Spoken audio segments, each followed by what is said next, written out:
Chapter 268. If Hive's vigilance was just a little bit higher, for example, he would have chosen to run away the moment he saw Rog.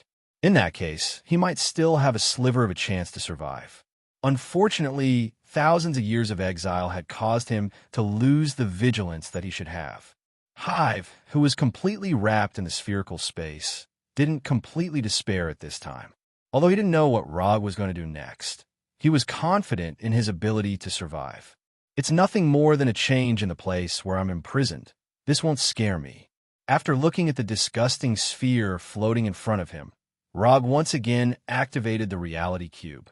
The reality gem does have the ability to modify reality, but to maintain the modified reality, it also needs a constant supply of energy. Rog wasn't a Kree, and he didn't plan to exile or imprison Hive. Killing Beehive was his real goal.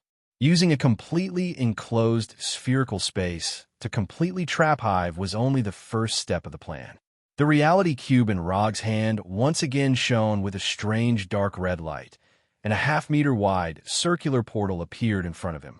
Using the reality cube, Rog built an interstellar portal that was opened by the cosmic cube during the Battle of New York. Compared to the portal built by the cosmic cube, the portal built by the reality gem was much smaller and less stable. But Rog didn't care much about this. What he needed now was a one-time teleportation portal that could connect to outer space. Whether it was stable or safe, he didn't care at all. When the half-meter-wide portal was completely formed, Hive, who was trapped in the spherical space, finally realized something. This guy didn't want to imprison me. After realizing this, Hive in the spherical space began to surge wildly, trying to find an escape that didn't exist. Hive's survival ability was indeed very strong, and he could safely survive in places where most creatures couldn't survive. But this didn't mean that he could survive in any environment. Vacuum, or outer space, was an environment where he absolutely couldn't survive. I've already asked if you have any last words, so this time I'll just say goodbye. As soon as his voice fell, the right hand formed by Chakra grabbed the floating spherical space, and through this spherical space mixed with human flesh, clothes, and the parasites of the Hive into the portal that had just been constructed. The basketball-sized spherical space drew a beautiful arc in the air and then fell directly into the portal. Perfect hit. When the spherical space passed through the portal and entered an unknown place in outer space, Rog ended the maintenance of the portal. The portal that emitted a faint blue light disappeared as if it never appeared. After the portal closed, Rog was forced to end the maintenance of the spherical space. The terrifying distance in space increased the energy required to maintain the spherical space. As a meticulous person, and in order to kill the Hive as soon as possible, Rog cut off the energy supply without hesitation. Without a continuous supply of energy, the spherical space that violated the laws of nature could not continue to exist. So, in a corner of the universe, the basketball-sized spherical space shattered with a bang. The human remains and the Hive itself in the space welcomed the warm welcome of the outer space environment. Rog had no interest in what would happen to the Hive in outer space in the vacuum environment. At this time, he summoned the tablet specially modified by Hinata from the Summon Scroll. The black boulder can open the space channel connected to the planet Tatooine, but because the planet Tatooine is constantly rotating, the location of the space channel is different every time. So to ensure that he can return to Earth smoothly, Rog asked Hinata to perform a series of preliminary experiments and calculations to calculate the time and place of each opening of the space channel. The tablet in his hand recorded the corresponding opening time and channel. According to his request, Hinata at the Konoha headquarters will open the space channel every hour, and each opening will last for 3 minutes. It has now been more than half an hour since he came to Tatooine, so he has to rush to the next opening location of the channel in the remaining 20 minutes. Quantum transmission. At this time, Rog once again thanked Gordon for his free quantum transmission ability. After more than 20 minutes, Rog, who easily solved the problem of the Hive, returned to Earth. Hinata, we can now start the second phase of the Tatooine plan. After returning to the Konoha headquarters, Rog gave the latest order to Hinata. Although he hasn't yet figured out how to develop Tatooine, this doesn't prevent him from making some preparations in advance. Okay, the steel engineering team and construction materials of the Tatooine Hidden Village have been arranged. In a month, the initial establishment of Konoha Hidden Village will be completed. Under the control of Hinata, robots of different shapes were activated, and boxes of packed construction materials were continuously sent into the transmission channel built by the Black Boulder. Rog didn't tell anyone about the establishment of Konoha Hidden Village on Tatooine. In the entire Konoha, only he and Hinata know about the existence of this plan. In order to keep it a secret, he didn't use anyone except Hinata. Even the construction robots were redesigned and specially produced by Hinata according to the design principles of Ultron and Mark III. Construction materials were purchased in the name of Konoha, and there was no need to hide these common construction materials. Even if someone found out that Konoha had purchased a large number of construction materials, it was impossible to know that Rog was secretly building Konoha Hidden Village on Tatooine. While Hinata was secretly building the Konoha Hidden Village, Rog was also continuing to practice his Susanoo, hoping that he could reach the third form of the Black Tengu armor as soon as possible. However, his cultivation plan was soon interrupted again. According to the feedback of Konoha's intelligence department, an alien life form that he listed as a key observation target was suspected to have appeared in San Francisco, and it caused a certain amount of damage in San Francisco. Konoha's special operations team in San Francisco has set off at this time, but they haven't captured the alien life form that caused the riot. In the past 6 months, there have been more and more riots caused by this kind of suspected superpower or special life form. If the Battle of New York made people all over the world know that there are many special people in this world that are unknown to people, then the sole incident caused by Ultron is equivalent to completely opening the stage of this kind of special event. All kinds of superpower criminals and illogical events happen one after another.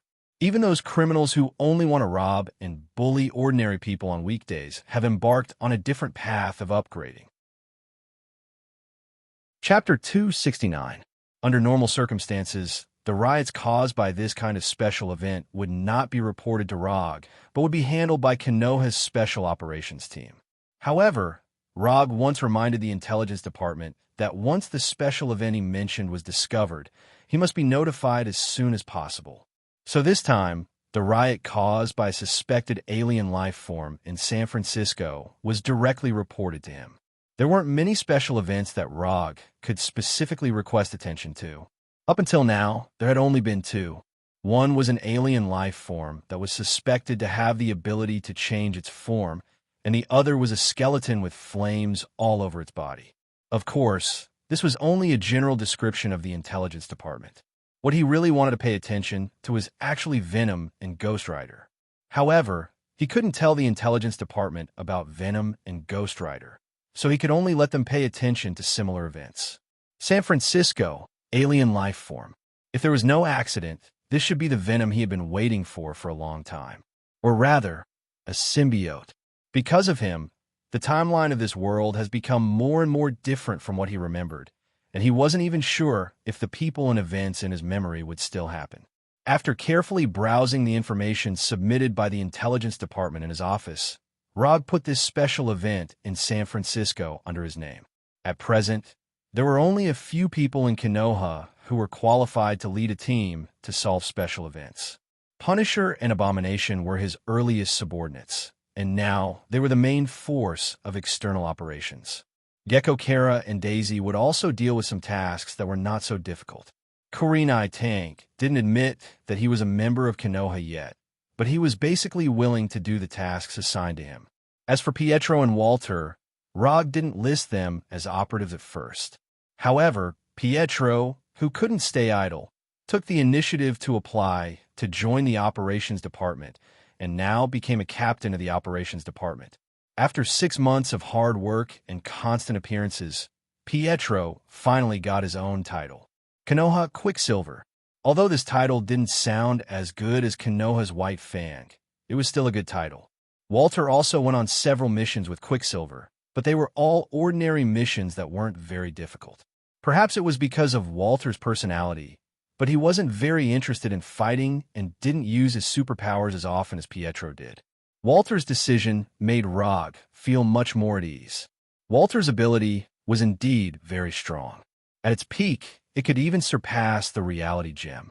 However, the greater the power, the greater the possibility of losing control. Rog didn't want Walter to say that there were no more superpowers in Konoha. After putting the incident in San Francisco under his own name, others would not intervene in it, unless Rog couldn't handle it or took the initiative to ask for help. After reading all the information collected by the intelligence department, Rog set off directly.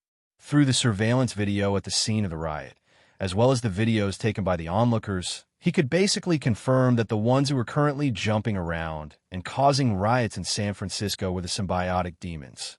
As for whether this symbiotic body was venom, further confirmation was needed.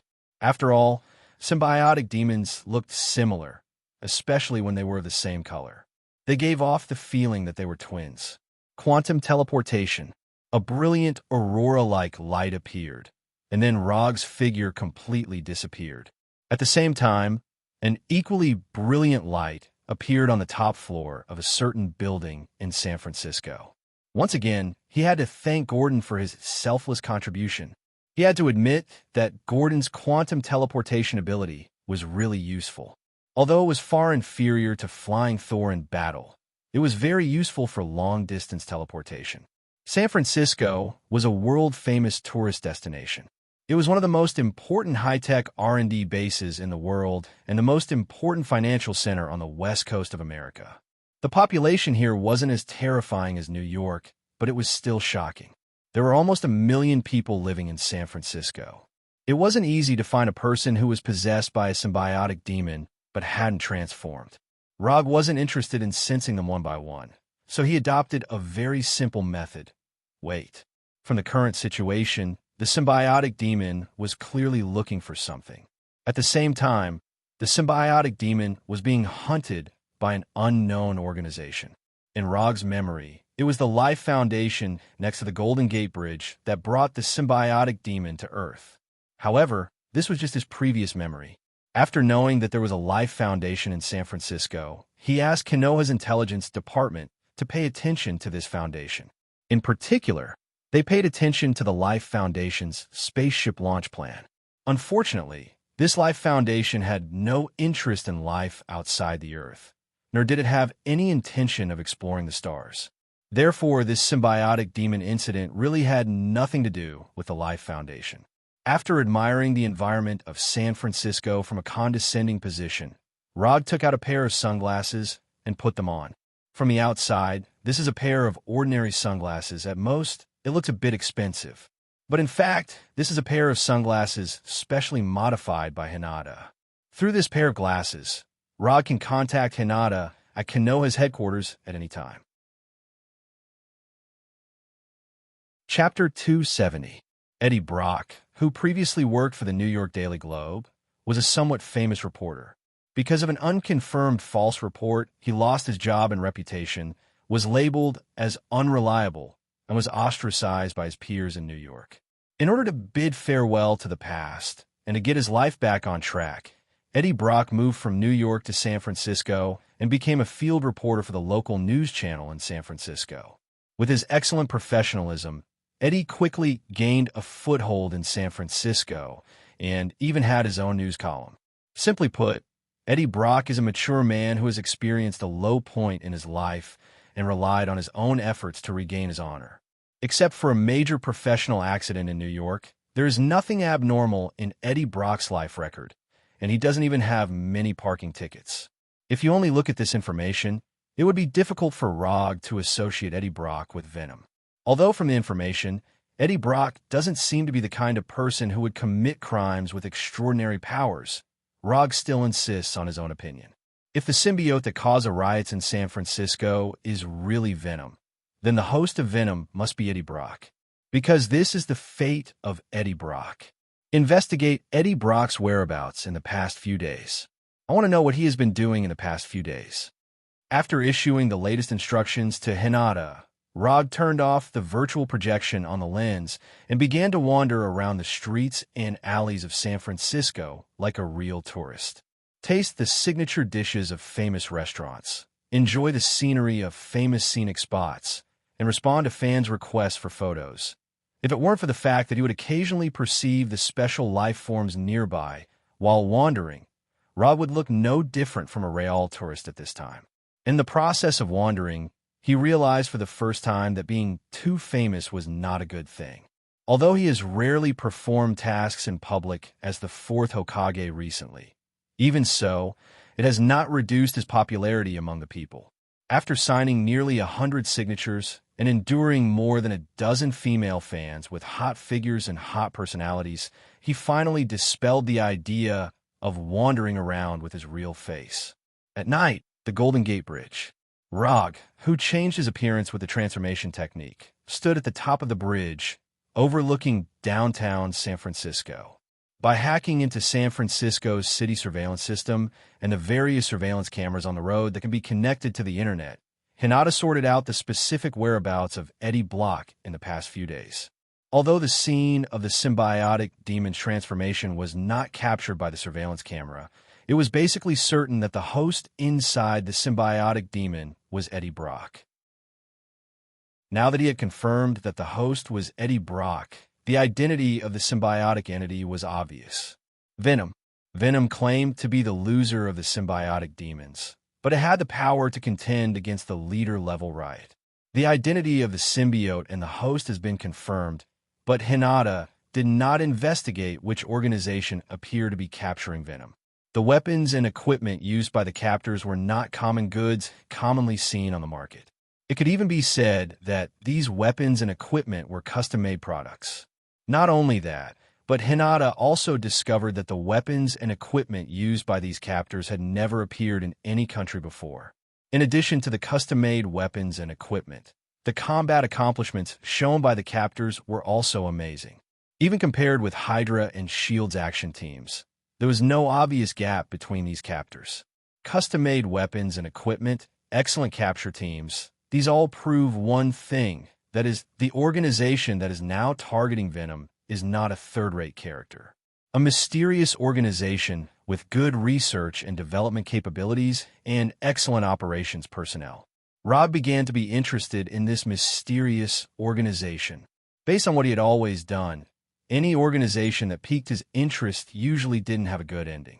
Rog had just given Hinata an order to continue investigating this mysterious organization when a strong explosion occurred in downtown San Francisco not far from him. The flames of the explosion rose into the sky, like a small mushroom cloud standing in the bustling city. As soon as the strong explosion came, Rog directly teleported to the street where the explosion occurred through quantum transmission. The originally lively street was now a mess as if it had been through a long war. Broken windows, burning vehicles, crumbling houses. Just looking at the scene in front of him, it was impossible to believe that this would be downtown San Francisco. The streets were filled with pedestrians who had been affected by the explosion. Around these injured or dead pedestrians, there were many combatants in black uniforms and combat helmets. Rog ignored the captors of these mysterious organizations and quickly scanned every corner of the street. It didn't take long for him to find the target he was looking for in a broken ruin. A humanoid black body, a mouth full of sharp teeth, and a pair of iconic big white eyes. Rog's gaze had just focused on Venom when Venom, who was pressed under the brick, felt something and looked up at Rog. The moment he saw Rog, Venom seemed to have seen an indescribable horror. His big white eyes suddenly shrank, and then he jumped up and ran wildly without looking back. What's going on? Venom's abnormal behavior stunned Rog. Although he didn't know why Venom was so scared, Rog had no intention of letting him go easily. Venom, who was nearly 3 meters tall, used both hands and feet to run wildly on the streets of San Francisco like a beast. Venom, what's wrong? As the host, Eddie Brock asked quickly. This was the first time he had encountered such a situation. The person behind us is very dangerous. Venom, who was running wildly, replied with a serious tone. The person behind us? There is no one behind us. Eddie Brock just wanted to continue asking when he saw Rog in front of them. Although it was Venom who was controlling his body now, this did not affect him from using Venom's senses to observe the outside world. Venom's running speed was not slow, but it was undoubtedly a pipe dream if he wanted to get rid of Rog.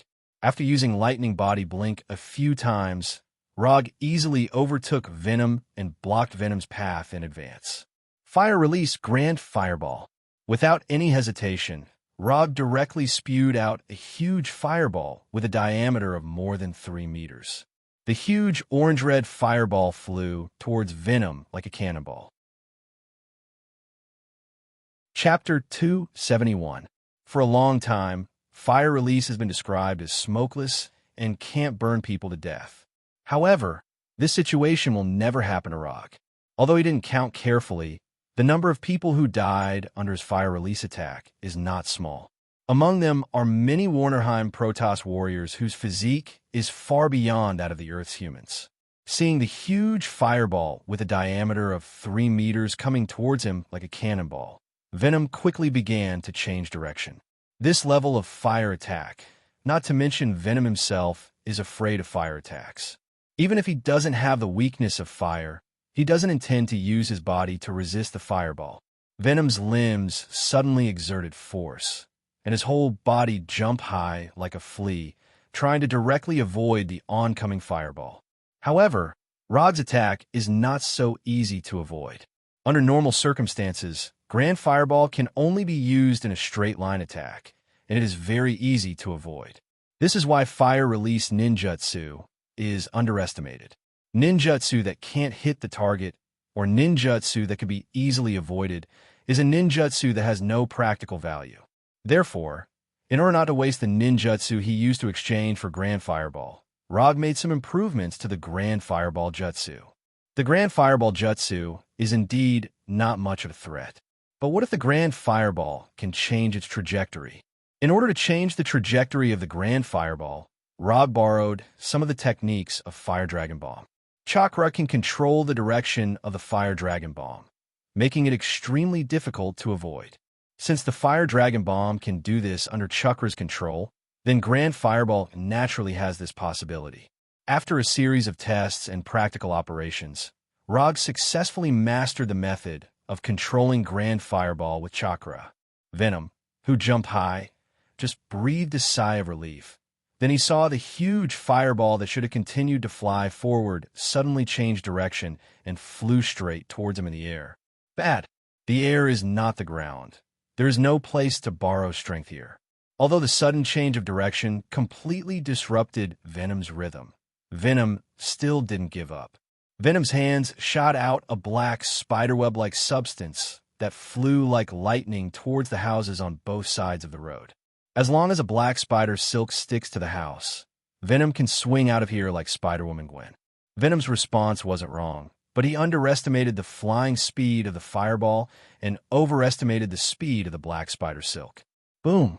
Venom's hands had just shot out black spider silk when a huge fireball hit him like a heavy truck, and the orange-red flames instantly engulfed his entire body. Although the temperature of the Grand Fireball is not very amazing, it is completely enough for Venom, whose weakness is flames. Venom, who was engulfed by the orange-red flames, fell heavily to the ground. His whole body rolled crazily as if he had lost his mind. Relying on his Sharingan, Rog can clearly see that Venom's black body is rapidly shrinking at a speed visible to the naked eye. If the flame lasts a little longer, Venom will completely change back to Eddie Brock's appearance. But fortunately, the flame of the Grand Fireball only lasted for 2 or 3 seconds before it ended. When the orange-red flames completely dissipated, Venom seemed to have successfully lost weight, shrinking from nearly 3 meters to about 2.5 meters. In addition to the obvious change in his body shape, Venom's spirit seems to have suffered serious damage. He knelt on the ground weakly, sticking out his long tongue and gasping for breath.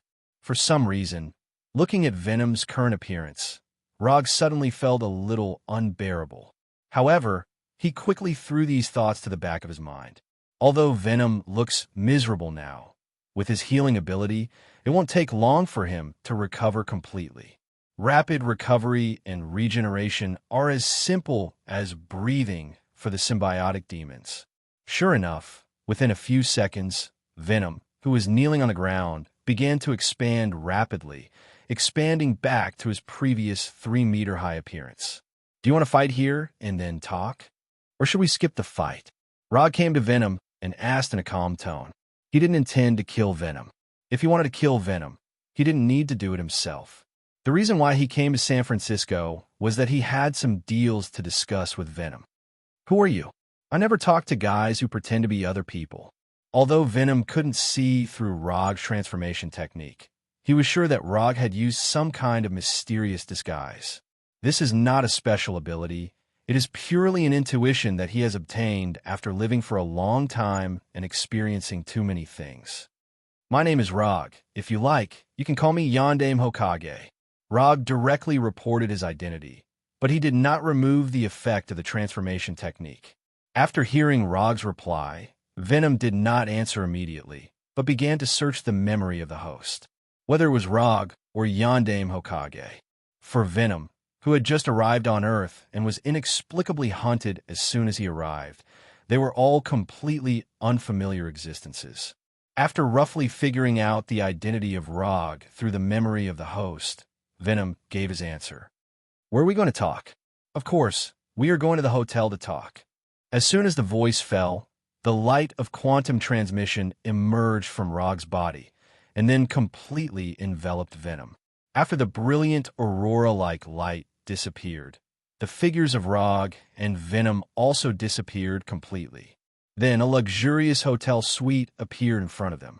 This suite was specially reserved by Rog during the day. After looking around the environment in the suite, Venom went directly to the sofa in the living room and lay down directly. The black Venom on the white sofa. Although Venom's image and movements were a bit dazzling, Rog didn't say anything about it. You can't use Earth's etiquette to ask an alien creature. It's unreasonable. Boom. When Venom lay on the sofa like a master, Rog also lifted the effect of the transformation technique, revealing his true face. I want to know, how did you come to Earth? Did you come here alone, or did you come with your own kind? In addition, how can I find your symbiote? It's just a symbiote. Rog is not interested in it. But if it's a group of symbiotes or thousands of symbiotes, it's different. Chapter 272. You want to capture the symbiotic demons? Venom did not directly answer Rog's question and asked with interest. Isn't this obvious? Not to mention that the symbiotic demons can greatly increase the host's strength. Just the peculiar life form of the symbiotic demons is enough to make people interested. Rog was not surprised that Venom could see through his plan at a glance. Although Venom said that he was the loser of the symbiotic demons and was the weakest existence among the symbiotic demons. But this was just him being modest. How can a guy who can make a name for himself and his race be a real loser? A real loser can't have the popularity of Venom at all. And how can the weakest guy in a race have the power to compete with a commander? Strength is status. The more strength you have, the higher your status. No matter what race, this is a common standard.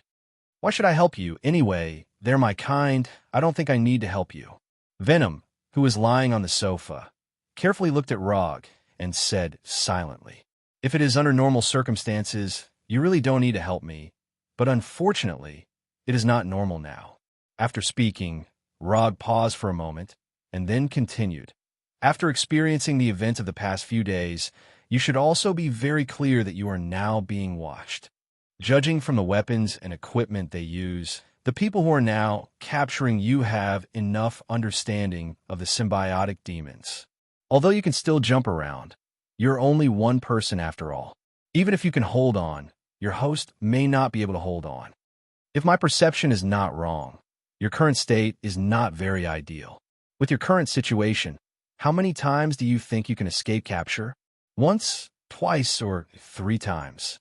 Symbiotic demons have amazing regeneration and repair abilities.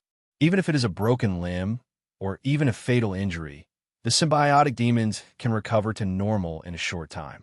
It's just that this world is a reasonable world. If you want to get something, you must pay something. There is nothing that could be obtained without paying a price. Even the Infinity Stone that can change the laws of the universe is the same. The symbiotic demons did indeed possess astonishing regeneration and repair abilities, but this regeneration and repair ability was not obtained out of thin air.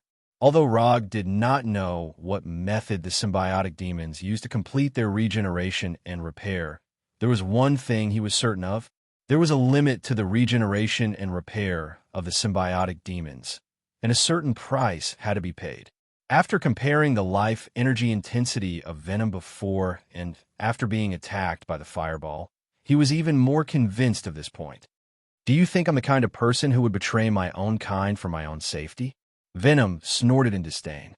Do you think you're the kind of person who would sacrifice yourself to protect your own kind? Rog asked.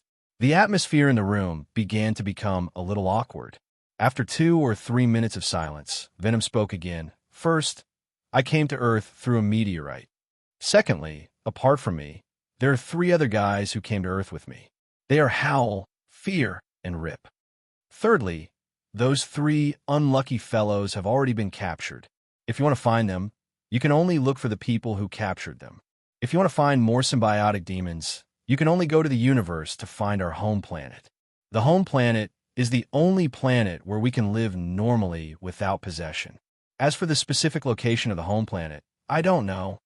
Venom answered the 3 questions raised by Rog at the beginning, and then fell silent again.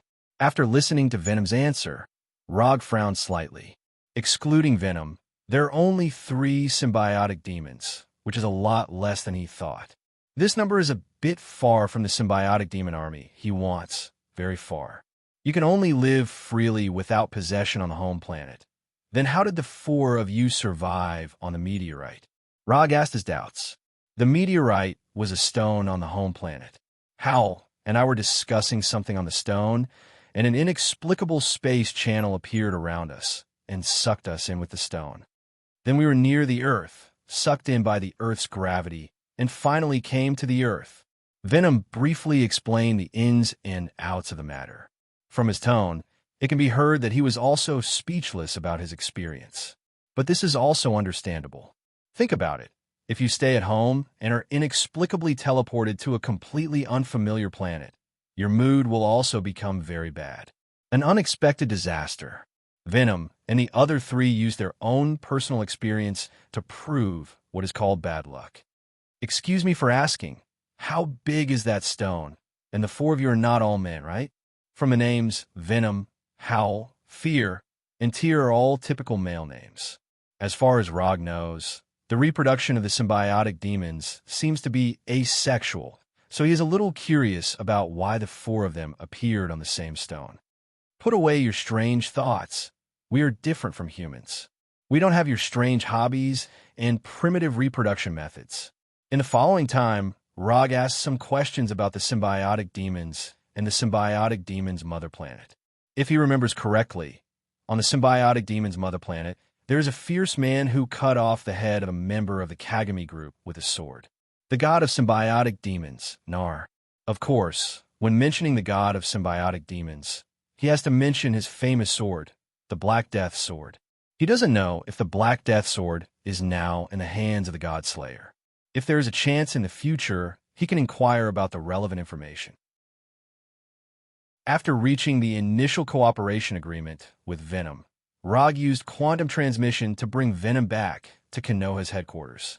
Before the mysterious arrest organization is solved, Venom will live in Konoha's headquarters for a while. Konoha will protect Venom's safety, and Venom will provide the information Rog wants.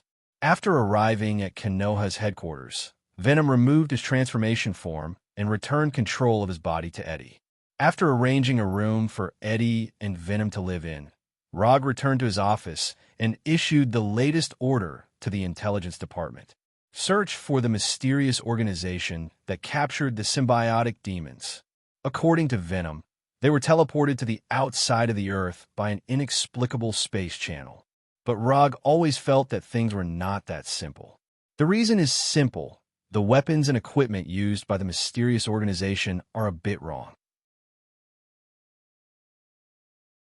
Chapter 273.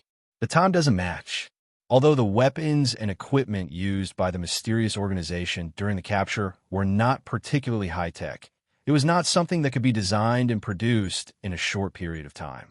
According to Venom, they had only been on Earth for a few days, and not long after they landed on Earth, they were captured by the mysterious organization.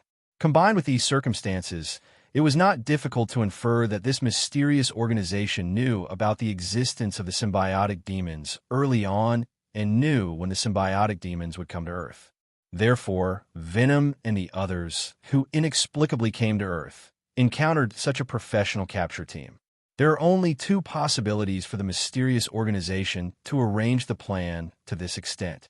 One is that they can predict the future. The other is that the bizarre encounter of Venom and the others was planned by them. Rog first ruled out the possibility that the mysterious organization could predict the future. Predicting the future, this is a super advanced power that involves time.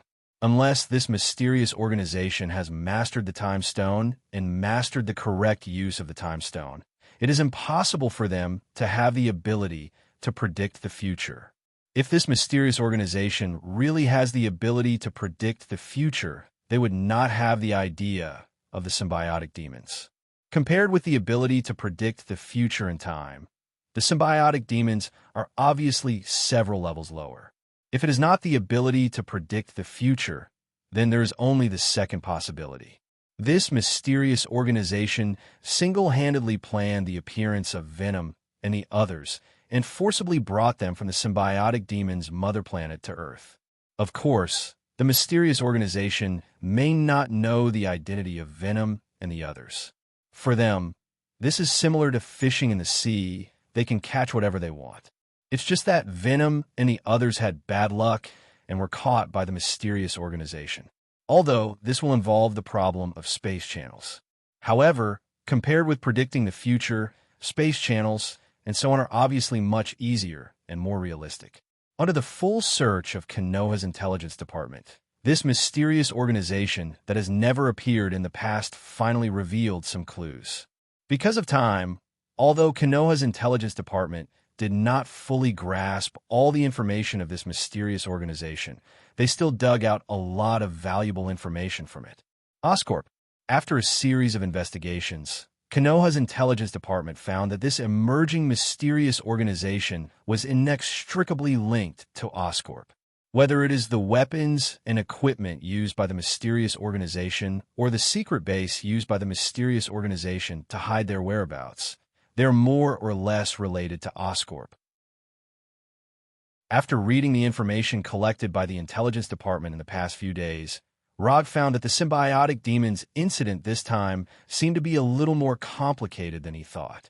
After the incident with the rhinoceros and the electric man, he thought that Oscorp would behave as a business giant and dispel the idea of extraordinary power. But now, it seems that Oscorp is not willing to be an ordinary normal company. Oscorp's main research field is in the field of biotechnology, and symbiotes are special life forms with superpowers. It could be said that the symbiotic demons of Oscorp's dreams. In this case, Oscorp's T of the symbiotic demons of T of the mysterious organization. Although the relationship between the mysterious organization and Oscorp has not yet been fully determined, Roger has decided to go to Oscorp in person. Come to think of it, Oscorp is also his old rival. No, it's not an opponent, it's an old helper.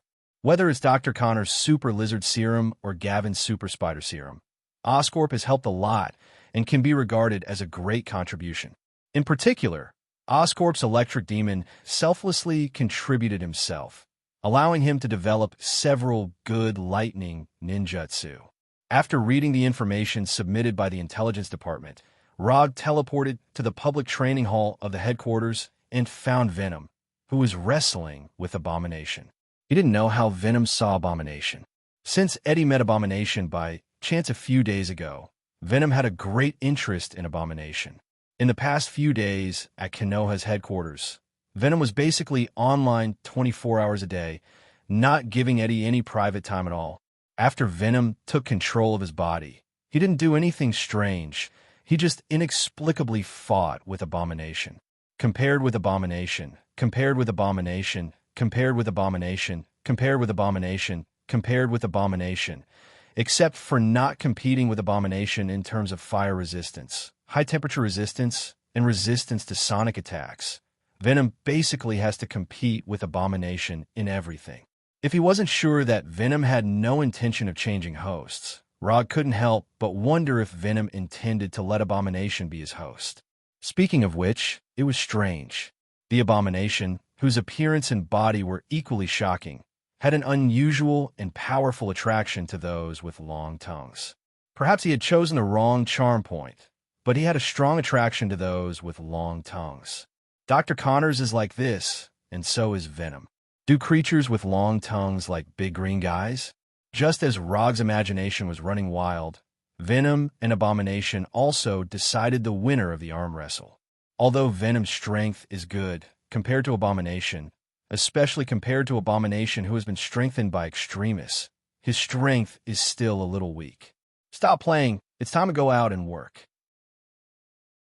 Coming to Venom and Abomination, Rog looked up and said to Venom. Although a little reluctant, Venom temporarily dispelled the idea of continuing to compete with Abomination. His long tongue danced towards Abomination a few times before he followed Rog out of the training hall. Through quantum transmission, Rog and Venom came to the top floor of a building opposite the Oscorp building. The person who arrested you before had something to do with Oscorp, but it is not certain whether it was the arrest team sent by Oscorp. So, I'm going to let you meet the people of Oscorp and see what their reaction is. Rog's plan is very simple. In a word, it is to deliver the goods to the door and lure the snake out of its hole. Deliver the venom that Oscorp is interested in to the door, and then formulate the next step according to Oscorp's reaction. Are you sure this will be useful? If I really fall into their hands, will you come to save me? Venom has only fought with Rog once, the time when he was hit by Fireball. But before he fought, he already knew that Rog was a dangerous existence that he couldn't afford to provoke. This was also the reason why he ran away when he saw Rog. It's still during the cooperation period. I will guarantee your life and safety. You can rest assured about this. Although Venom looked like a ferocious monster and had the habit of biting off the enemy's head, he was a very cautious person, just like Roger, especially when it comes to his own life. Chapter 274. If I am caught, you must come and save me. Before leaving, Venom once again reminded Rog, Go, you're a big man. Why are you still so timid? He doesn't know if the previous arrest operation left a psychological shadow on Venom, or if he is this cautious character. Rog always felt that the Venom in front of him was completely different from the Venom in his memory. The Venom in his memory was a fearless guy. Even if it was a leader-level riot, he would still fight. Even if his physical fitness is not as good as the riot, he has no fear. After getting a positive answer from Rog again, Venom was still not at ease. He looked back 3 times and kept turning his head to look at Rog behind him. When Rog's patience was about to run out, Venom, who was nearly 3 meters tall, finally showed a domineering aura that matched his image. Like a hunter preying on his prey, he jumped directly to the Oscorp building dozens of meters away. Rog is not worried about Venom's jumping ability. Even if he can't jump over, Venom won't die from this height. What's more, Venom is also a guy who is very good at using various weapons and props. The Black Venom drew a beautiful parabola in the air and then crashed into one of the floors of the Osborn building like a baseball that had been hit. Not long after Venom broke into the Oscorp building, a shrill alarm sounded in the Oscorp building. Along with the sirens, gunshots rang out one after another. Perhaps because it was in the Oscorp building, or maybe because the guards inside did not prepare heavy weapons with great lethality at all. Only gunshots came from the building. There was no sound of shells or bombs exploding at all. Time passed little by little, and the floor where the gunshots came from was constantly changing. Within a few minutes, several police cars with flashing lights appeared downstairs of the Oscorp building. The first batch of New York police arrived. At the same time, a beautiful white figure also appeared in the distant building and quickly approached the Oscorp building where the alarm was ringing. Spider-Woman Gwen. Since it was in New York and the target of the attack was the Oscorp building, it was normal to attract Gwen. At this time, Spider-Woman was already a well-known superhero in New York. In New York, whether it was the Fourth Hokage, Iron Man, Captain America, or other superheroes, they were all less popular than Spider-Woman. According to what Rog knew, New York's government was even considering promoting Spider-Lady as New York's hero. Gwen didn't know that this riot was planned by Rog. She thought that this incident was just like the cases she had dealt with before, just an ordinary crime. However, when she saw Rog standing opposite the Osborn building, she knew that this time things were not as simple as she thought. As one of the women who knew Rog best, Gwen knew very well that with Rog's character, if it wasn't a particularly important matter or a commission, he basically wouldn't be interested in these criminal cases. Since Rog was at the scene and he had no intention of making a move, it meant that this incident was very likely planned by him. "Why are you here? Is there a problem in Oscorp?" After swaying to Rog through the spider silk, Gwen asked. "It's not a big problem. I'm just interested in some things in Oscorp." For Rog, this is not a big problem.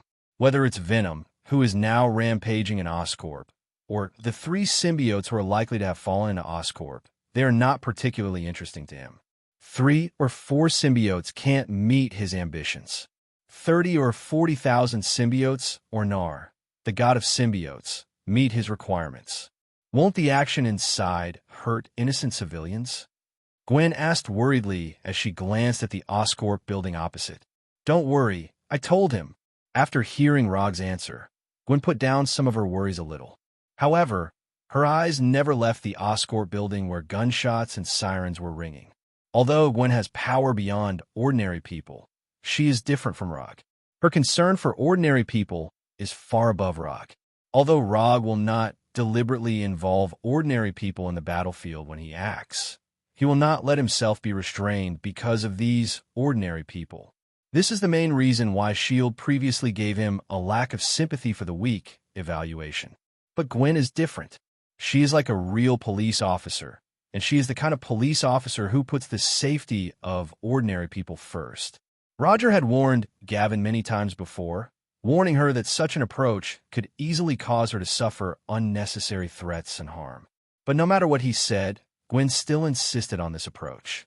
In Rog's view, Gwen's approach was completely unnecessary, but perhaps it was because of her persistence that she was able to gain more support and love in New York than Rog and the Avengers. Don't worry too much. Although the guy inside is bloody and violent, he won't do anything to innocent people. He also has principles. Looking at the still worried Gwen, Rog opened his mouth to comfort her. Although Venom doesn't look like a good person, there's one thing he will never do, that is, hurt innocent people. The riot in the Oscorp building continued, and Venom also wantonly destroyed the Oscorp building in an almost crushing manner. At this time, Harry Osborn, who was in a secret research base of Oscorp, was observing everything that happened in the Oscorp building through real-time monitoring. Venom seems to have found something, and he actually took the initiative to come to us.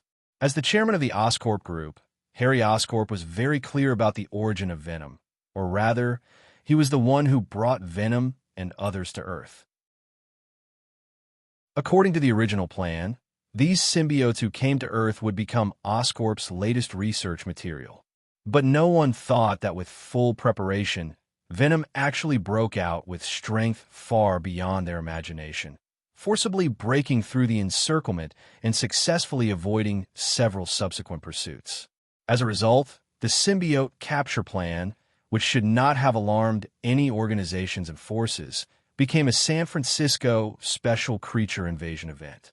What's more troublesome is that after the failure of the last capture, Oscorp completely lost news of Venom.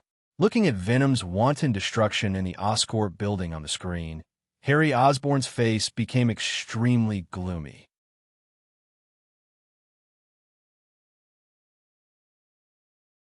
Wait a moment, there might be some superhumans or other special creatures. You don't have to do anything, just leave it to me, Rog suddenly said to Gavin. Calculating the time, it was almost time for Oscorp to show their cards. Rob was not worried that Harry Osborn would see that it was a trap, and he was not worried that Harry Osborn would deliberately not take action after knowing that it was a trap. Harry Osborn was not the kind of person who would endure, and to some extent, he could even be called crazy. Let the Rhino Man conduct a combat test in New York, and let the Electric Man blatantly appear in Times Square. When he wanted to do something, he didn't have any misgivings. It didn't take long for 9 life energy signals that were completely different from those of normal people to appear in Rog's perceptual network. The perceptual network was a new habit he had developed in the past 6 months. After Chakra's perceptual range reached a certain limit, he set himself up with a more convenient passive perceptual method. The perceptual network was just a name he casually came up with. It was called the perceptual network, but it was actually a long-term maintenance of chakra perception. However, unlike chakra perception, which could reach hundreds or even thousands of kilometers, the perceptual network's perceptual range was only 5 kilometers in diameter. With his location as the center, maintaining a circular perceptual area with a diameter of 5 kilometers for a long time was the perceptual network. These 2 life energy signals, where do I seem to have seen them? Rog had a sense of familiarity when he sensed the 9 non-human life energy signals for the first time. If he remembered correctly, he should have seen similar life energy signals before. After a quick recollection, especially after connecting the 2 special life energy signals with Oscorp, he soon found the answer. Dr. Connors and the Electric Man. The life energy signals that were now rushing to the Oscorp building were very similar to the life energy signals of Dr. Connors. Interesting. Was this Oscorp's trump card? Dozens of seconds later, Rog saw the true face of the 9 life energy signals. 6 lizard men similar to Dr. Connors, and 3 mutants similar to the Electric Man. Although Dr. Connors took away all the information about the lizard serum, it was clear that Oscorp had reproduced his lizard serum formula and created their own lizard men. As for the 3 mutants, they should be the Electric Man that was created in batches. Although there were certain accidental factors in the birth of Dr. Connors and the Electric Man, it was not difficult for Oscorp, which was good at biotechnology, to reproduce this accident. These lizard men and mutants did not find Rog and Gavin in the opposite building. Like special soldiers, they went directly to the top floor of the Oscorp building and then attacked directly. Unlike Dr. Connors and the Electric Man, who did not use weapons, these lizard men and mutants were like real special soldiers, with various weapons hanging on their bodies. Not only that, Rog also saw protective gear similar to bulletproof vests and armor on them. Obviously, they were completely different from human warriors, but they still built combat equipment according to the thinking of human warriors. Oscorp's approach was quite interesting. Obviously, the path Oscorp wanted to take was not the path of a personalized superhero, but the path of an organized warrior. Although this was a completely different path from Konoha and the Avengers, it perfectly met the requirements of human beings for an organized force. Chapter 276. 9 specially modified warriors with 2 completely different paths of strengthening. Oscorp used its unique advantages in the field of biotechnology to create its own army of enhancers. Although these enhanced warriors have not yet had any remarkable achievements and have not even been officially announced to the public. But it's not hard to imagine how the military and other organizations will react when they know about these enhanced warriors. For a large organization, especially the military, the enhanced warriors who could be mass-produced and have good combat power are the super soldiers they really desire. Rog and Thor's powerful and unique existence, will not be the military's first choice. Whether it's the military or other organizations, they need soldiers who can obey orders unconditionally, not Rog and Thor, who are independent and uncontrollable. No matter how strong their combat power is, they must be able to control it. Will your men really have no problem? Gwen asked with some concern as she watched the 9 obviously not human warriors break into the Oscorp building. At this time, Gwen did not know the existence of Venom. She thought that the person who destroyed Oscorp building was a member of Konoha. Don't worry, the guy inside is very tenacious. As long as they don't encounter a targeted fatal blow, the symbiotic demons can be regarded as an immortal cockroach. And Rog doesn't think Oscorp has any plans to kill Venom. Only living symbiotic demons have research value. When the 9 completely unlike human warriors entered the Oscorp building, the originally not-so-calm Oscorp building suddenly became more lively. Compared with the guards who only used ordinary firearms, the 9 enhanced warriors were obviously prepared. Even in the opposite building, Rog could see the burning flames. In addition to the flamethrowers, these enhanced warriors apparently also brought high-frequency sonic weapons specially designed for the symbiotic demons.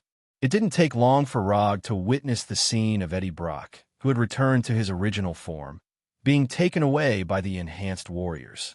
But unlike when they first appeared, when these enhanced warriors left the Oscorp building, their number changed from the original 9 to 4. There were only 2 enhanced warriors with the appearance of lizardmen left. There were also only 2 mutants with strange colored skin that occasionally emitted electricity, fighting 1 against 9 and taking down 5 of them, even when the other side was fully prepared. Although Venom was defeated, the battle prowess he displayed was still very satisfactory. Rog did not stop these warriors from taking Venom away, or rather, this was the result he wanted. Delivering to the door didn't mean sending Venom to the Oscorp building, but sending Venom to the secret base of the Oscorp group. Using Venom as bait to fish out the real base of Oscorp. This is the real meaning of delivering the goods to the door.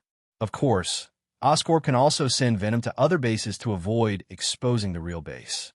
But that didn't stop Rog from looking for Oscorp's real research base. Using Venom as bait was just to find this research base faster. If Oscorp takes Venom to other places, Rog can also let Hinata and Konoha's intelligence department search for it. Unless Oscorp set up their research base on other planets, they would never escape the search of Hinata and Konoha's intelligence department. This is nothing more than a matter of how much work they do. When the 4 enhanced warriors quickly left New York with Eddie and Venom, Rog did not follow them, but used chakra perception to confirm the flying Thor technique on Eddie. He had intended to leave a technique on Venom, but Venom's special form made him dispel the idea. The flying Thor technique can't be fixed on Venom, which has no stable form and can change back and forth, so he can only leave the technique on Eddie. As long as Venom doesn't leave Eddie, then Eddie's location is where Venom is. As for whether Venom will be forced to leave Eddie's body, he only needs to pay attention to Eddie's life energy signal. Although Eddie, who was attached to Venom, did not seem to have changed in appearance, his life energy signal has changed significantly, which is completely different from the life energy signal of normal people.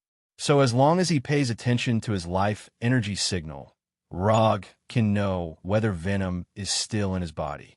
When the flying Thor technique on Eddie stayed in a location in the suburbs for nearly half an hour, he teleported over with the flying Thunder God. He did not use the quantum transmission looted from Gordon, nor did he use the transformation technique to disguise himself. Oscorp is also an old friend, and as long as he does it, Oscorp can recognize his identity, so there is no need for disguise. In just a moment, he came from New York to Eddie's side and came to this secret research base belonging to Oscorp. Oscorp was well aware of the weakness of the symbiote, so they used a very clever way to suppress Venom in a state where he could not transform. At this time, what appeared in front of Rog was an enclosed space nearly the size of 2 basketball courts and 2 teams of heavily armed lizard warriors and electro warriors.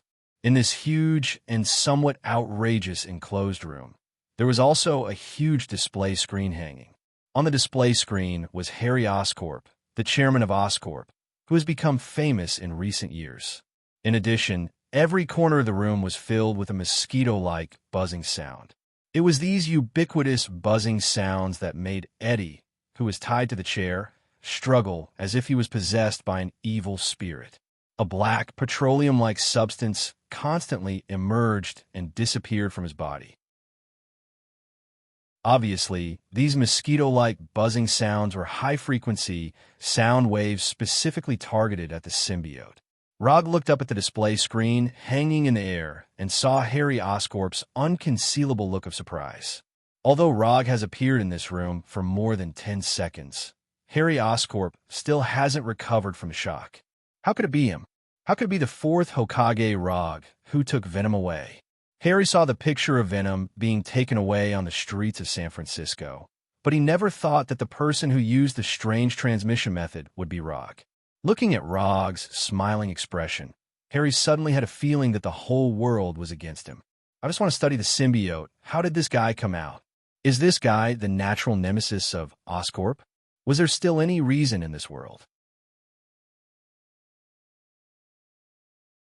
Chapter 277. Looking at Harry Osborn's increasingly gloomy face on the screen, Rog shrugged helplessly. Although they haven't said a word yet, he can already guess what Harry Osborn is thinking. After a dozen seconds of silence, Harry Osborn suddenly said, "You all go down and turn off the sound wave instrument." He didn't know if he was hit by a bad fate, but Harry Osborn's tone became a little lonely. The two teams of heavily armed lizard warriors and electric warriors did not hesitate and left the huge room without looking back. "You want the symbiote too?" When only Rog and Eddie were left in this huge room, Harry spoke again. "Isn't it obvious?" Rog's answer made Harry's face even more ugly. Although Harry has not officially dealt with Rog, he knows very well that if Rog intervenes in the symbiote matter, then Oscorp can basically say goodbye to the symbiote research. "Aren't you being too overbearing?" The symbiote was discovered by Oscorp, and it was also Oscorp that let them come to Earth. "You are indeed strong, but Oscorp is not the kind of existence that will be easily manipulated by others." Harry knew that there must be someone else behind Venom, but he didn't expect that the person behind Venom would be Rog. He deliberately arranged for the Lizardman warriors and the Electric warriors to capture Venom. He wanted to lure out the person behind Venom and capture Venom, the symbiotic demon that had escaped. Rog's appearance was indeed beyond his expectations and completely disrupted his plan. But even so, he had no intention of handing over the symbiote. The symbiote was the most important thing in Oscorp's next series of plans, so he would not hand over the symbiote, even if the person in front of him was Rog. "You don't have to look at me like that. I'm not interested in the 2 or 3 symbiotes you have on hand." Rog certainly knew what Harry Osborn was worried about. He wanted a symbiote, but definitely not one of the 2 or 3 small shrimps in Osborn's hands. After knowing that there were hundreds of millions of symbiotes on the home world of the symbiotes and the god of symbiotes, it would be too unambitious to set their sights on the symbiotes in the hands of Oscorp. If you want to play, then play big. For example, completely conquering the symbiote's mother planet. You want to go to that symbiotic planet? After hearing Rog's words, Harry Osborn's eyes lit up and his brain began to work frantically. He was not a fool. If he were a fool, he wouldn't have turned Oscorp into a kingdom of his own. From Rog's words, he could tell that they could cooperate and even make a lot of money. It's easier to talk to smart people. "That's right, I want to go to the symbiote planet. If you're willing to help me fulfill this small wish of mine, I don't mind bringing some symbiotic demons back for you. Even if Oscorp wants to reopen cooperation with the military, I can let Konoha speak for you." Since the establishment of Konoha's intelligence agency, most of the military's outsourcing orders have been directly digested by Konoha. Even a large part of it has been canceled directly. Because of Konoha, many companies that had commercial cooperation with the military, such as Oscorp, have lost orders from the military. If it weren't for Konoha's strength being overbearing enough and Rog's own strength being tyrannical enough, those companies and organizations that have lost military orders may have already had the idea of hiring murderers. "You give me Venom, and I'll give you the way to the symbiote planet. If you can come back alive, I want an additional 30 symbiotes." After thinking about it carefully, Harry Osborn gave his own conditions. "Venom can't be given to you, and even if I come back from the symbiote planet, how many symbiotes I give you is up to me." Rog refused Harry Osborn's conditions without even thinking about it. One international joke, he really thought he was looking for cooperation. The reason why he calmly talked to Harry Osborn about this matter was nothing more than to save some effort. To put it bluntly, The current Oscorp was not qualified to talk about cooperation with him. According to your statement, you basically want me to give you the way to the symbiote planet for free. And even if you complete your goal and come back, I may not be able to get a return because it depends on your mood at the time. Don't you think it's a bit too overbearing? Harry understood that Rog didn't have the idea of cooperating with Osborn from the beginning. He just wanted a way to go to the symbiote planet. Well, you don't know my style and Konoha's. Let's be direct. Will you give it or not? Rog didn't take Harry Osborn's dissatisfaction to heart at all, whether it was the Lizard Warriors or the Electric Warriors. In his view, they were just things to bully ordinary people. Not to mention that these two enhanced warriors were imitations. Even their genuine Dr. Connors and Electric Man Max himself were only SOSO in terms of strength. Now there are two roads in front of Harry Osborn. The first is that he hands over the way to the symbiote planet, and then prays that Rog is a person with a good moral level, and hopes that Rog will give him a few more symbiotes. The second is that he would rather die than submit, and do his best to oppose Rog's overbearingness and maintain the dignity of Oscorp. Harry Osborn is a young man, but he is not the kind of young man who is full of vigor, so he quickly made a decision. Take Venom away, and I will send the relevant information to Konoha's headquarters. In addition, let me tell you first, the information we have is not complete. There is no way to establish a stable space channel, so if something happens, it has nothing to do with us. It is certainly impossible to win. At the beginning, S.H.I.E.L.D. and Thunder agents joined forces and failed to deal with Rog, so Oscorp is of course even more impossible. Although that battle was not open to the public, Harry Osborn is one of the few people who are qualified and able to know the specific situation. S.H.I.E.L.D. was disbanded, Thunder agents was disbanded, and 3 helicarriers were destroyed.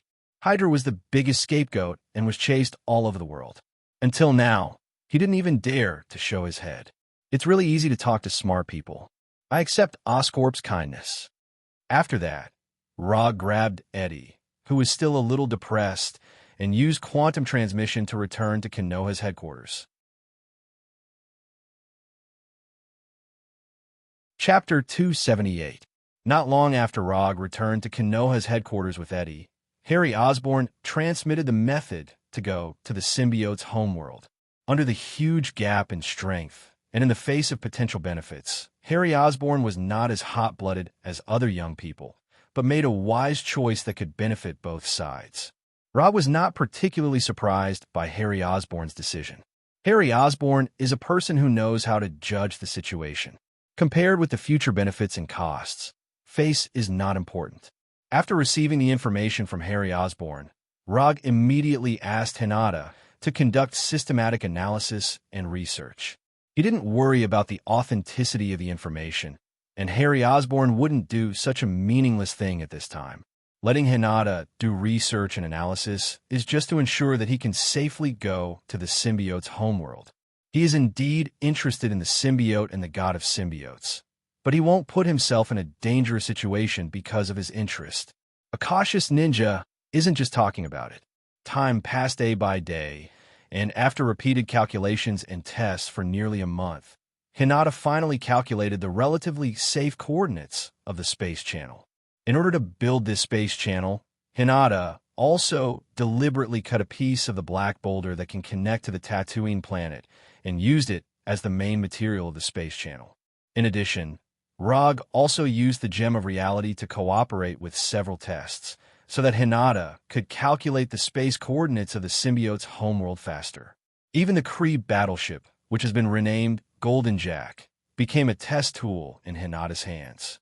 On this trip to the symbiote's homeworld, Rog didn't intend to take anyone except Venom. In terms of strength, there are several people on Konoha's side who are stronger than Venom, but they don't have the ability to survive on the symbiote's homeworld. The symbiote's homeworld is not a planet suitable for human survival. Without the possession of the symbiote, humans can't survive on the symbiote's homeworld. At the beginning, Rog also intended to let Venom attach to himself so that he would have the ability to survive on the symbiote's homeworld.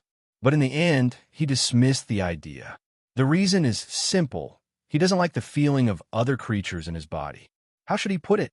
This kind of thing made him feel like his body had been seen by someone, and it was the kind that was seen by someone of the same sex. Therefore, while Hinata was constantly calculating the space coordinates of the symbiote's homeworld, he didn't stay idle and developed a new way of surviving in the universe for himself. Unlimited mode. Unlike the Sage mode of the Six Paths, Nine Tails mode, and Sage mode that could greatly increase one's combat power, the infinite mode's increase in combat power was almost zero. The only use of infinite mode was to allow the user to survive in outer space or on other planets with a completely different environment from Earth. To some extent, the unlimited mode was equivalent to a multifunctional spacesuit that was suitable for any planet's environment. Since it did not involve the increase of combat power or the enhancement of the body, the difficulty of developing the unlimited mode was not very high, especially for Rog, who is used to developing messy things and has the 7 attribute chakra. The development of infinite mode is not as difficult as the development of ninjutsu and jinjutsu. After activating unlimited mode, Rog's entire body would be covered by the 7 attribute chakra coat. At the same time, it would emit a bluish-white glow. Simply put, when he enters infinite mode, he can survive in any environment without restrictions. In order to ensure the effect of infinite mode, he also deliberately went to outer space several times to test it. Of course, he tested it with the shadow clone technique at the beginning. The results of the test were no different from what he expected. Except for the continuous consumption of chakra, the infinite mode perfectly met all his requirements. After all the preparations were made, Rog and Venom, who entered the infinite mode, walked into the space channel to the symbiote's homeworld without looking back.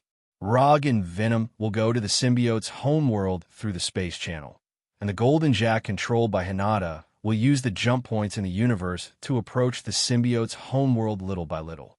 According to Hinata's calculations, the Golden Jack will arrive at the symbiote's homeworld 10 hours later than Rog.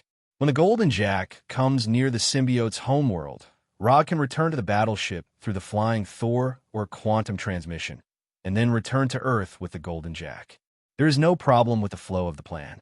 The only thing to pay attention to is whether Rog and Venom can survive on the symbiote's homeworld until the Golden Jack appears.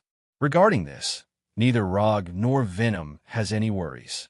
Maintaining the infinite mode for 10 hours is not difficult for Rog. Even in the midst of an intense battle, there would not be any problems. As for Venom, of course, it is not a problem. The symbiote's homeworld is his home, and on the symbiote's homeworld, he can move freely without a host. So when going to the symbiote's homeworld, Venom deliberately left Eddie. Although Eddie Brock is a good host, this good host is on Earth. Eddie has no combat experience, nor does he have any extraordinary abilities. Bringing him along is purely adding a burden to himself. As in the past, Rog once again left Konoha quietly and began his lonely journey. Only this time, there's a chattering guide, Venom, beside him. After coming out of the space channel, the first thing that appeared in front of him was a completely unfamiliar scene. Unfamiliar sky, unfamiliar Earth, unfamiliar everything. Welcome to the homeworld of the symbiote. He doesn't know if it is a matter of habit or if he likes the humanoid body. Venom did not change in any other appearance, but maintained the transformed form with Eddie. Let's go. I hope you are really as welcome here as you said. After looking around at the scenery that was completely different from the Earth, Rog, exuding a blue and white light, walked straight ahead.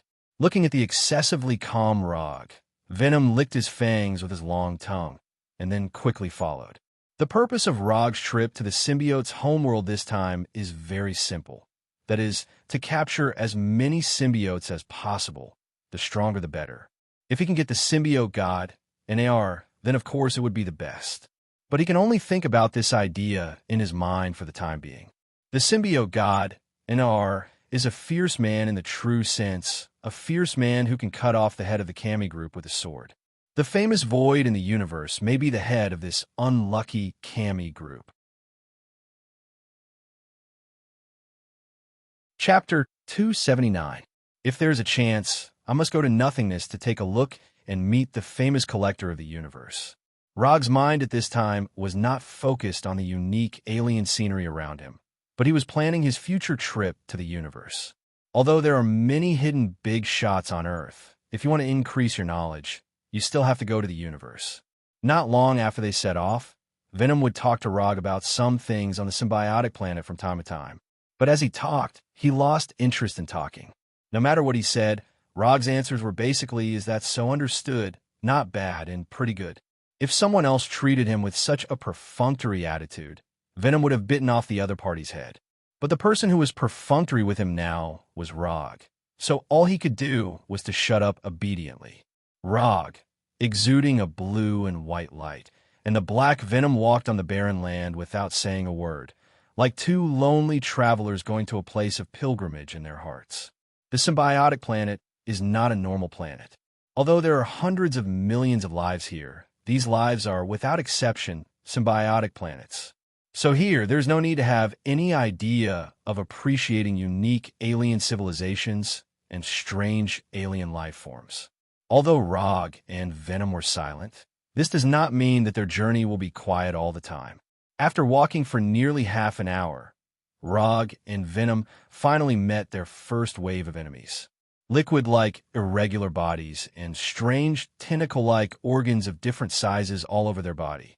This group of squirming creatures that look similar to a disgusting version of slime are the symbiotic bodies of this planet. Do you know them? Rog stopped moving forward and asked Venom behind him without looking back. In his opinion, these symbiotic bodies are basically no different from each other except for the color. But this is only his judgment as a human.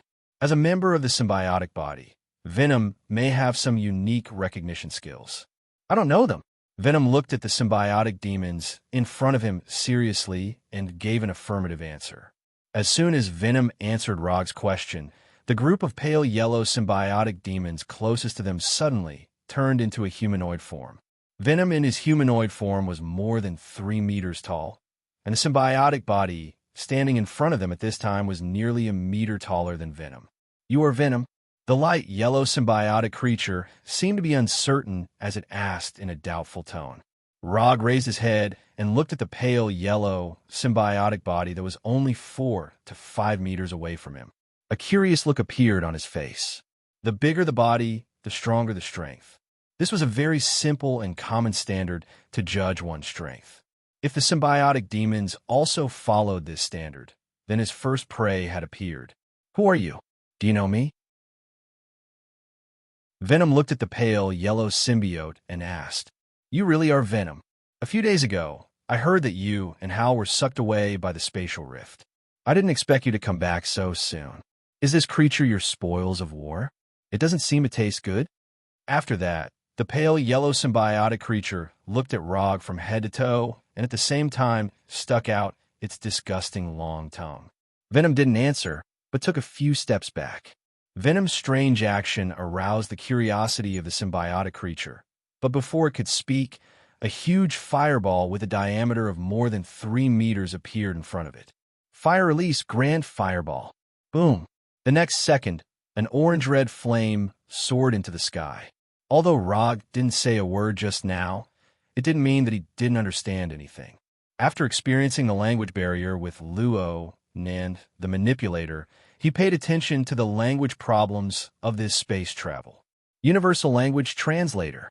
There were many universal language translators on the captured Carey battleship, and he now carried one with him.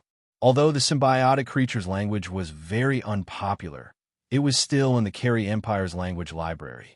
The orange-red flame only lasted for a short 5 to 6 seconds before dissipating.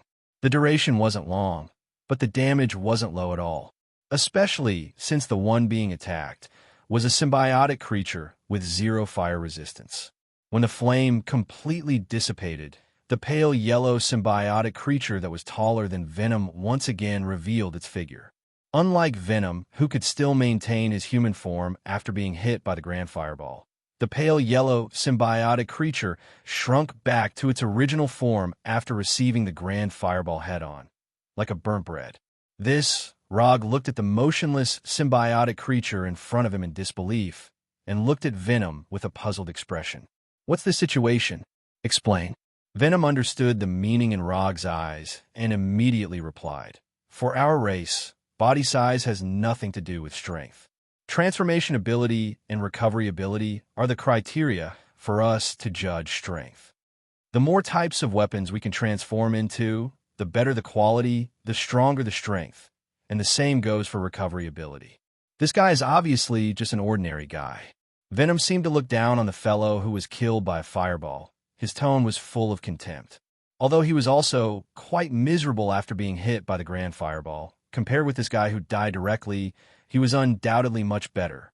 What about the rest? Rog pointed to the symbiotic creatures that haven't transformed. They are all ordinary. Venom nodded with certainty.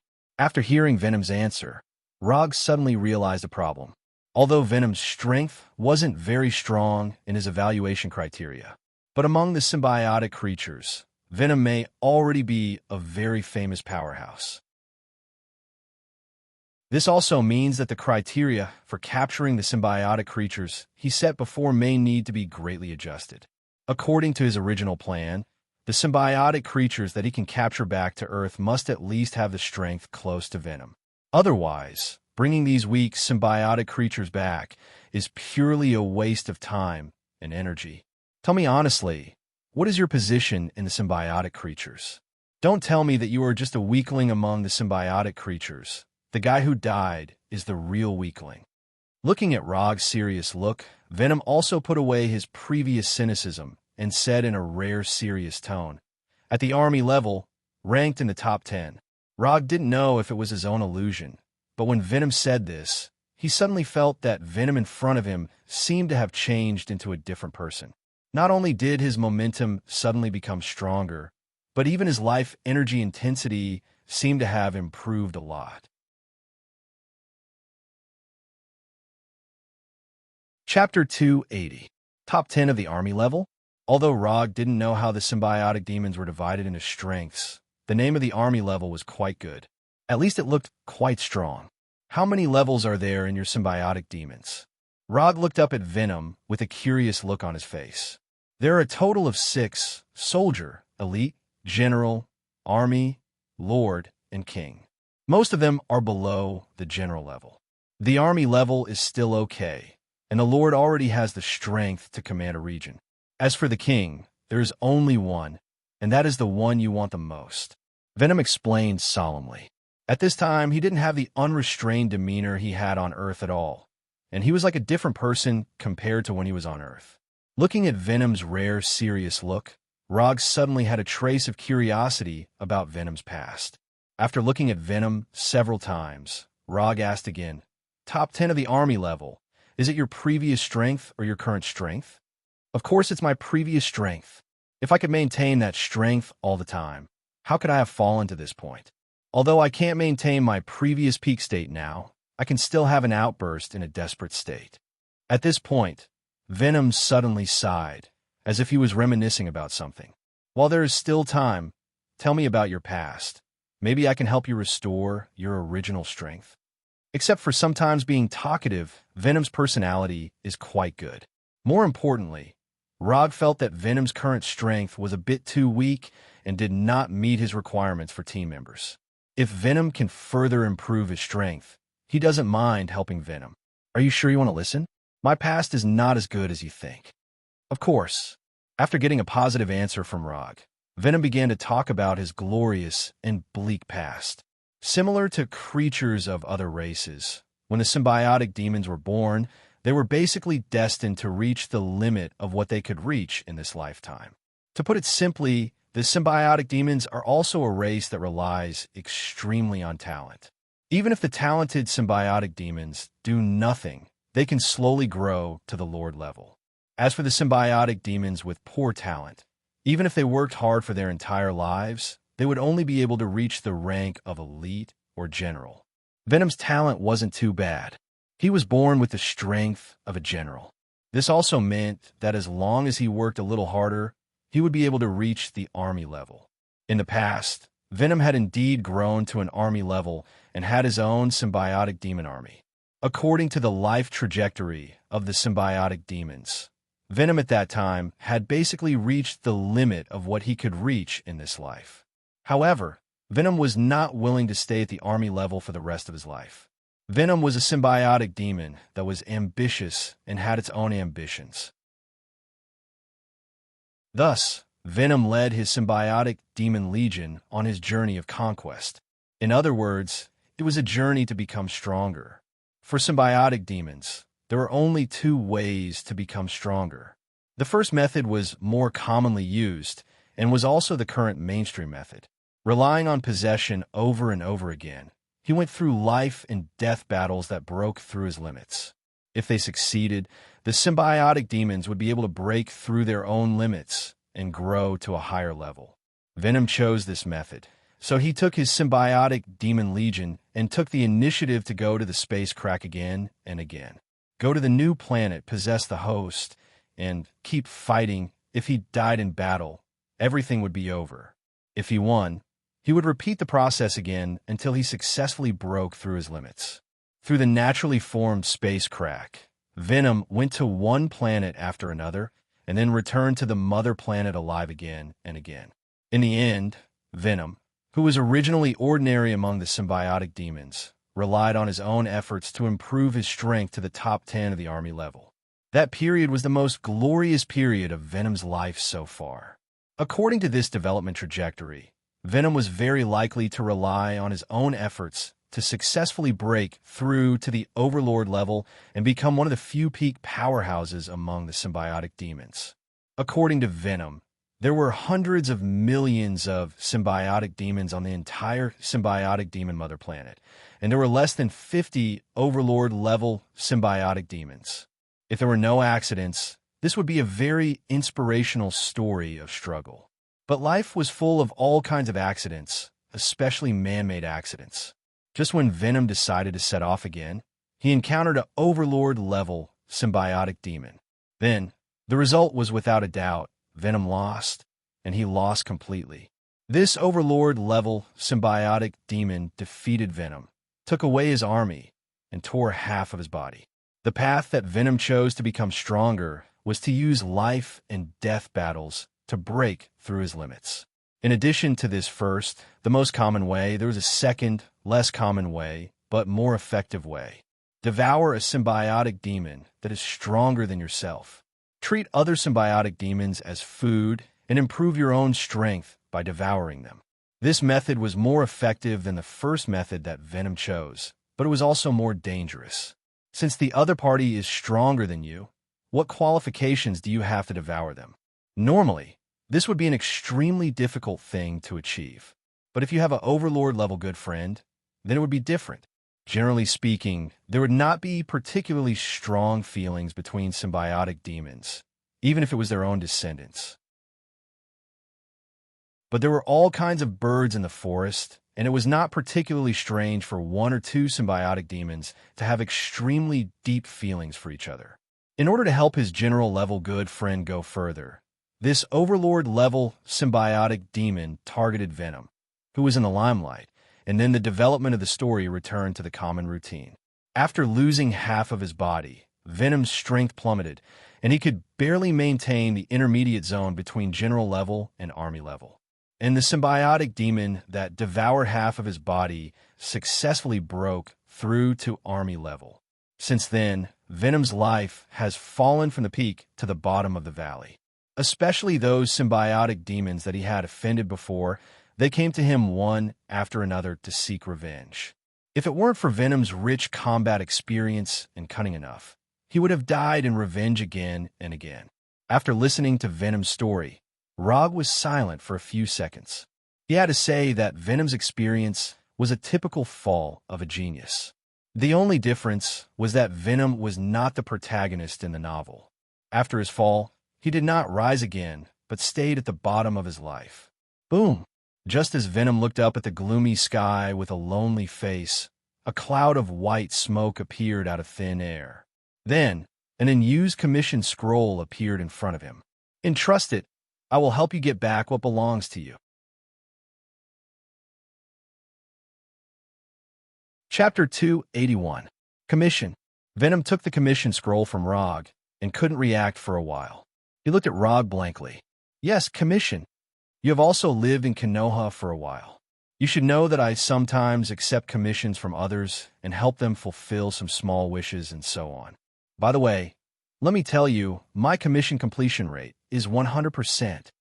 Rog originally didn't have the idea of earning ninja coins from Venom, but after listening to Venom's story, he decided to help the somewhat miserable Venom. He absolutely can't let unfair things affect the life of a good young man who relies on his own efforts to make progress. Although unfairness is the underlying logic of the world, Rog won't let this unfairness appear on the people around him. Isn't it just a Lord-level symbiotic demon? If he can't even deal with a Lord-level symbiotic demon, what qualifications does he have to have the idea of the god of symbiotic demons?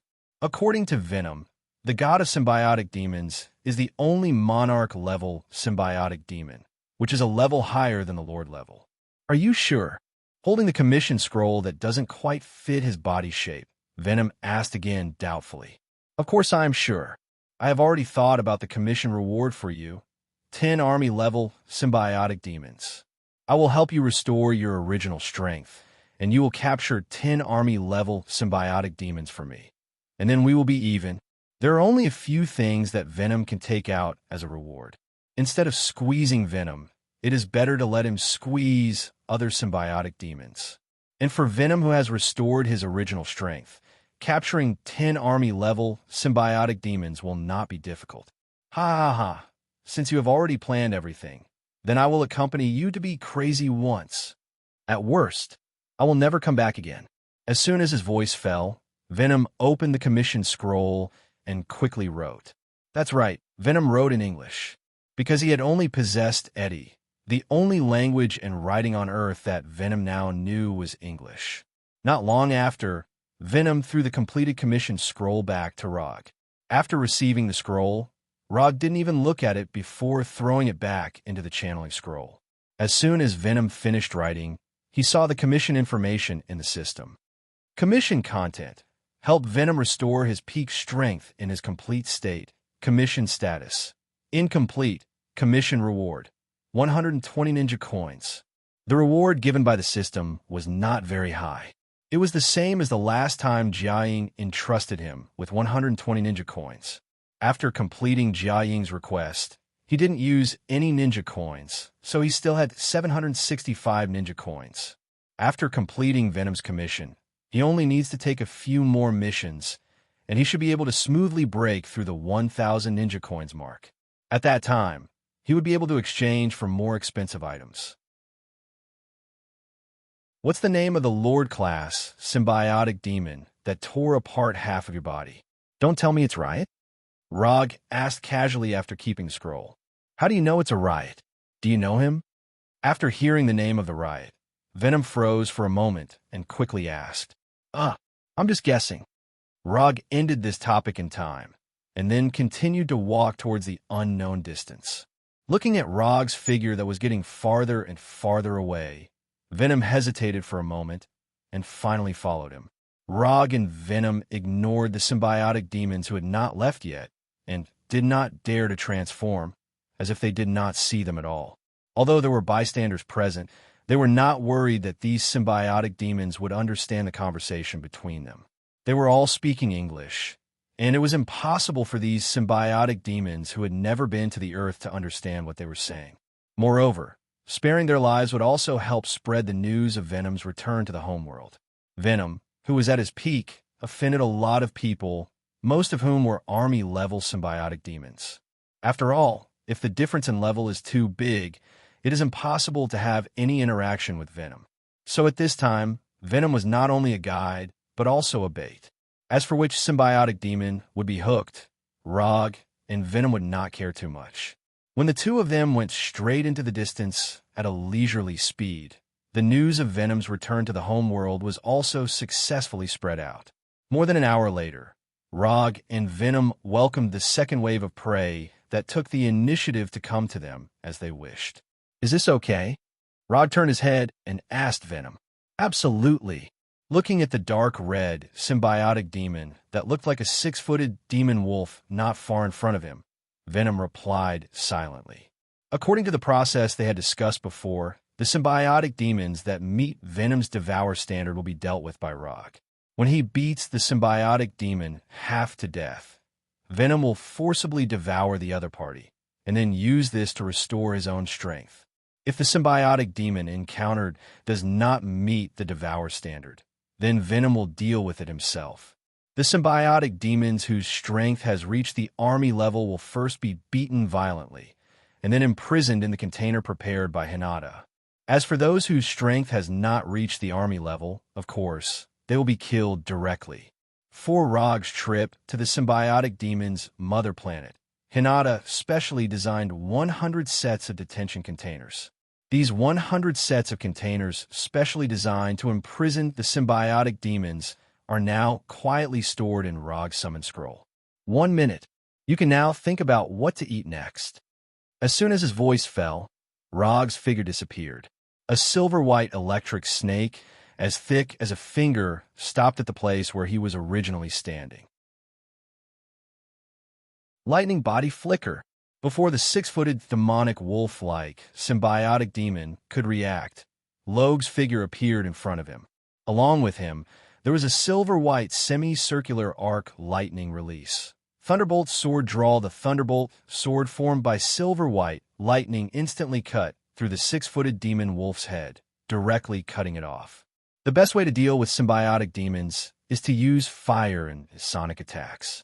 Rog can't use sonic attacks, and fire release is not his best ninjutsu. So at this time, he didn't choose fire release, but used lightning release. Strictly speaking, the symbiotic demons were not afraid of flames, but high temperatures.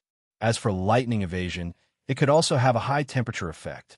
Rog's attack was not only beyond the expectations of the 6-footed demonic wolf symbiote, but it was also beyond Venom's expectations. Venom thought that Rog would use flames to attack like before, but it turned out that he was thinking too much. After chopping off the head of the 6-footed demonic wolf, the Thunder Tachi in Rog's hand did not dissipate directly like before. In the next 10 seconds or so, Venom witnessed with his own eyes what it meant to raise his hand and slash his saber down, and what it meant to have outstanding saber skills. The 6-footed demonic wolf symbiotic body that had its head chopped off didn't even have time to transform into other forms before the Thunder Tachi slashed its body over and over again, cutting it from more than 3 meters tall to less than 1 meter tall.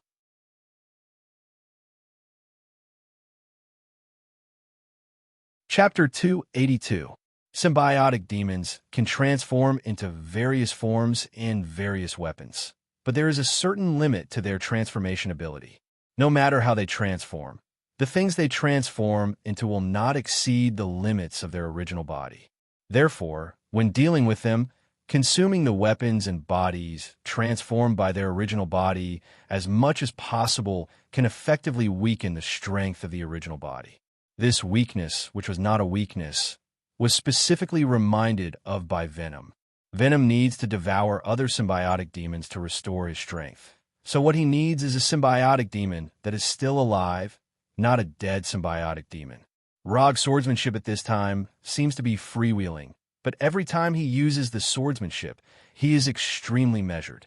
It is necessary to consume the transformed body of the 6-footed demonic wolf symbiotic demon without causing too much damage to the original body of the symbiotic demon. In order to let this symbiotic demon meet Venom's devouring requirements, Rog can be said to have exhausted all his thoughts. The silver-white swordsmanship came one after another, and every time the Thunder Tachi slashed, it would take away a part of the symbiotic demon's body. This originally majestic 6-footed demonic wolf symbiotic demon, which was more than 3 meters tall, tenaciously persisted for more than a minute before helplessly changing back to its original form.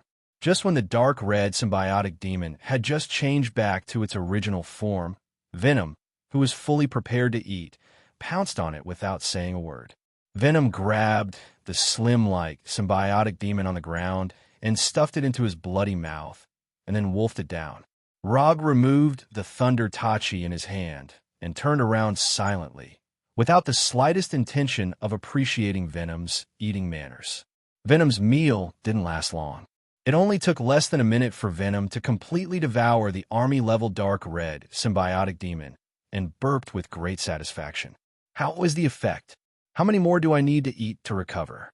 From the outside, Venom at this time looked no different from before. But as long as you perceive the strength of the life energy in his body, you can find a huge change in it. If they are all at this level now, I estimate that it will take 20 or 30 more. But the more I recover, the higher the requirement for devouring. So, I estimate that I should be able to recover after devouring about 10 more. After feeling his current state, Venom gave an answer that he was not very sure about. Only by devouring a symbiotic demon that was stronger than itself would there be a corresponding improvement. Therefore, Venom wasn't sure how many more he had to devour before he could return to his previous peak level. 10 is a little too slow. If they're lords, you should be able to recover after devouring 1 or 2, right? Although it was easy to deal with an army symbiotic demon, it was too time-consuming. And as Venom continues to recover, there will be fewer and fewer Legion-level symbiotic demons that meet the devouring requirements. Therefore, instead of targeting the army tier, it would be better to target the lord tier. At the very least, it would save a lot of effort.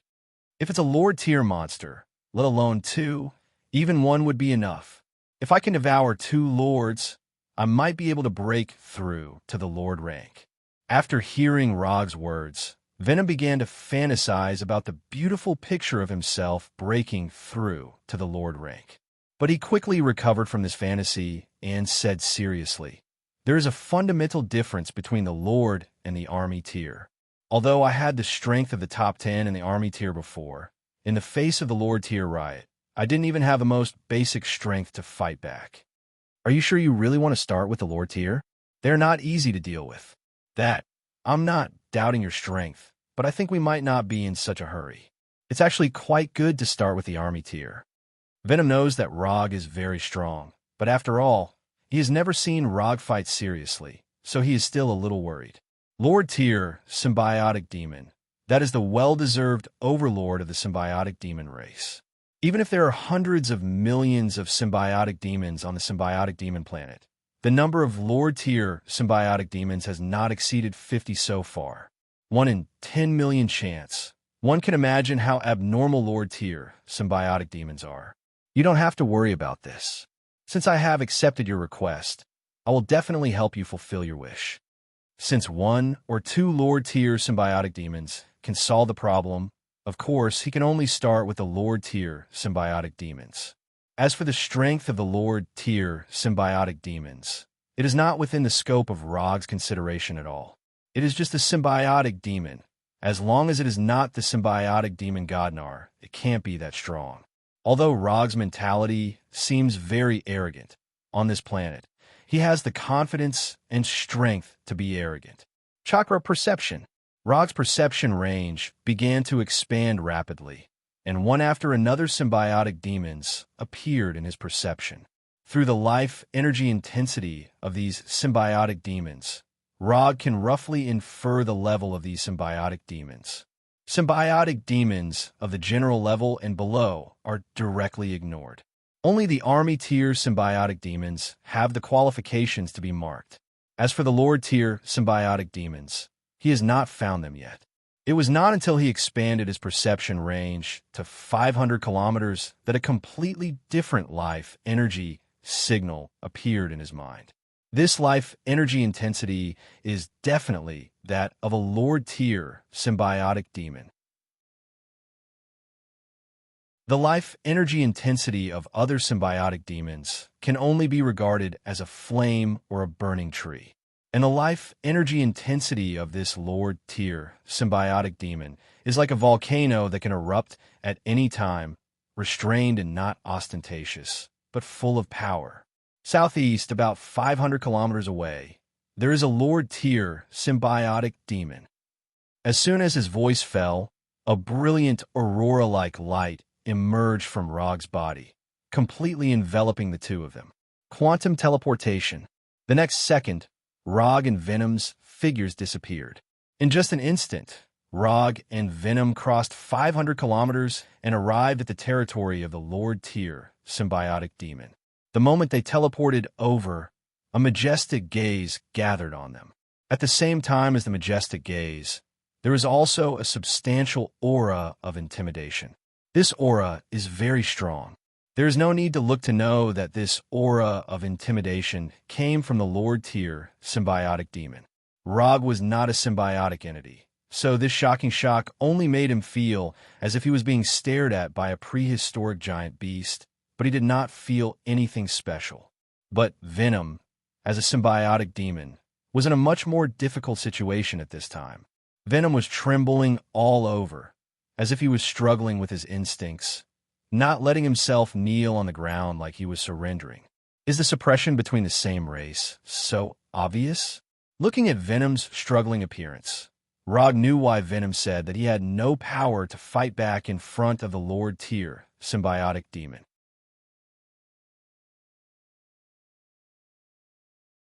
Chapter 283. Being suppressed like this, let alone resisting, even normal activities would be a problem. In order to relieve the suppression on Venom, and also to make his side look more imposing, Rog raised his right hand and added a layer of light blue chakra coat to Venom. This layer of chakra coat will not bring any increase in strength to Venom, and it can only resolve the huge pressure on him.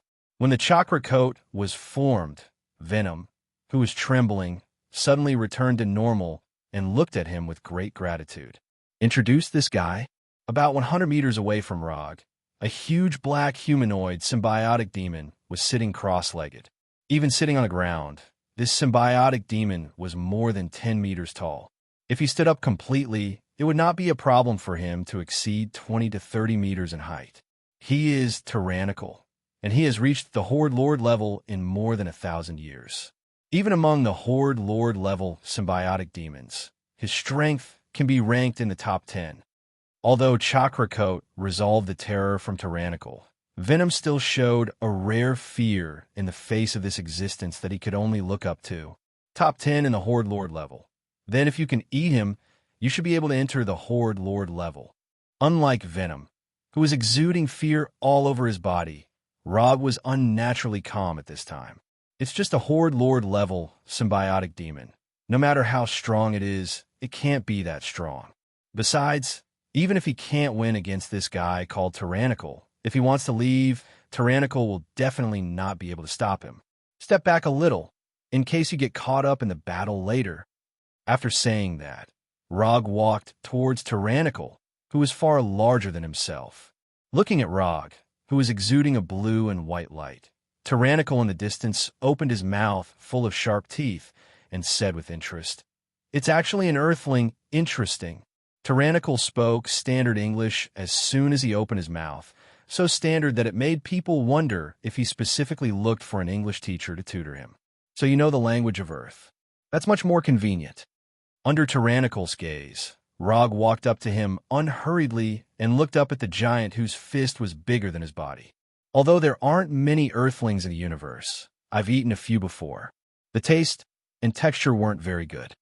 Tyrannical didn't seem to have any intention of attacking. His tone was calm, as if he was discussing with Rog what to eat for dinner. The taste of Earthlings might not be that good, but I think your taste is pretty good. If Venom can eat you, he will be very happy. Tyranny looked at Rog as if he was looking at prey, and Rog was also looking at him as if he was looking at prey. Although Tyranny was prepared for Venom, this does not affect Rog's classification of Tyranny as food. Venom ate me. Haha, Venom used to be a good young man, but now he's just a useless trash. You are actually with such a trash, then it seems that you are not much better. On Rog's body, Venom can feel a fatal threat. But for Tyrannical, whose strength far exceeds Venom, Rog's strength is barely passable. For prey of Rog's strength, Tyrannical can't say that he has eaten thousands, but there are at least hundreds of them. So in Tyrannical's eyes, Rog is nothing more than a snack that takes the initiative to come to his door. That's all. Whether I'm a trash or not, you will know soon. As soon as his voice fell, Rog took the initiative to launch an attack. Lightning body blink. Lightning sword draw Rog, who was still a distance away from Tyrannical, disappeared in an instant and flashed in front of Tyrannical, and the thunder katana in his hand directly slashed at Tyrannical's neck. Just as the thunder katana with the power of thunder was about to hit Tyrannical's neck, a big black hand about the same size as Rog's body rushed out of Tyrannical's neck and grabbed the silver-white blade. Clang! The thunder katana was blocked as if it had cut an extremely hard steel, and the huge recoil directly shattered the thunder katana in Rog's hand. It's actually so hard. Although the big black hand transformed by Tyrannical is not real metal, it is harder than ordinary metal. The thunder katana was shattered, and Rog did not hesitate and immediately retreated. A lower-tier symbiotic demon was indeed different. Tyrannical didn't seem to see Rog's retreat at all, and let him leave without any intention of pursuing him. After easily pulling away, Rog shook his slightly numb right hand, and his eyes began to become serious. Unlike the symbiotic demons he had encountered before, Tyrannical is not only larger in size, but also has higher life energy, and even the transformed limbs are harder. The thunder katana, which can easily cut through real metal, can't cut through the big black hand he casually transformed. This kind of defensive power is terrifying. No wonder Venom said that there is a fundamental difference between Lord-level symbiotic demons and Legion-level symbiotic demons. The huge gap between the two is like two different species. Since the effect of the melee attack is not good, it's time to change to a long-range attack. Fire release. Great fire annihilation. Rog spouted an orange-red high-temperature flame from his mouth, and as the distance increased, the scope of the flame became larger and larger. When the flame swept across a distance of tens of meters and came in front of Tyrannical, the flame, which was only as thick as a finger, had expanded into a sea of fire. It covered the sky and burned everything. Tyrannical can ignore the thunder katana, but he can't ignore this great fire annihilation. With the Sambai's chakra, Rog's great fire annihilation has not reached the level of Uchiha Madara, but it is definitely not far away. One is Madara's fire release, and the other is water release. In front of the amazing sea of fire, Tyrannical, who has been sitting on the ground, finally had a serious expression. However, Tyrannical still didn't stand up. Tyrannical's hands slammed on the ground, and in the next second, a black wall appeared in front of him out of thin air, blocking all the flames. Zzz. The sizzling sound continued to sound, and when the sea of fire covering the earth dissipated, the black wall in front of Tyrannical finally revealed its true appearance. Tyrannical directly transformed into a wall more than 10 meters high and dozens of meters wide, blocking all the flames in front of him. Although the symbiotic demons are naturally afraid of fire damage, this weakness can be eliminated. Tyrannical is a top-level symbiotic demon that eliminates the weakness of fire. Even the two weaknesses of fire and sound can't be eliminated. It is not qualified to be a Lord-level symbiotic demon.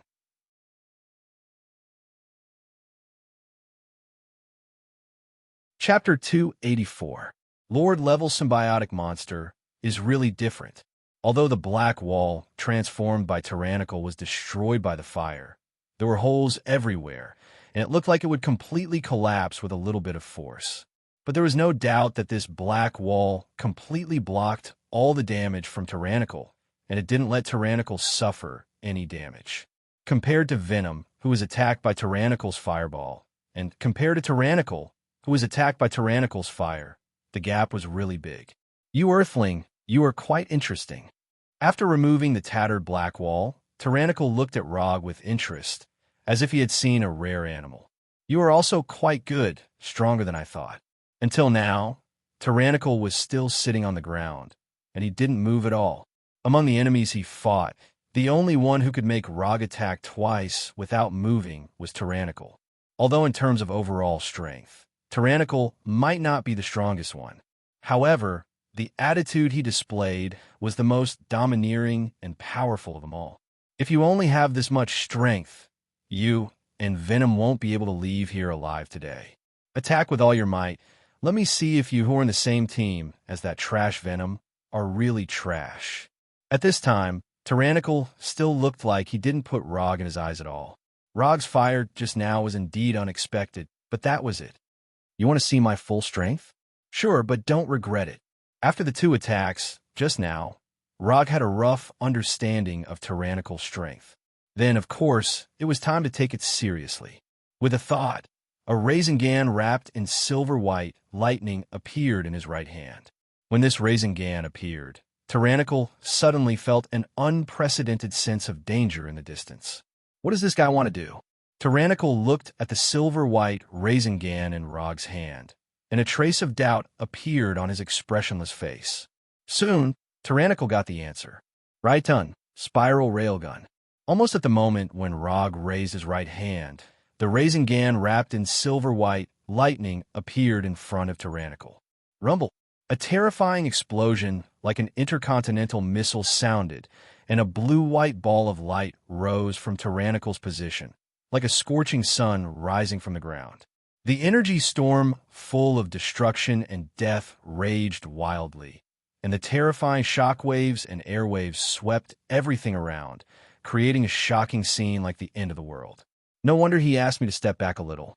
Looking at the terrifying scene created by the spiral railgun, Venom began to rejoice that he followed Rog's instructions from the beginning. Luckily, I didn't make him my enemy from the start.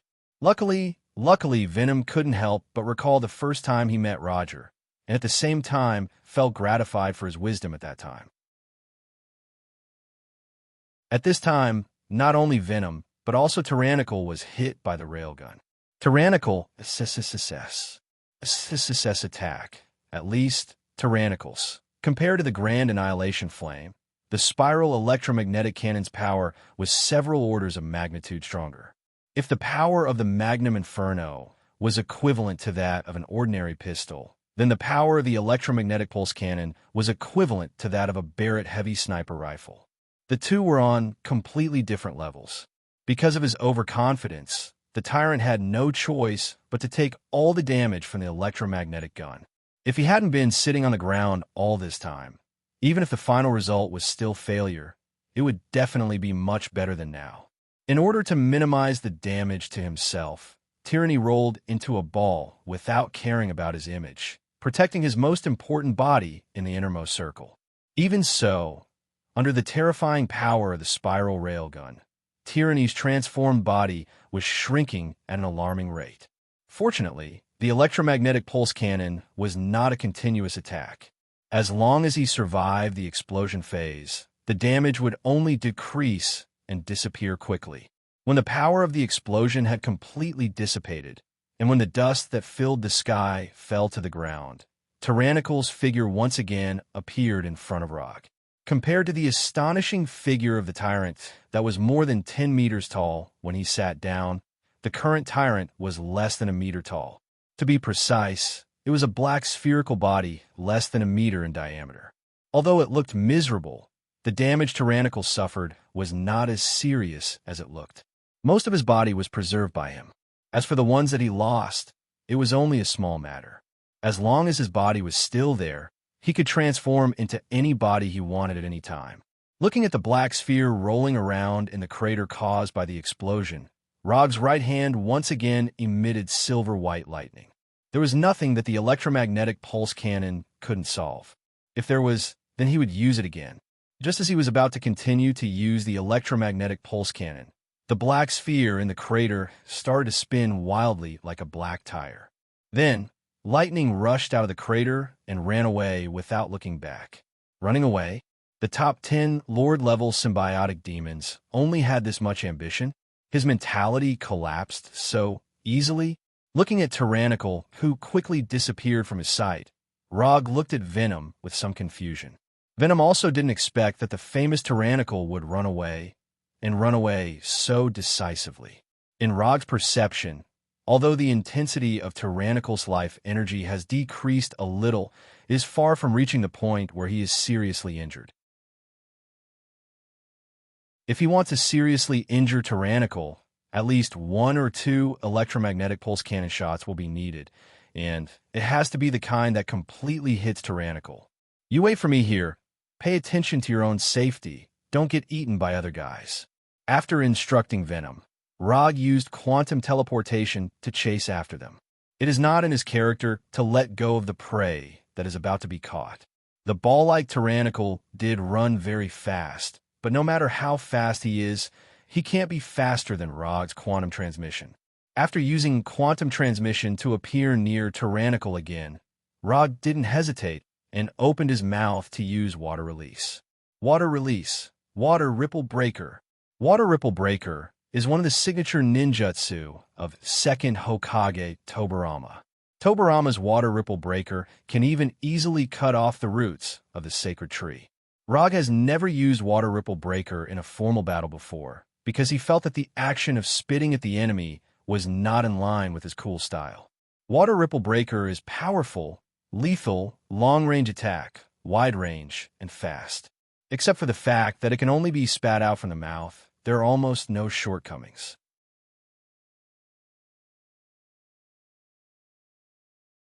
Chapter 285. A high-pressure water column spurted out from Rog's mouth, like a laser beam, attacking the rapidly rolling tyrannical. At first, the water column was only as thick as a finger. But when the water column arrived in front of tyrannical, it had grown to the size of an arm. From the outside, the water column of Water Breaker looked ordinary, similar to the water column shot out from a high-pressure water gun. However, when the arm-thick water column hit the ball-like tyranny, the water column directly pierced through tyranny's ball-like body, like a thin string piercing through tyranny's body. Perhaps it was because tyrannical didn't strengthen his body, or maybe tyrannical didn't care about the attack of Water Breaker at all. Even the Thunder Tachi couldn't cut through tyrannical's body, but Water Breaker instantly pierced through it, like piercing through a soft cake without any hindrance. Although Rog had tested the power of Water Breaker before, he wasn't absolutely sure whether it could pierce through tyrannical's body. Seeing that Water Breaker easily pierced through tyrannical's body, tyrannical didn't hesitate and suddenly twisted his neck. The straight Water Breaker instantly transformed into a high-pressure water knife, cutting through tyrannical's body. Tyrannical didn't expect that the seemingly weak Water Breaker would have such amazing lethality. When the Water Breaker transformed into a water knife to cut through his body, tyrannical decisively chose to transform and let his body avoid being cut by the water knife. In the blink of an eye, tyrannical's body turned from a round ball into a half-meter-tall feline, pouncing to the side at lightning speed. Tyrannical's transformation wasn't slow, but even so, Water Breaker still left an extremely obvious wound on his body. However, the wound that spanned almost the entire back only existed for a short 1 or 2 seconds before disappearing. The power of Water Breaker was a little better than Rog expected.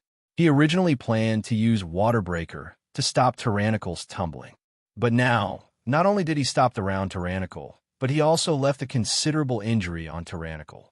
After transforming into a feline to avoid the follow-up damage of Water Breaker, tyrannical didn't continue to maintain his feline form.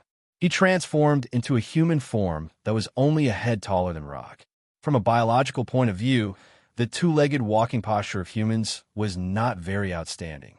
Not to mention the insect form, which had better individual performance. Even most animal forms were better than human forms. Of course, this excellence was only established in instinctive activities that did not involve intelligence. Why do all the intelligent races in the universe have human-like bodies? Other than the fact that it had something to do with the laws of the universe that could not be explained, another reason was that humanoid bodies were more versatile. In terms of individual performance, the humanoid body had no other advantages other than its larger brain. However, in terms of overall performance, the humanoid body was definitely the king of the price-performance ratio. However, this shouldn't have anything to do with the tyrant turning back into his human form. Rog speculated that tyranny should be one of the few symbiotic demons that preferred humanoid bodies. This could be seen from his original giant body. After personally experiencing the power of the electromagnetic pulse cannon, the tyrant decisively gave up on the idea of enlarging his body. The bigger the body, the bigger the target, and the easier it was to be hit.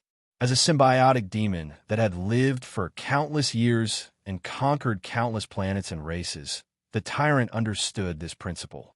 More importantly, the tyrant felt that transforming into a human form that was similar to Rog's would allow him to better unleash his strength. The tyrant had never been to Earth and had not seen many Earthlings. However, there was one thing that he was very sure of, and that was that Earthlings' bodies were very weak. In his opinion, Rog was a classic example of someone who had high offense and low defense. When facing such an enemy, one fatal attack would usually be enough to take their life. Although the tyrant's body had become much smaller, this did not mean that his strength had decreased. A smaller body meant a smaller target to attack and a faster attack speed. After making up his mind, the tyrant immediately ran toward Rog. The sharp claws on his hands emitted a cold metallic glow. Apart from his hands, he had also hardened his entire body to the point that even the Thunder Tachi could not cut through it. Not only that, but black, tentacle-like tentacles also surged out of his body, showing a different style of Cthulhu. Facing the tyrant who was rushing toward him, Rog stood motionless as if he did not see him at all. 50 meters, 30 meters, 10 meters, 5 meters. Although the symbiotic demons were not a race that excelled in speed, the last 5 meters were basically non-existent for the tyrant. Just as the tyrant was trying to directly pounce on Rog and quickly get rid of this Earthling who made him so embarrassed, Rog finally moved. Because of infinite mode, Rog was always in a state of light. At this time, a light blue light emerged from his body again. Unlike the blue and white light that enveloped the whole body in infinite mode, this light blue chakra quickly condensed the moment it emerged from his body. In just an instant, a skeleton with only some ribs and arms appeared beside Rog. Susanoo. At this time, Rog had many ways to dodge or resolve the tyrant's attack, but he chose Susanoo, which had never been used in a real battle. Compared with other enemies, the tyrant, who had outstanding regeneration ability and was only good at melee attacks, was undoubtedly a rare test target. Boom! The tyrant, who was running wildly, collided with the Susanoo formed by chakra, and the strong impact produced a shock wave visible to the naked eye. However, even in this situation, which was like being hit by a heavy truck at full speed, Rog Susanoo did not even shake. The tyrant thought that Rog's Susanoo was just an ordinary energy manifestation, but the moment he came into contact with Susanoo, he knew that he guessed wrong again. This is not an energy manifestation. This thing is very dangerous. The crisis instinct that originated from the depths of the tyrant's soul frantically warned him. The tyrant had realized that something was wrong, but at this time, he had no chance to leave. Although Rog is now using the first stage of Susanoo, that is, only a part of the ribs and an arm form, the defense and attack power of Susanoo will not change significantly because of the different form. After using Susanoo to block the tyrant's impact, Rog did not hesitate at all and used the only bow and right hand on Susanoo to grab the humanoid tyrant. Caught you!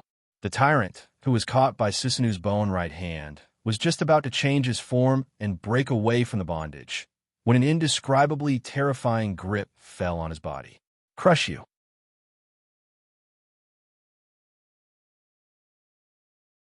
Chapter 286. Tyrannical, who was caught by Susanoo, screamed like a wild beast.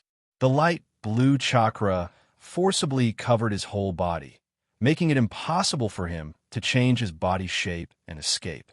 Although Chakra's materialized arm wasn't a real body, it was no different from a real arm when controlled. Rog continued to increase the strength of his right hand, and the brutal screams became more and more obvious.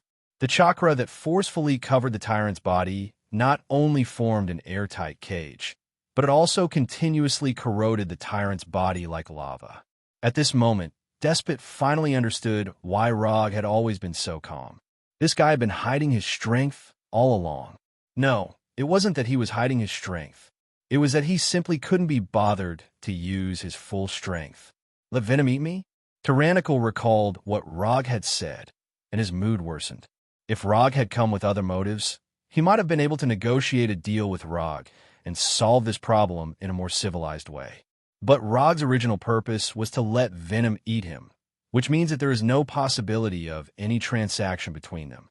He was dead for sure today. No, absolutely not.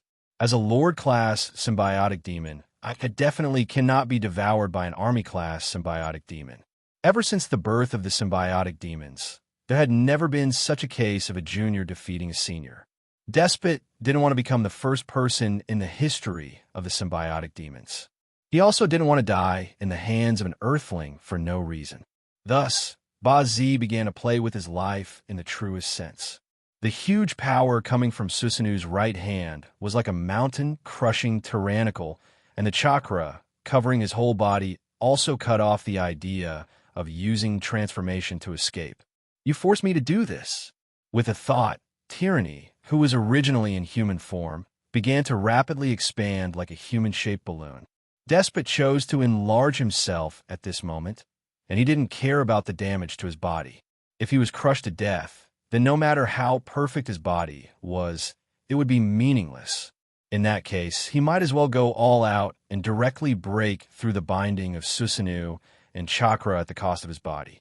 The unique life form of the symbiotic demons could allow them to take any form they wanted. However, under normal circumstances, they would only use a small portion of their bodies to transform. The more of his original body he used during the transformation, the stronger the transformed form would be. To put it simply, the more the original body was used, the tougher and stronger the transformed body would be. At this moment, Despot chose to use his true body. This also meant that the body he transformed into now would be far stronger than any of his previous incarnations. It might even reach the point of being indestructible. Using 100% of the original body to carry out the transformation brought about a visible increase in strength. However, this was also extremely risky. If the body he had transformed into using 100% of his original body was destroyed, then he would undoubtedly die on the spot. Since his main body had been completely consumed, he naturally lost all possibility of survival. Despot was well aware of the risk of using his true body, but he could only do so now. If he did that, there was still a chance of survival. If he didn't do it, he would definitely die. The frantically expanding tyranny opened up Susanu's right hand little by little, using brute force to gain more space for himself to move. As the controller of Susanu, Rog immediately noticed the change in tyrannical. Later, when the tyrant was planning to continue, he silently cast a lightning release ninjutsu. Electric Discharger, 100 million volts. A terrifying silver-white electric current instantly emerged, and a silver-white electric snake emerged from Susanu's right hand. And at the same time, there was a crackling sound of electric current. Despot, who was trying his best to expand his victory, did not expect Rog to extinguish his flames of hope the moment he gained some breathing space. Streaks of silver-white electric snakes continued to swim around the tyrannical black body, causing his black body to turn red, like a shrimp that was quickly being cooked. Ah! The tyrannical screams rang out again. Using Susanu to cast ninjutsu is not a particularly strange thing.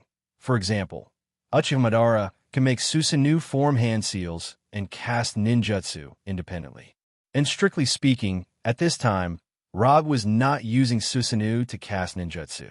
What he was doing now was just treating Susanu as a part of his body.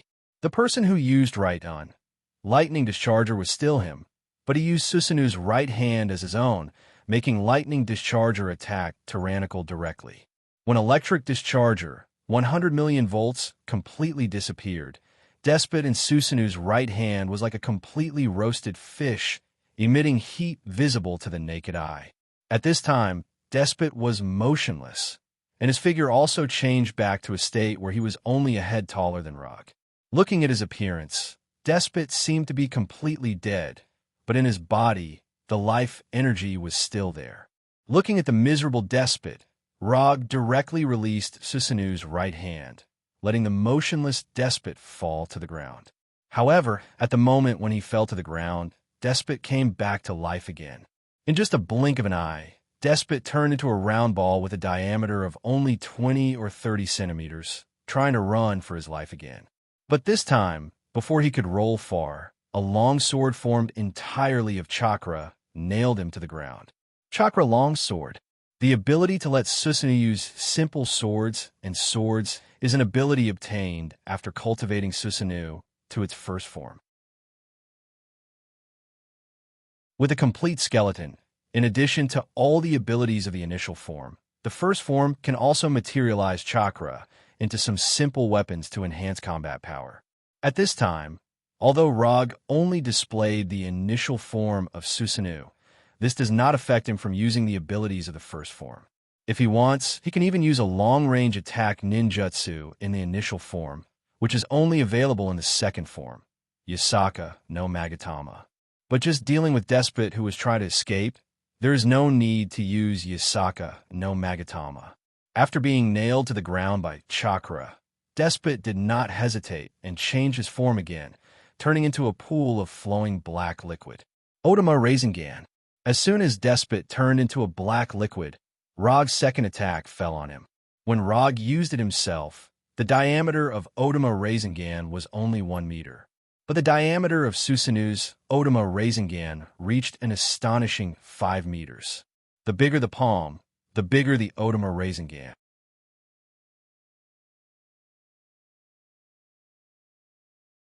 Chapter 287. High-end ingredients often only require the simplest cooking method. After being busy for a long time, Rog finally began to make this Lord-level symbiotic monster meal that belonged to Venom. The Otama Rasengan with a diameter of 5 meters was like the most sophisticated blender, descending on the body of the tyrannical, which turned into a pool of black liquid. The body of the tyrannical was cut and shrunk rapidly, as if it was cut by thousands of sharp blades. Except for the main body, all the other parts of the body were removed by the madly rotating Otama Rasengan, leaving only the purest and most original body.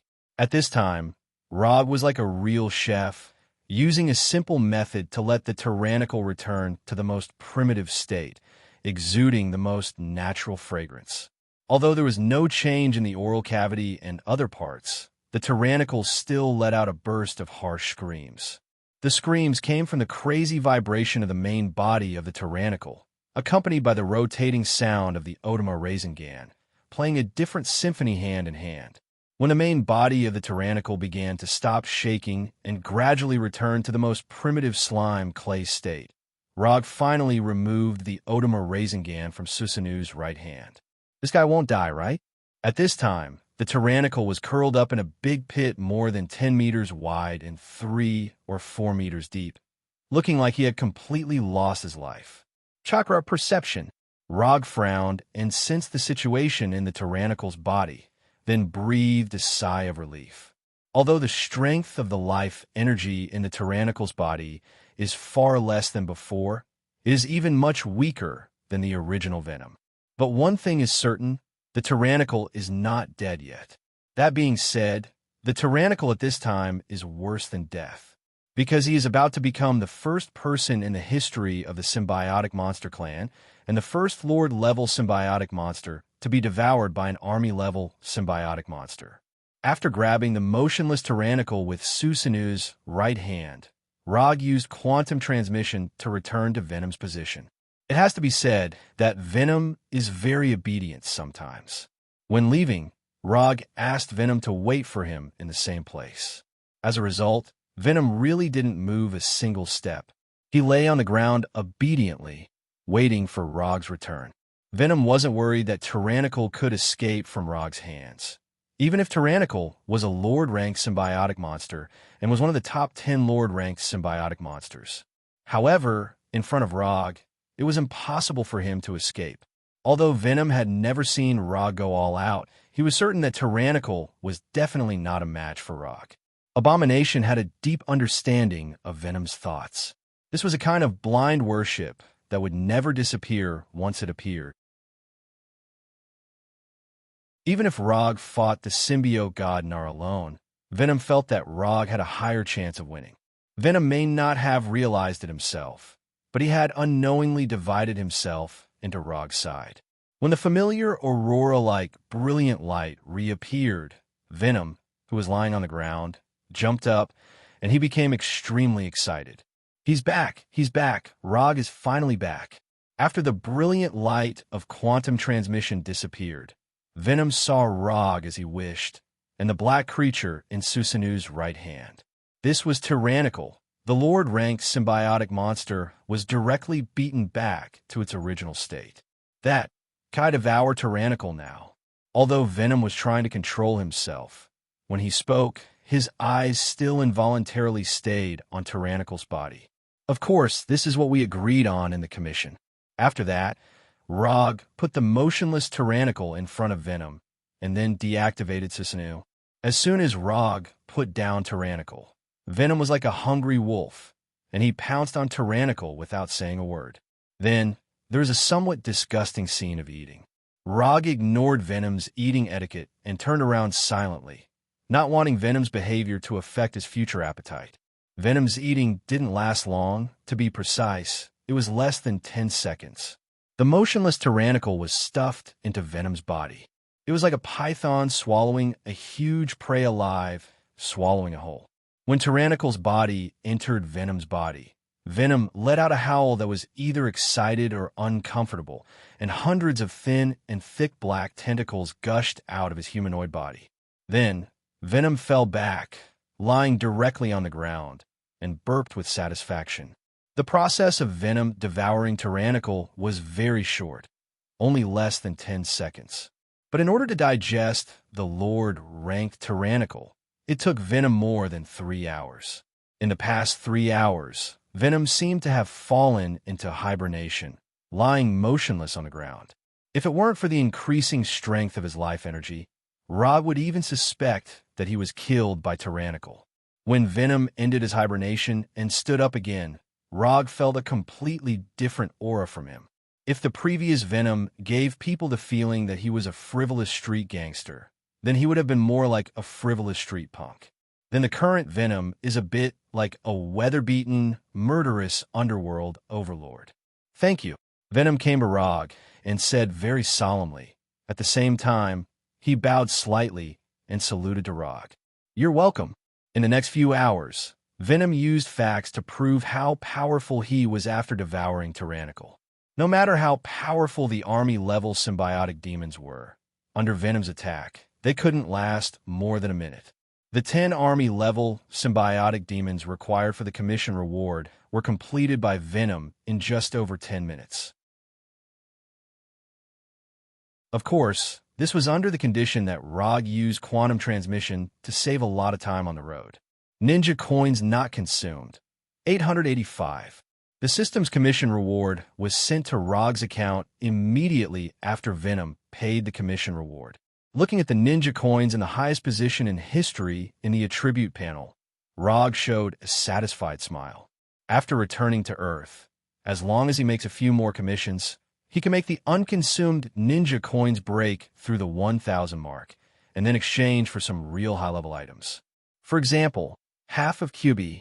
Yes, half of QB costs a full 1,000 ninja coins. Of course, the system is not the kind of ruthless existence. Half of QB costs 1,000 ninja coins. But if you want to exchange for 2 QB at once, it only costs 1,800 ninja coins. Go find Riot. I want to see your battle of revenge. Rog said to Venom after putting another symbiotic demon that Venom had defeated into a container. Because of Venom's hard work, 72 of the 100 containers in the summon scroll have been used at this time. It is only a matter of time before the containers are filled, so Rog intends to end this boring capture operation temporarily.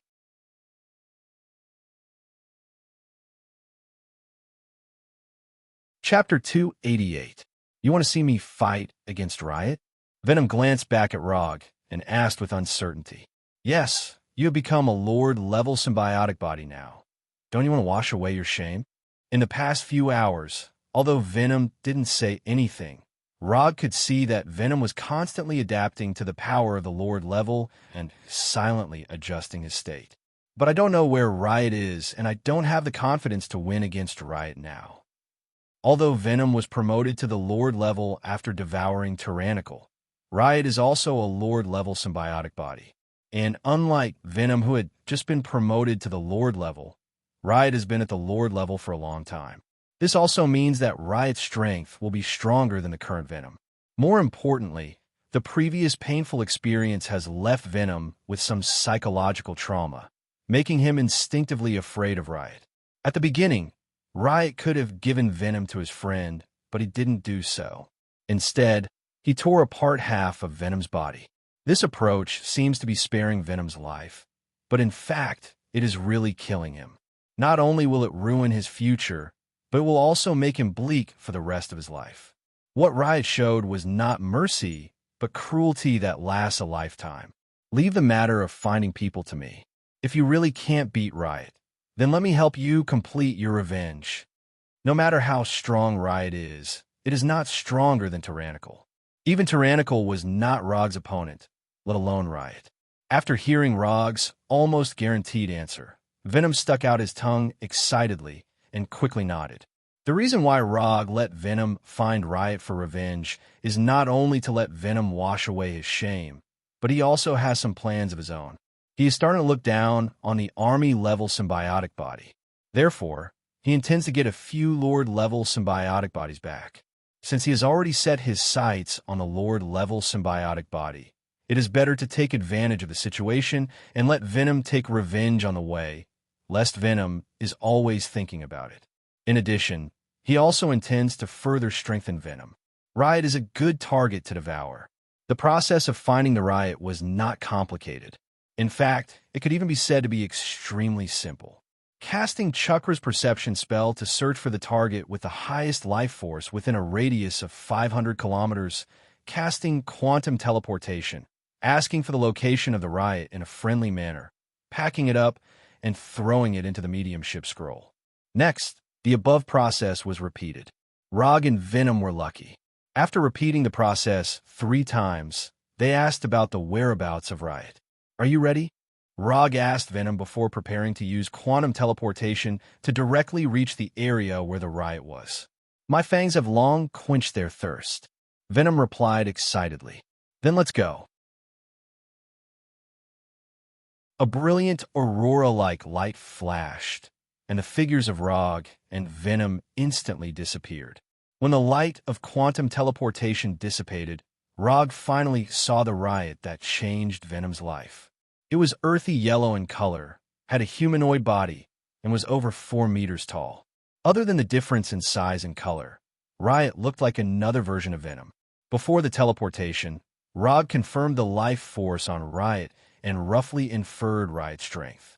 Stronger than the current Venom, weaker than the previous Tyrannical. It meets the devour requirements of the symbiotic demons, which is good. Go, take back your dignity and glory, and let the name Venom resound throughout the symbiotic demon's home planet again. Rog turned his head to look at Venom, cheering Venom up with his Chinibia lines. Venom didn't speak, but nodded very seriously, and then ran towards Riot less than 100 meters ahead. The moment Rog and Venom appeared, Riot recognized Venom and showed a puzzled look. Venom was promoted to the Lord grade. As the instigator who destroyed Venom's future and made Venom a laughingstock, Riot was certainly no stranger to Venom. It was precisely because of this that he was puzzled by Venom's promotion to the Lord grade. After losing half of his body, he could still be promoted to the Lord grade, although Riot didn't know how Venom did it. One thing he was sure of was that Venom's promotion was related to the Earthling next to him. Just as Riot was guessing the relationship between Rog and Venom, Venom, who was running at full speed, came in front of Riot like a black shadow, and his sharp claws directly grabbed Riot's head. Because of their racial form, the battles between symbiotic demons were simple and crude close combat. The only difference was that the weapons and forms of each symbiotic demon would be different. Unlike Venom, who liked to fight hand-to-hand, Riot preferred to use weapons. Before Venom's claws touched Riot, Riot's hands turned into 2 huge scimitars, slashing at Venom from left and right. 4 symbiotic demons with amazing regeneration ability A little injury in battle was nothing. To some extent, they even liked this kind of injury for injury tactic. So whether it was Venom or Riot, they had no intention of avoiding each other's attacks. Venom's claws tore Riot's head as he wished. Riot's scimitars also slashed at Venom without any suspense, almost splitting Venom into three. Injuries that would be fatal to other creatures were nothing to the symbiotic demons. Without any hesitation, the injured Venom and Riot attacked again. While Venom and Riot were fighting like wild beasts, Rog used wood release and made himself a wooden chair to sit on.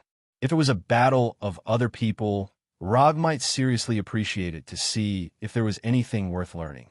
But the battle of symbiotic demons was completely meaningless. These guys purely relied on their racial talents to fight. Learning their fighting style would only make him die faster.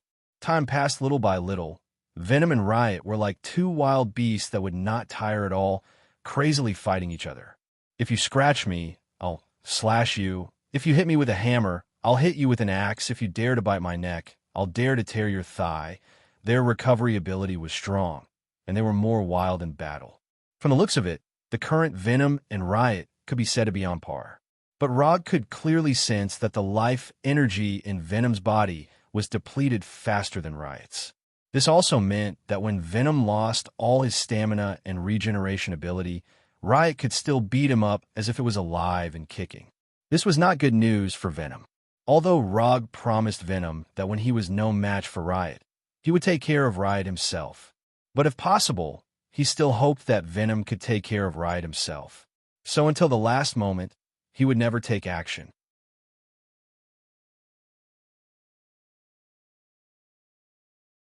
Chapter 289. As time passed, Venom, who could have been on par with Riot, began to gradually fall into a disadvantage. The battle between Riot and Venom has been maintained at a very high attack frequency. After noticing that Venom's attack speed had begun to slow down, Riot once again increased his attack speed and frequency. Kill Venom in one fell swoop. Riot's idea at this time was very simple.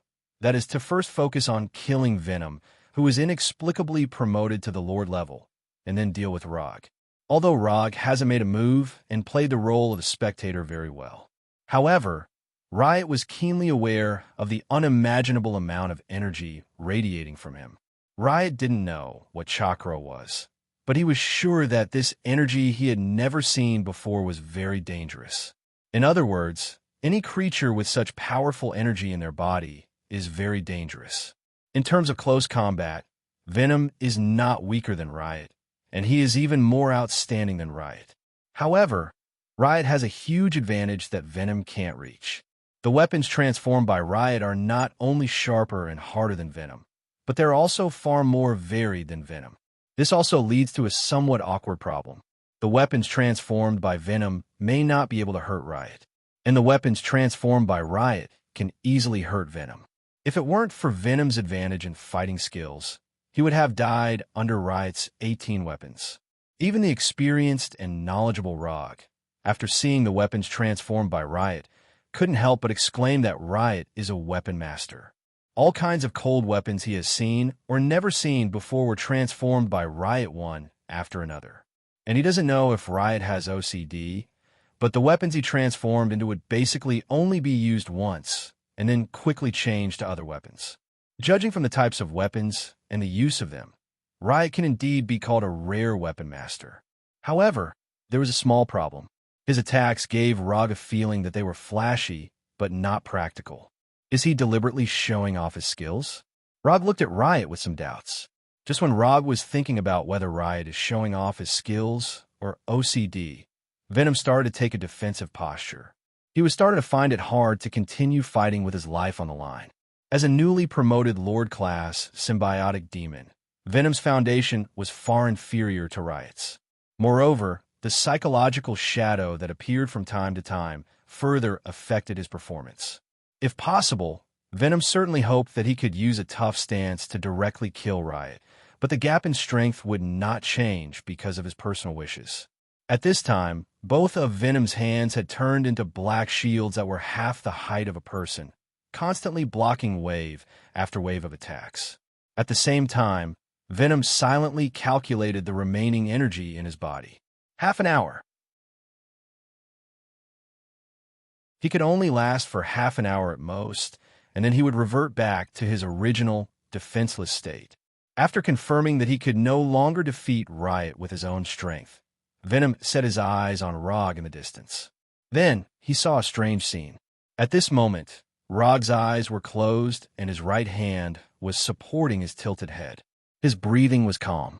Did he fall asleep? At this moment, Venom suddenly felt like he had met a scumbag. What happened to the promise? Didn't we agree that when I can't solve Riot, you will solve it? Looking at Rog, who seemed to have fallen asleep, Venom suddenly roared and then took the initiative to face Riot. Relying on others was unreliable. Instead of praying for others' help, it was better to fight for an opportunity with his life. Since Venom could bring his symbiotic demon army to fight everywhere in order to become stronger, then the current Venom could of course fight desperately for revenge and survival. I don't want to be a laughingstock in other people's mouth anymore. I don't want to be a joke in my race anymore. I absolutely don't want to be called trash again. Venom's rationality began to gradually disappear and was replaced by pure instinct for revenge. In the past, Venom would feel lucky to have survived by a fluke. But now, he would only do everything to take revenge. F*CK honor. F*CK promotion. F*CK becoming stronger. I just want to tear this bastard in front of me alive. The shields in Venom's hands had long disappeared, and the sharp claws emitting cold light appeared again. Tear him apart. When Venom's mentality changed, Rog in the distance and Riot in front of Venom immediately noticed his change. Venom's white eyes that had no eyeballs turned blood red. Not only that, but Venom's figure also began to change. His body, which originally had some elasticity, became extremely hard at this time, and his black body exuded a dark metallic light. Dang, dang, dang, dang. The weapon in Riot's hand hit Venom's body, making a crisp sound of metal colliding. What's going on with this guy? What's going on? Looking at Venom, who had suddenly become different from the others, Riot was puzzled. Just a minute ago, he still had the upper hand. As a result, Venom turned his head and glanced at the Earthling, and he became like this. Thinking of this, Riot suddenly realized something and turned his head to look at Rog in the distance. At this time, Rog was completely different from before. Not only was he not asleep, but he also stood up from the wooden chair, looking at the mutated Venom with satisfaction. He wasn't asleep, and the reason why he acted like that was nothing more than to see what Venom would do. If Venom brought Riot over after seeing him asleep, then he would deal with Riot as promised. But if Venom didn't bring Riot over, then he would give Venom a big gift that he couldn't refuse. The strongest Lord-level symbiotic body. As long as Venom can show the belief of revenge even at the cost of his life, as long as Venom has this mentality of only relying on his own strength to fight against a strong enemy, then he will help Venom become the strongest Lord-level symbiotic body. Some things can be obtained through acquired training, such as a certain degree of strength and ability. There are also some things that can never be obtained through acquired training. For example, beliefs, such as mentality. When Venom made this choice, he may not have thought so much. But on Rog's side, Venom's choice just now made him very satisfied. Riot was able to stand out among hundreds of millions of symbiotic bodies and become one of the few Lord-level symbiotic bodies, indicating that he is not the kind of idiot who only knows how to use brute force. So after seeing the satisfied look on Rog's face and the sudden mutation of Venom, Riot decisively made the choice to retreat. There's something wrong with Venom, and there's also something wrong with that Earthling. Retreat first, and then slowly settle accounts with Venom later. As soon as this thought appeared in Riot's mind, Rog's voice came over. Would release, trapping Beast Cage.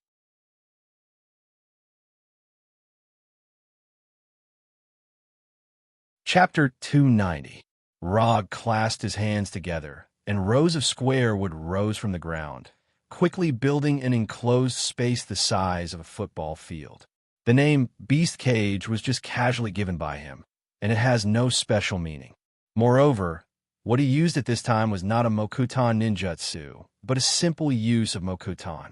If he doesn't like the name Beast Cage, he can change it to Coliseum or Wembley Stadium, and it won't affect the effect at all. It's rare for Venom to enter a berserk state. If he lets Riot escape at this time, Rog will despise himself. With the appearance of the Mokuton Cage, Riot finally understood Rog's plan. This guy wants me to die here and become the target of Venom's devouring. After realizing this, Riot no longer held back, and the energy in his body surged wildly. Riot's yellow body suddenly skyrocketed, reaching 10 meters in an instant. After that, the gigantic Riot punched Venom, who had gone berserk, and ran towards Rog. First deal with this Earthling, then deal with Venom. Although Riot doesn't know why Venom has become this berserk state. But one thing he can be sure of is that Venom's berserk state won't last long. If the energy in Venom's body was declining steadily in a gentle manner before, then now, the energy in Venom's body is declining rapidly like diving into a pool, burning frantically in a state of burning his life force. This desperate berserk state made Venom burst out far more powerful than before, but it also consumed Venom's energy quickly. According to Riot's estimation, Venom can only continue to maintain the berserk state for more than a minute, and then he will collapse without any suspense. More than a minute, this time, is not long. But if he chooses to resist, it will also cause a lot of trouble for him. Therefore, Riot decisively changed the target, adjusting the attack target to Rog, and, at the same time, delaying Venom's time. Riot's choice can't be said to be wrong. It can even be regarded as killing two birds with one stone. He can take the opportunity to waste Venom's little remaining time, and he can also kill Rog, who is not pleasing to the eye during this time. Their choice was correct, but the Riot had overlooked two very important issues. Venom, in his berserk state, would not let him leave, and Rog was not as weak as he thought. Although the physiques of Earthlings were weak in the eyes of the symbiotic demons, the physiques of humans could not be lumped together. Rog was the one who couldn't be lumped together. Rog didn't have any intention of moving as he watched the chaos rushing towards him. He just snorted disdainfully. Riot hadn't run far when 4 or 5 tentacles as thick as an arm appeared behind him like chains. Then, he pulled Riot, who was 10 meters tall. Bang! Riot did not expect Venom's counterattack to come so quickly. Due to the inertia, Riot fell heavily on the ground, kicking up a small cloud of dust. Before Riot could fight back, Venom, who was far away, suddenly retracted his tentacles. He flew into the air and landed on Riot's back. Then, there was a dazzling tearing. The larger Riot was like being pounced on by a mad wild dog at this time, and the pain of his body being torn apart quickly occupied all his thoughts. Although Venom in the berserk state still maintained his previous size, his attack power and defense have undergone a qualitative change. Previously, it was the weapons transformed by Venom that couldn't break through Riot's armor. But now, Riot's weapons couldn't hurt Venom's body. Although Riot was still alive at this time, and he was fiercely resisting Venom's bite. However, the overall situation has been decided. Venom's berserk state can only last for more than a minute. But this minute will be the most difficult minute in Riot's life, and it will also be the last minute of his life.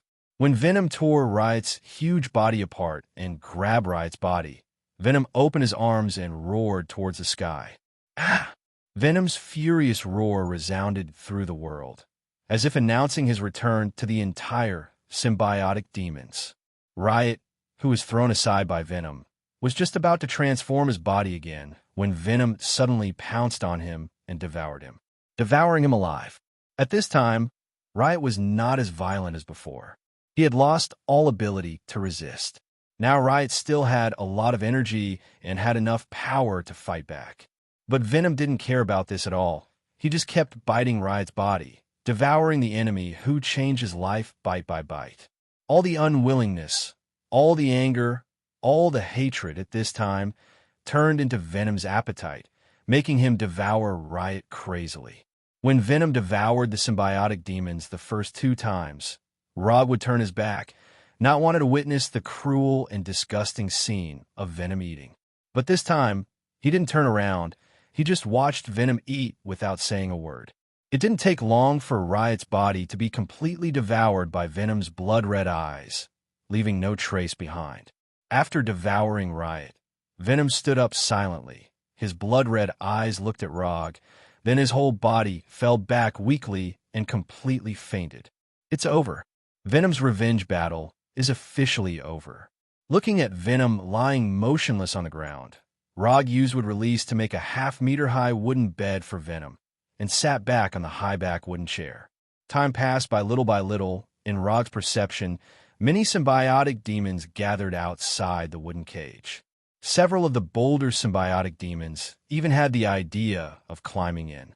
For these symbiotic demons, the strongest was only an ordinary army level. Rog had no intention of making a move. He didn't even have the thought of standing up. In order to dispel the curious thoughts of these symbiotic demons, and also to let Venom have a quiet sleeping environment, he exuded a terrifying aura that was more powerful than the Lord-level symbiotic demons. Of course, when he exuded his aura, he deliberately avoided Venom, who was sleeping. The moment Rog's aura swept through, the symbiotic demons that gathered seemed to have encountered the most terrifying existence in the depths of their souls, and they trembled involuntarily. Then they showed their fastest speed and fled into the distance without looking back.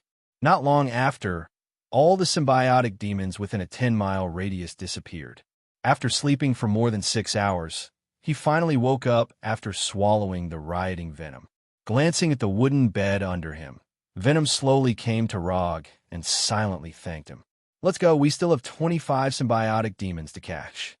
Originally, there were still 28 symbiotic demons to catch, but when asking about Riot's whereabouts, the 3 symbiotic demons that were asked for directions were also thrown into the summon scroll by Rog.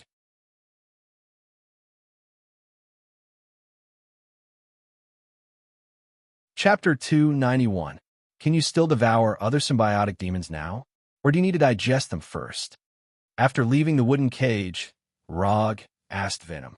He didn't just say that he wanted to make Venom the strongest Lord-level symbiotic demon. He really intends to do so. After all, if Venom becomes stronger, he can also relax a little. "Anytime, are you going to continue to feed me?" He doesn't know if it's because of his successful revenge. Venom's mood at this time is obviously much better than before, and he even took the initiative to joke. "Don't use the word feed. It will make me look a little perverted. But I do have plans to make you stronger, as a gift for your successful revenge." Roger explained simply. He wouldn't tell Venom that this was something he had already decided on a long time ago. "I definitely don't mind devouring a few more Lord-level symbiotic demons, but if you really do this, we may be collectively hunted down by other Lord-level symbiotic demons. Losing 1 or 2 Lord-level symbiotic demons is nothing for the symbiotic demons. It's just a normal replacement phenomenon. But if I continue to hunt other Lord-level symbiotic demons with you, we will become the public enemy of the whole planet."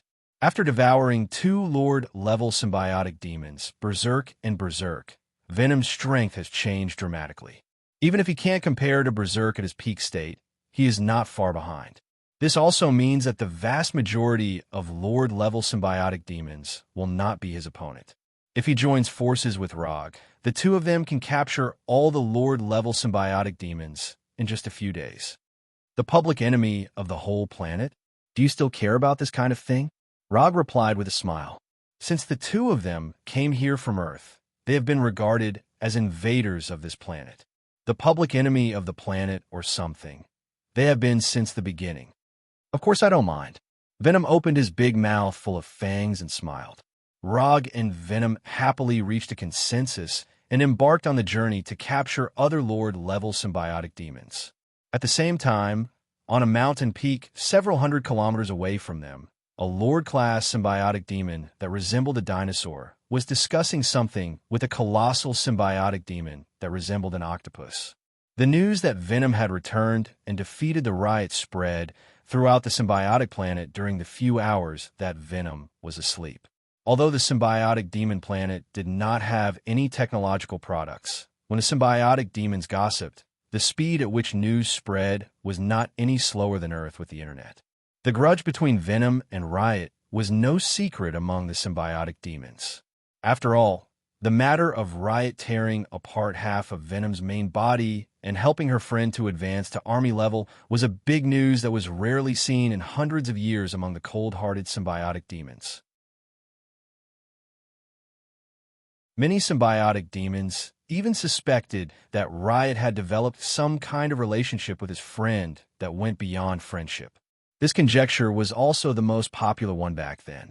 If it wasn't for the fact that symbiotic demons were creatures that reproduced asexually, this conjecture would most likely become a reality. The dinosaur symbiotic demon and the octopus symbiotic demon were plotting something, and in other places on the symbiotic planet, different scenes of Lord-class symbiotic demons were also playing out. Venom defeated Riot, which means that Venom has become a Lord-class symbiotic demon. Thinking about the possible outcome of Riot, it was not difficult to guess how strong Venom, a newly promoted Lord-class symbiotic demon, was. However, these Lord-class symbiotic demons ignored a small problem. That is, before Venom defeated Riot, he also devoured the top 10 Lord-class tyranny. This also led to a problem. That is, the evaluation of Venom's strength by these Lord-class symbiotic demons was generally low. Riot's strength was not outstanding among the Lord-class symbiotic demons, so Venom, who defeated and even devoured him, would not have a high evaluation. If that incident hadn't happened back then, Venom might have been promoted to Lord-class long ago. In a plane, a brown giant symbiotic demon with only one, I said slowly.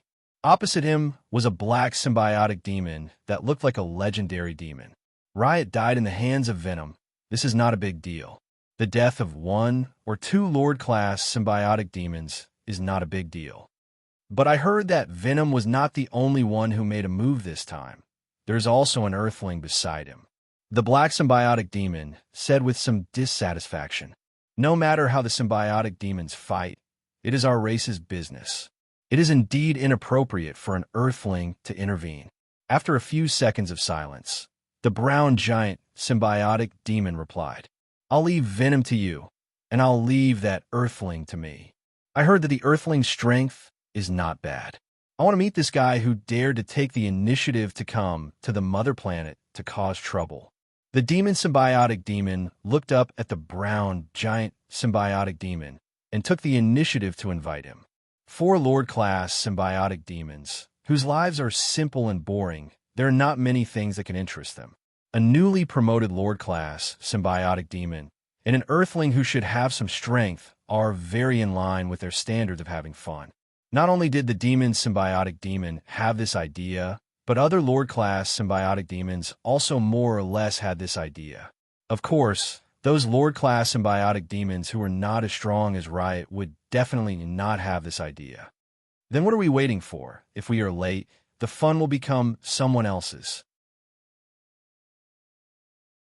As soon as the voice fell, the brown giant symbiotic demon, who was more than 10 meters tall, took the lead and ran in the direction where Rog and Venom were. At the same time, other Lord-class symbiotic demons who were trying to have fun also rushed to the location where Rog and Venom were.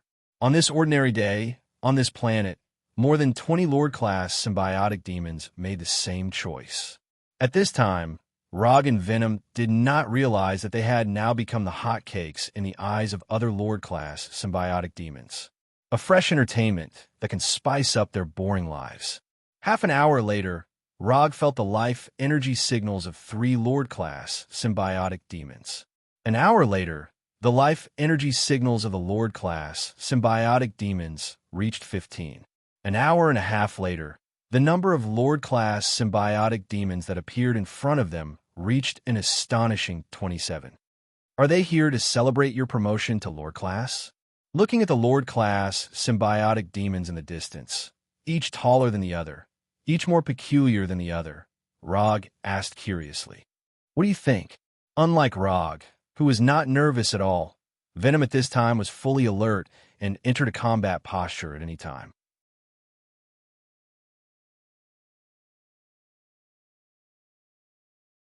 Chapter 292. 27 Lord-level symbiotic demons appeared together. This kind of phenomenon, even in the entire long history of the symbiotic demons, could be counted on one hand. At the very least, Venom couldn't remember the last time something like this happened. This is what I call the planet's public enemy. Venom said to Rog in an extremely serious tone. While speaking, his eyes didn't dare to leave the Lord-level symbiotic demons in the distance. The lineup is quite big, but this is also quite good. At least after this battle, you can be considered to have completely left your name in the history of the symbiotic demons. The opportunity to leave one's name in history is not something that anyone can have. To be honest, the appearance of these Lord-level symbiotic demons at the same time was indeed a bit beyond Rog's expectations. In his estimation, at most, there would be 2 or 3 Lord-level symbiotic demons who would come to find trouble with them. But it turned out that there were more Lord-level symbiotic demons than he imagined. This kind of opportunity can lead to death. Venom was indeed full of confidence in Rog, but he still didn't think that he and Rog could defeat 27 Lord-level symbiotic demons. No, not only could they not defeat them, they might not even be able to leave alive. 1 or 2 Lord-level symbiotic demons working together was nothing. 4 or 5 Lord-level symbiotic demons working together could barely deal with it. But 27 Lord-level symbiotic demons working together, this was no longer a matter of whether they could deal with it or not, but how long they could last. At this time, Venom began to wonder if Rog had some invisible aggro aura on him that could attract so many Lord-level symbiotic demons. People will indeed die, but it will definitely not be you or me. You pick 2 symbiotic demons that meet the devouring standard and deal with them yourself. As for the rest, leave them to me. Rog's tone was as flat as ever, as if he was talking about how to divide the fruits he just bought. After hearing Rog's words, Venom turned his head and looked at him in disbelief. What does that mean? Is he planning to fight against 25 Lord-level symbiotic demons alone? Were all the youngsters nowadays so arrogant? In terms of age, Venom was at least dozens of times older than Rog. From his point of view, it was not an exaggeration to say that Rog was a young man. However, that wasn't the main point. The main point was that Rog actually intended to take on 25 Lord-ranked symbiotic demons by himself. 25. Lord Symbiotic Demon. They weren't the soldier class or elite class symbiotic demons that could be seen everywhere. Instead, they were the Lord class symbiotic demons that stood at the pinnacle of the symbiotic demons. They were the famous Lord class symbiotic demons. Venom wasn't the only one who felt that Rog's words were ridiculous. Even the Lord class symbiotic demons on the opposite side were stunned. Although Rog's voice wasn't loud, he purposely used the universal language translator and chakra to transmit his voice so that the Horde leader's symbiotic physiques in the distance could hear him clearly. Making sure that the Lord class symbiotic physiques on the other side understood what he was saying was just for the sake of better acting cool. However, unlike Venom, these Lord class symbiotic demons showed a ruthless sneer after hearing Rog's words. What's the matter with this Earthling? Was he out of his mind? After staying on a backward planet like Earth for a long time, does he not know the immensity of heaven and earth? All kinds of ruthless sneers sounded one after another, and even some Lord-class symbiotic demons made indecent gestures towards Rog that crossed different races and civilizations. Rog didn't take the ridicule of these Lord-class symbiotic demons to heart. He just silently used summoning jutsu to summon the 4th Hokage's White Haori, Disaster Pistol, Flying Thor Kunai, Kusanagi Sword, Dwarf King Ai Choi, and other equipment one by one. Amidst the ridicule of the Lord-class symbiotic demons, he unhurriedly put on the armor and equipped the Disaster Pistol, Flying Thor Kunai, Kusanagi Sword, and other weapons. Finally, under the gaze of all the symbiotic demons, he put on the fourth Hokage's white Haori. Venom thought that Rog was just joking with himself to ease the somewhat tense environment. But after seeing Rog fully armed, he suddenly realized that Rog was serious. 1 against 25, he was serious. Have you chosen yet? I'm excited now. Rog didn't intend to make a big scene on the symbiotic demon's planet. Otherwise, he wouldn't have only brought 100 containers. But after seeing these 27 Lord-class symbiotic demons appear one after another, he suddenly had the idea of going all out. The last time he went all out was a bit of a long time ago. Warner Protoss's Sea God Njord, Dark Elf King Malekith. It seems that there were only these 2 times. Roger quickly tried to recall what had happened. Dinosaur and Demon. Venom pointed to the 2 Lord-class symbiotic demons. He didn't say the names of the 2 Lord-class symbiotic demons, because if he only said the names, Rog wouldn't know which one it was. No problem.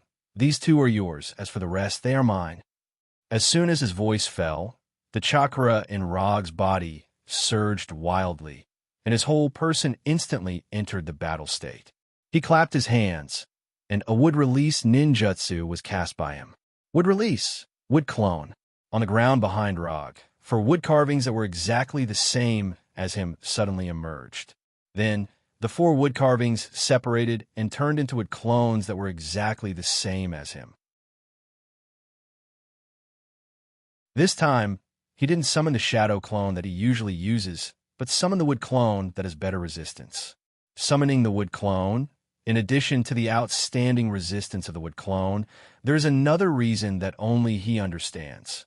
When these 4 wood clones stood on his left and right sides, he did something that he wanted to do for a long time, but he never had the chance to do it. Susanoo.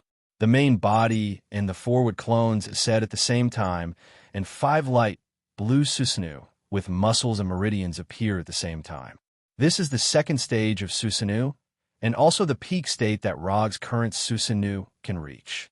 At the moment when these 5 Susanoo appeared, Rog's momentum also reached the peak, and his insufferably arrogant momentum instantly swept over all the Lord-class symbiotic demons on the opposite side. At this time, although Rog didn't say a word, he used his momentum to convey a message to the Lord-class symbiotic demons on the opposite side. I'm right here. Come at me if you have the guts. Although it's impossible to recreate the famous scene of Uchiha Madara using 25 Susanoo against the 5 Kage, Rog can create his own famous scene. 5 Susanoo against 25 Lord-class symbiotic demons.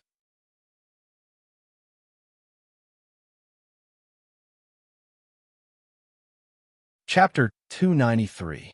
5 Susanoos spread out in a row, coupled with the imposing manner of looking down on the world. Rog used his actions to prove what was called arrogance. Looking at Rog, who took the initiative to provoke them, the Lord-class symbiotic demons in the distance showed an unhappy look. All along, it was only them who looked down on others. When did it become their turn to be looked down upon? And now, it wasn't the symbiotic demons who didn't put them in their eyes. Arrogant, ignorant, not knowing the immensity of heaven and earth. Although these Lord-class symbiotic demons didn't say anything, they all gave the same evaluation of Rog. As for Venom, it was ruthlessly ignored by them. Although Rog's behavior made these Lord-class symbiotic demons very unhappy, they still didn't intend to join forces to attack. If he wanted them to join forces, Rog still needed to show strength worthy of their cooperation. The Susanoo's appearance and imposing manner were impeccable, but just these were not enough to make these Lord-class symbiotic demons join forces to attack. Although Rog didn't know what these Lord-class symbiotic demons were thinking, after seeing that they didn't intend to take the initiative to attack, he made his move. Bang, bang, bang. Rog raised his disaster pistol and casually fired 3 spiral electromagnetic gun bullets. 3 palm-sized blue and white Rasengan drew 3 straight blue and white lines in the air, instantly arriving in front of these Lord-class symbiotic demons. Then, there were 3 terrifying explosions. Rumble. A terrifying explosion like a supernova instantly appeared. 3 blue and white light balls rose like a mushroom cloud, The dazzling blue and white light instantly occupied the whole sky. An energy storm symbolizing destruction and death crazily swept through everything in the surroundings. Silver-white electric current, astonishing hurricanes, and terrifying shockwaves were born at the same time, jointly creating a scene of doomsday. The earth began to crack, the sky began to lose its color, spiderweb-like cracks and earthquake-like tremors appeared one after another. These Lord-class symbiotic demons didn't expect that Rog could actually release such a powerful attack. What made them even more shocked was that Rog, who released such a powerful energy attack, still looked calm and relaxed. At this moment, they finally understood why Rog dared to say that he would take on 25 Lord-class symbiotic demons alone. They finally understood why Venom, who had fallen to the bottom of his life, was able to rise back to the Lord tier and defeat Riot for revenge. This Earthling had the strength to match his arrogance. The might of the 3 Helix electromagnetic cannons was indeed astonishing, but it was still a little weak to defeat these Lord-class symbiotic demons that had lived for who knew how many years. Even Tyrannical could withstand a spiral railgun by himself and survive. Among these Lord-class symbiotic demons, there were many who were stronger than the Tyrant. Moreover, there were more of them, so each of them received less damage. Of course, it was impossible for them to be killed instantly. Rog didn't expect these 3 electromagnetic cannons to kill the Lord-class symbiotic demons. The reason he fired those 3 spiral electromagnetic cannons was to tell these Lord-class symbiotic demons that if they wanted to defeat him, they had to work together. Otherwise, they wouldn't stand a chance. For both sides in a battle, words weren't the only thing that could be used to communicate. Attacks could also be used. Sure enough, as soon as the power of the Helix electromagnetic cannons began to dissipate, 3 or 4 Lord-class symbiotic demons rushed towards him. And behind these 3 or 4 Lord-class symbiotic demons, there was a second attack team. That's right, this is more like it. When these Lord-class symbiotic demons rushed towards him, Rog and the 4 Wood clones performed the same ninjutsu at the same time. Catan, Grand Fire Annihilation. How could he not use Catan to deal with the symbiotic demons? 5 flames converged into a true sea of fire, showing the amazing power to burn the sky and destroy the earth. The surrounding temperature rose rapidly, and the orange-red flames became the undisputed protagonist. The entire plane became as hot as purgatory. The power of Grand Fire Annihilation was unquestionable, but the Lord-class symbiotic demons weren't pushovers either. The terrifying flames and the astonishing temperature could burn the bodies of these Lord-class symbiotic demons, but it couldn't stop them from advancing. Just a few seconds after Logue finished casting Grand Flame Extinguisher, a few Lord-tier symbiotic demons rushed out of the sea of fire and arrived in front of Logue. These Lord-class symbiotic demons that arrived in front of him had different forms. In addition to the common humanoid and bestial forms, Rog also saw a relatively rare insect form. This was a Lord-class symbiotic demon that looked like a praying mantis, but it was different from ordinary praying mantis. This symbiotic demon was more than 6 meters tall and had 4 sickle-like forelimbs. For a symbiotic demon, any form wasn't a problem. The only problem was that the form they took wasn't in line with their own aesthetics, and it wasn't suitable for them to display their strength. When these Lord-class symbiotic demons arrived in front of them, Rog and the Wood clone still didn't intend to move. Instead, they condensed chakra into Susanoo weapons. In the blink of an eye, 10 chakra swords appeared in Susanoo's hands. Double sword flow, Susanoo. Without any command, the moment the chakra sword was formed, the 5 Susanoo simultaneously transformed into a dual-blade swordsmanship master. Dang, dang, dang, dang, dang, dang.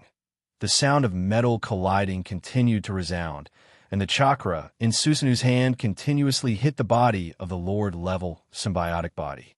And the weapons of these suzerain symbiotic demons also arrived at Susanoo's body one after another. Just like that, a primal and exquisite close combat battle began. Blades flashed and swords flashed, blood and flesh flew everywhere. Although the body of the Lord-level symbiotic demons was comparable to steel, but in front of Susanu's chakra swords, they were still very fragile. At this time, Susanu was like a violent and skilled butcher, crazily stabbing and slashing these Lord-class symbiotic demons in front of it. No matter what kind of weapon these Lord-class symbiotic demons transformed into, no matter what kind of body they transformed into, the chakra swords in Susanu's hands would cut their weapons, cut their bodies, and leave one astonishing wound after another on their body. This kind of fighting style may be useful for others, but for Rog, who used Susanu, it didn't have any meaning. With the protection of Susanu, these Lord-class symbiotic demons couldn't even touch him, let alone injure him. This was Susanu, the third kind of power that could only be unlocked after awakening Mangekyo Sharingan. This was the power of God.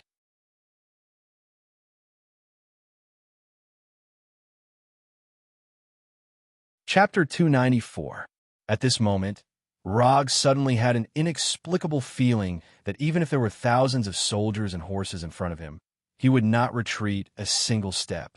5 Susanu lined up in a row, like an indestructible line of defense, blocked all the enemies who were rushing towards them. Rog Susanu at this time is only the second form of Susanu. Even so, these Lord-class symbiotic demons couldn't do any harm to him. It didn't take long for the other Lord-class symbiotic demons to join the battle. Lord-class symbiotic demons of various shapes and colors surrounded Rog and his wood clone. At this moment, Rog and the wood clone were being attacked from all angles. All kinds of weapons and claws from different directions and angles hit Susanu's body one after another. Even some Lord-class symbiotic demons, relying on their size advantage, directly pounced on Susanu, trying to crush Chakra Susanu. Against the attacks of these Lord-class symbiotic demons, Log and his doppelganger retaliated by swinging their swords continuously. Although Chakra wasn't a godly weapon, it was more than enough to deal with these Lord-class symbiotic demons. According to the plan, Rog and the wood clone would deal with 25 Lord-class symbiotic demons. However, these Lord-class symbiotic demons clearly had no intention of cooperating with Rog's plan, especially the dinosaur symbiotic body and the demon symbiotic body that were picked by Venom. They ignored Venom. The newly promoted Lord symbiotic body, Venom, was ignored just like that. This made Venom very unhappy, very unhappy. Therefore, Venom chose to take the initiative to participate in the battle, participating in the chaotic battle of the Lord-level symbiotic demons. However, Venom didn't expect that not long after he joined the melee, the Susanu controlled by the wood clone grabbed him and threw him out. Before Venom could react, the Lord-level symbiotic body in dinosaur form and demon form was also caught by Susanu and thrown near him. "Go play somewhere else and don't bother me." Although Rog didn't speak, he expressed his meaning with practical actions, and he was sure that Venom could understand what he meant. After throwing Venom and the 2 Lord-class symbiotic demons away, he focused his attention on the nearby Lord-class symbiotic demons. Although the two-handed Susanu showed amazing swordsmanship, the regeneration and recovery ability of the Lord-class symbiotic demons were also amazing. For ordinary life forms, these Lord-class symbiotic demons only need 1 or 2 breaths of time to completely recover. As a result, an unconventional picture was born. Susanu's chakra longsword had no way to directly end these Lord-level symbiotic bodies, and Lord-level symbiotic bodies also couldn't break through Susanu's defense. The battle scene looked very bloody, but it was far from reaching its climax. Killing these Lord-class symbiotic demons in a short period of time. The symbiotic demons the symbiotic demons. The regeneration ability of the symbiotic demons is amazing, and the regeneration ability of the Lord-class symbiotic demons is almost immortal. If you want to kill these Lord-class symbiotic demons, you can either use a powerful attack to kill them or slowly wear them down. Rog didn't like to fight for a long time, and he didn't need to kill these Lord-class symbiotic demons. 25 Lord-class symbiotic demons. If he killed them, it wouldn't be in line with his habit of making the best use of them. What's more, he didn't intend to kill these Lord-class symbiotic demons from the beginning. Don't look at how he is using Susanoo to madly attack these Lord-class symbiotic demons. But in fact, he just wants to consume the life energy of these Lord-class symbiotic demons to pave the way for the next step of his plan. After madly slashing these Lord-class symbiotic demons with chakra for a few minutes, Rog and the wood clone dispelled chakra at the same time and then used the same ninjutsu. Raitan Discharger, 200 million volts. Without chakra, Susanoo grabbed the Lord-class symbiotic demons in front of it, and at the same time, a dazzling silver-white light erupted from its body. The terrifying silver-white electric current centered on Susanoo instantly spread to all the Lord-class symbiotic demons in the surrounding area. The scene that once played on Tyrannical was once again played out. But this time, it wasn't just one symbiotic demon that experienced the electric current flowing through their body, but a total of 25 symbiotic demons. In addition, this was also the first time that Rog used this ninjutsu to the extreme.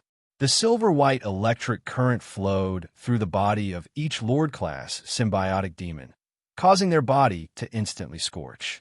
The main body hidden in their body was also eroded by the electric current, making a sizzling sound like burning meat.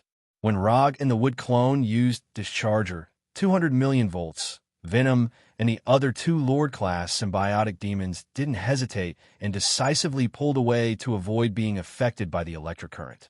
Their reaction couldn't be said to be slow, but even so, there were still a few scattered silver-white lightning that hit their bodies, leaving charred scars on their bodies. Just like chakra, Discharger was also a ninjutsu to consume the life energy of these Lord-class symbiotic demons. So the moment the Discharger ninjutsu ended, the four wood clones once again used ninjutsu. Golden Seal. As soon as the silver-white lightning dissipated, hundreds of golden chakra chains rushed out from behind the wood clone and attacked the Lord-class symbiotic demons that haven't had time to get rid of their scorched bodies. Whether it was Susanoo or Raitan Discharger, they were just appetizers. Golden Seal was the real feast that Rog prepared for these Lord-class symbiotic demons. These Lord-class symbiotic demons didn't have time to react when the golden chakra chains had already arrived in front of them and firmly bound their bodies.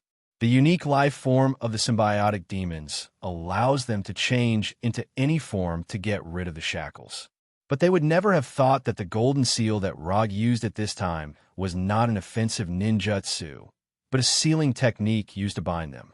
After being bound by the chakra chains of golden seal, these Lord-class symbiotic demons have no possibility of leaving. Without any suspense, the bodies of these Lord-class symbiotic demons were pulled out of their bodies one by the chakra chains and pulled behind the wood clone. Rog didn't use Golden Seal because he didn't want his body to become a vessel to bind these Lord-class symbiotic demons. And the wood clone obviously didn't have such thoughts. Under the gaze of Venom and the other two Lord-class symbiotic demons, the bodies of these Lord-class symbiotic demons were forcibly pulled into the wood clone's body. The bodies of 25 Lord-class symbiotic demons were in their hands.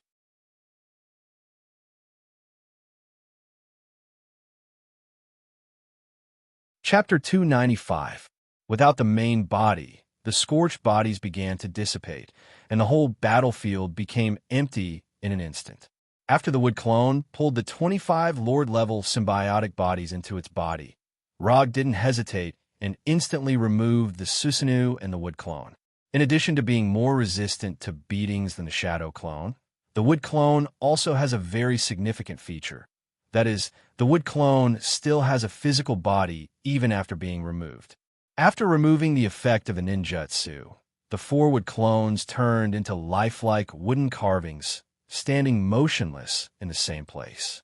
The chakra in the wood clone disappeared, And the Lord-level symbiotic bodies that were pulled into the wooden carvings by the King Kong seal also lost their shackles. Just as these Lord-level symbiotic bodies tried to leave this weak cage, a powerful force instantly shrouded the wooden carvings, sealing the wooden carvings completely. Sealing Jutsu, 4 symbols seal. The wood clone's body was just a container, and after adding the 4-symbol seal, it became the real seal container. The hope of these Lord-level symbiotic bodies to regain their freedom had just been ignited, but it was ruthlessly extinguished by Rog. After doing so many things, how could he let these Lord-level symbiotic bodies leave so easily? First, he provoked these Lord-level symbiotic bodies so that they would attack together in a state of anger. Then, he consumed their life energy, making them easier to seal. Finally, he used the wood clone as a seal container, completely sealing these Lord-level symbiotic bodies.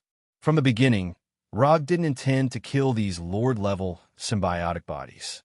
His goal was very clear from the beginning, that is, to seal them. Watching Rog throw the wooden carvings with a 4-symbol seal into the summon scroll one by one, Venom suddenly had a feeling of what was going on. Just like those Lord-level symbiotic bodies that were sealed, Venom also thought that Rog wanted to fight to the death with them. He didn't expect that Rog's idea from the beginning was to seal these Lord-level symbiotic bodies. That was a total of 25 Lord-level symbiotic bodies. Sealing 25 Lord-level symbiotic bodies at once. Solving all the problems at once. Was this the so-called way of doing things? Love. Venom didn't know how to describe his current mood, because he found that he couldn't keep up with Rog's pace at all. Venom knew that Rog still had 25 idle containers in his hands, so he took it for granted that Rog's approach at this time was to solve all the problems at once. But in fact, Rog wasn't thinking about this at all. The containers made by Hinata can only hold army symbiotic demons at most. Try to use those mass-produced containers to imprison suzerain symbiotic demons was looking down on the strength of suzerain symbiotic demons. Moreover, the reason he sealed these 25 suzerain symbiotic demons wasn't to complete his plan of capturing them. Rog ignored Venom's shock and directly used quantum transmission to disappear. Leaving just like that? Wait, how can you leave just like that? What about me? What should I do? A few seconds after Rog disappeared, Venom finally reacted.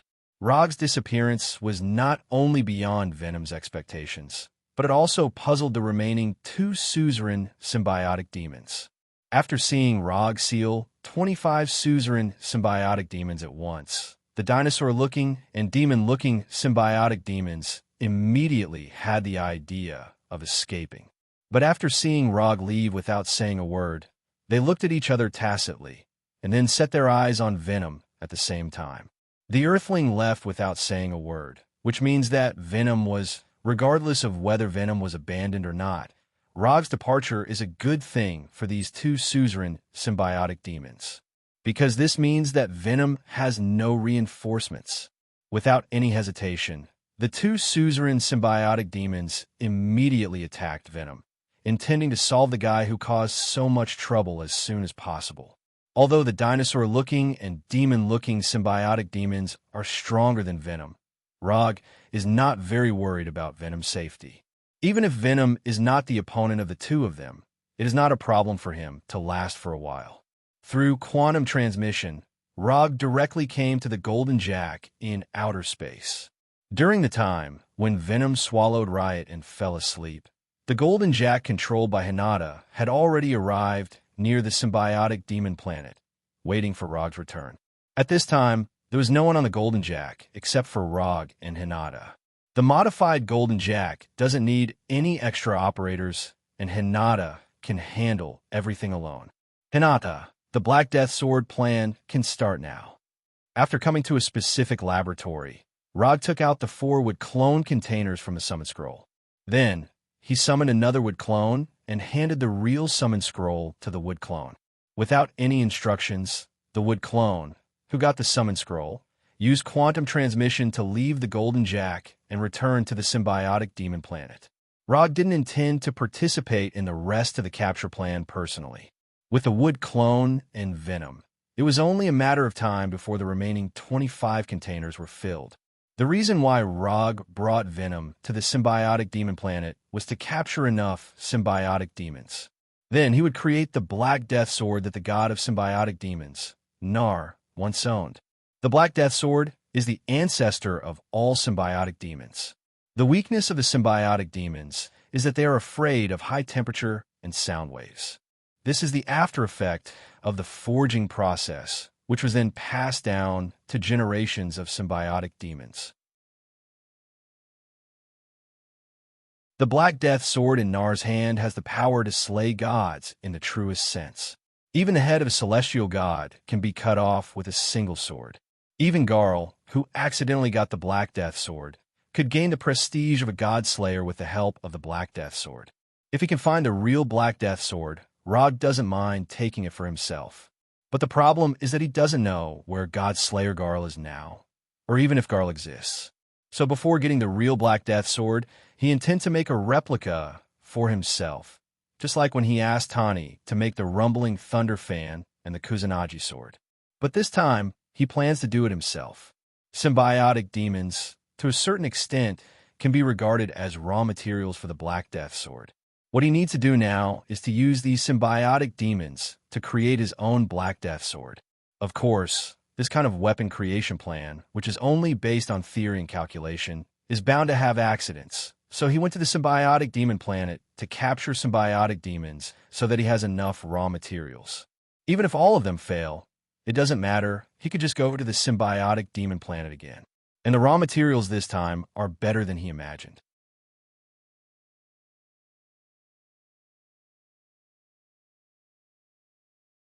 Chapter 296. When formulating the Black Death Sword plan, Rog wasn't very clear about the specific classification of the symbiotes. His original idea was that as long as the symbiote captured was not much worse than venom, it could be used as the raw material for the Black Death Sword. Of course, the venom used as the standard refers to the venom when he was still on Earth, not the venom that has been promoted to the Lord grade now. After coming to the symbiote planet and knowing the classification of the symbiotes, he raised the standard of raw materials to the Army grade. However, he didn't expect that those Lord grade symbiotes, after knowing about him and Venom, would actually form a team and appear in front of them, and there were 27 of them. In the face of this surprise gift that was almost equivalent to falling from the sky, Rog, of course, could only accept it with a smile. As a result, the standard of the Black Death Sword's raw material was once again raised because of the collective appearance of these Lord-grade symbiotes. Although Rog has no experience in forging weapons, he is very sure of one thing. That is, the better the raw material, the better the quality of the weapon forged. In this specially modified weapon forging room, Rog came to a wood clone container and then took the initiative to open the 4-symbol seal on the wood clone. The moment the 4-symbol seal was opened, the Lord-grade symbiotes in the wood clone once again saw the light of hope that symbolized freedom. But before they had time to get rid of the shackles, the 4-symbol seal closed again, firmly sealing them in the wood clone. The opening and closing of the 4-symbol seal all happened in a flash, so short that it was like a false illusion of freedom. However, these Lord-grade symbiotes quickly discovered that the scene just now was not an illusion. There was one less resident in the wood clone. Of the 4 wood avatars, 3 of them had 6 symbiotic demons sealed within them. And the wood clone that Rod chose had 7 symbiotes sealed inside. By opening the 4-symbol seal, he forcibly dragged out a Lord-grade symbiote from inside, and then sealed it again.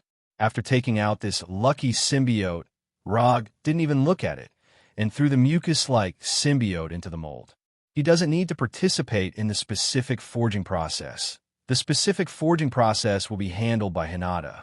In order to let these symbiotes revert to the form of the Black Death Sword, in the past month, Hinata has seriously browsed a huge amount of weapon forging knowledge, making herself a theoretical weapon forging master. In addition, Hinata also used Venom as a sample and conducted a lot of research and calculations, obtaining a large amount of first-hand data. So to a certain extent, Hinata is worthy of being the first symbiote weapon symbiote. As for whether or not the sword symbiotes Black Death Sword or not, if Hinata really couldn't do it, he had a backup plan. Dwarf King AI, with his relationship, he's assessed after throwing the symbiotic demon into the mold. Rog sat down on a nearby chair and waited patiently. This is what he had to do was just to take the symbiote out of the wood clone and provide Hinata with some chakra from time to time.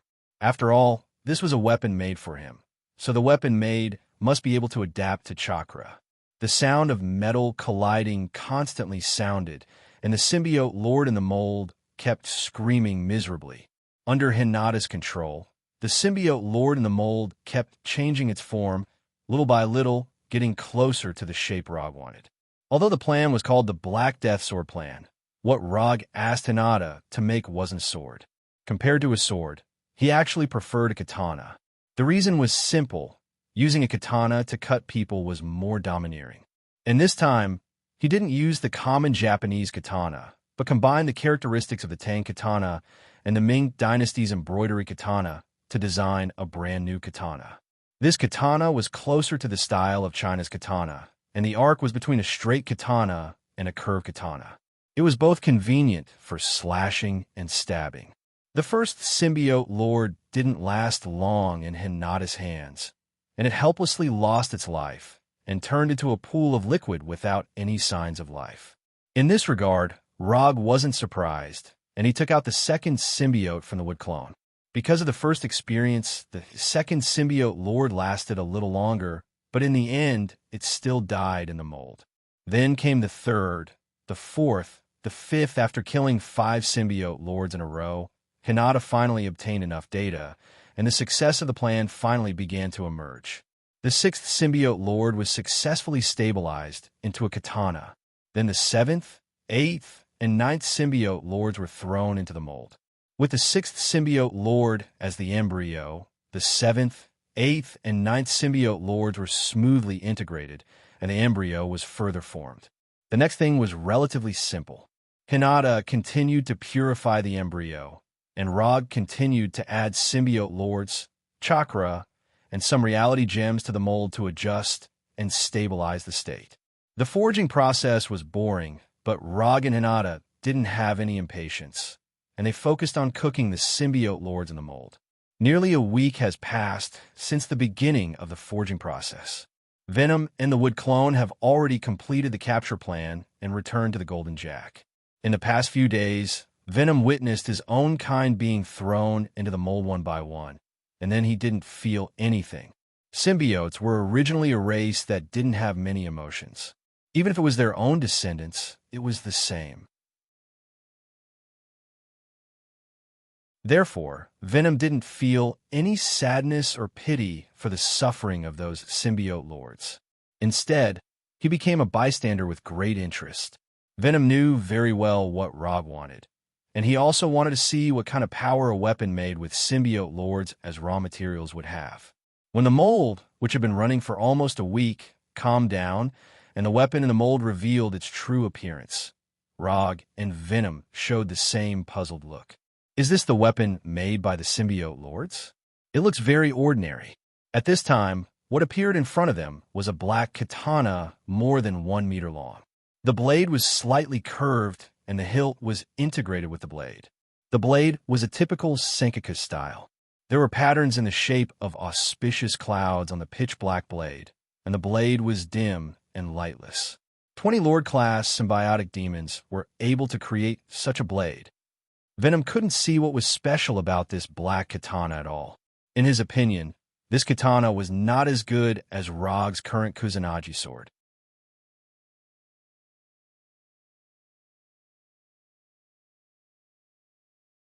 Chapter 297.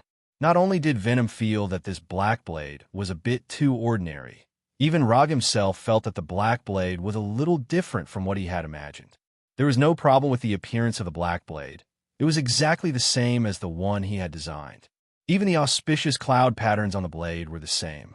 But the problem was that he did not feel any energy from this black blade. Not to mention the energy contained in the 20 Lord-level symbiotic demons. Just the energy from the chakra and reality gem that he had injected was not a small amount. But now, he did not feel any energy. I shouldn't be so unlucky, right? Rog's face was ugly as he came in front of the black blade. He slowly stretched out his right hand and held the black blade that he had high hopes for. Light blue chakra appeared in his right hand and then slowly flowed towards the black blade. When chakra completely enveloped the black blade and slowly flowed into it, he finally breathed a sigh of relief. There was indeed no energy in the black blade. That was because all the energy in the black blade had been consumed. When his chakra entered the black blade seemed to come alive and crazily devoured his chakra, like a hungry wolf that had been hungry for days devouring its prey. After injecting nearly a full amount of chakra, the black blade finally stopped devouring chakra and calmed down again. After devouring a large amount of chakra, although the black blade's appearance did not change, the aura it exuded had undergone an earth-shattering change. The black saber from before gave people the feeling that it was just an ordinary saber. It was neither sharp nor outstanding. But now, the black blade exuded an aura of destruction and death like an ancient beast. After seriously looking at the black blade in his hand and casually swinging it a few times, Rog nodded with satisfaction. The weight was suitable, the shape was good, and it was very easy to use. The fusion of chakra was also very smooth. Come with me to the training room. Before Venom had time to speak, the brilliant light of quantum transmission completely enveloped him. If you want to test whether Blade is useful or not, the best way is actual combat. I'll try not to hurt you. As soon as his voice fell, Rog launched an attack on Venom. Because he was testing the power of the Black Blade, Rog did not use ninjutsu, but used taijutsu. Facing Rog's attack, Venom did not hesitate. His hands immediately turned into huge scimitars and slashed directly at Rog. Venom knew what kind of strength Rog had, so he didn't dare to be careless at this time and used his full strength. Chi! Chi! Venom's hands turned into scimitars and arrived in front of Rog at lightning speed, then left his body. Rog originally wanted to use the Black Blade to block Venom's attack, but he never expected that the moment the Black Blade came into contact with the scimitar formed by Venom, the Black Blade would display an unimaginable sharpness. It was as if the black saber had cut through a soft cake. It went straight through the machetes and cut the two machetes that were about the same size as him in half. How could it be so sharp? Rog and Venom didn't expect Black Blade to be so sharp. It was so sharp that they were caught off guard. The scimitar formed by Venom was instantly cut off, and Rog decisively retracted his blade. At that moment, he inexplicably had an impulse to directly cut Venom's head. But as soon as this thought rose, it was forcibly suppressed by him. Will this blade affect the user? Rog couldn't help but frown at this discovery. The sharpness shown by the Black Blade surprised him, but the fact that the Black Blade can affect his rationality surprised him even more. What he needs is a weapon that he can fully control, not a weapon that will affect him in turn. What happened just now? Venom looked at the smooth-cut surface on his hands and then looked at the frowning Rog and asked with a puzzled face, "There is something wrong with this blade." Rog did not look up. His eyes were fixed on the Black Blade in his hand and answered in a serious tone, "You go out first. I need to deal with the problem of this blade." After that, Rog inserted the Black Blade on the floor of the training room and sat down directly. Although Venom did not know what happened, after seeing Rog's actions, he did not hesitate and left the training room without looking back. After taking a few deep breaths, the three Tomo patterns in Rog's eyes changed into a kaleidoscope pattern. He was now certain that this black saber possessed the characteristics of a living being. Although this seemed a bit unimaginable, it was the truth. In simpler words, this is a unique life form with the shape of a blade. When the Black Blade swallowed chakra, he already felt that something was wrong. The moment the Black Blade tried to affect his rationality, he was even more certain of this speculation. "Come out. I know you are in there." Rog's body surged out light blue chakra and wrapped the black blade. And at the same time, he controlled Chakra to carefully explore the interior of the black blade. Not willing to respond? Then don't blame me for forcing you out. Since Chakra could not be forced out, he would use the kaleidoscope's eye power. He had done some special research on strengthening and using eye power. As for why he suddenly went to study eye power, it was a rather boring question. After plundering the ability of quantum teleportation from Gordon, he was considering a problem: how to use Tsukuyomi on targets without eyes. Although there were no people on Earth who were born without eyes, it might be possible if the scope was expanded to the entire universe. There were many races in the universe, and it was not impossible for one or two races to be born without eyes. Therefore, he began the research of using Tsukuyomi on targets without eyes. Of course, the research failed. Tsukuyomi's characteristics determined that this eye power could only be used on targets with eyes. The research failed, but during the research process, he inexplicably began the research of eye power. Or rather, the research of how to further increase the range of eye power. Eye power, as the name implied, was the power of the eyes and could only be used through the eyes. Unlike Tsukuyomi, there weren't many restrictions on the use of eye power. Regardless of whether the other party had eyes or not, eye power could be used on the target. From this level, the kaleidoscope's eye power was somewhat similar to the psyche power that had been mutated by the Manjikyu Sharingan. As for psyche power, it could be used on all living beings. Regardless of whether the other party had eyes or not, regardless of the other party's racial form, psyche power could be used as long as the other party was a life form with a soul. What Rod was doing now was to use the kaleidoscope's eye power as psyche power. He used the kaleidoscope's eye power to force out the fellow who was unwilling to appear.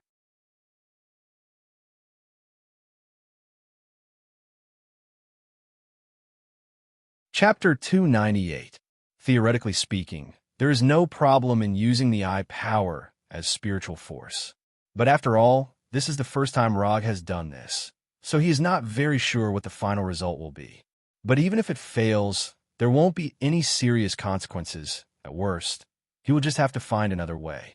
Under the control of Rog, the invisible eye power began to slowly enter the black sword in front of him, as if it entered the body of a real creature.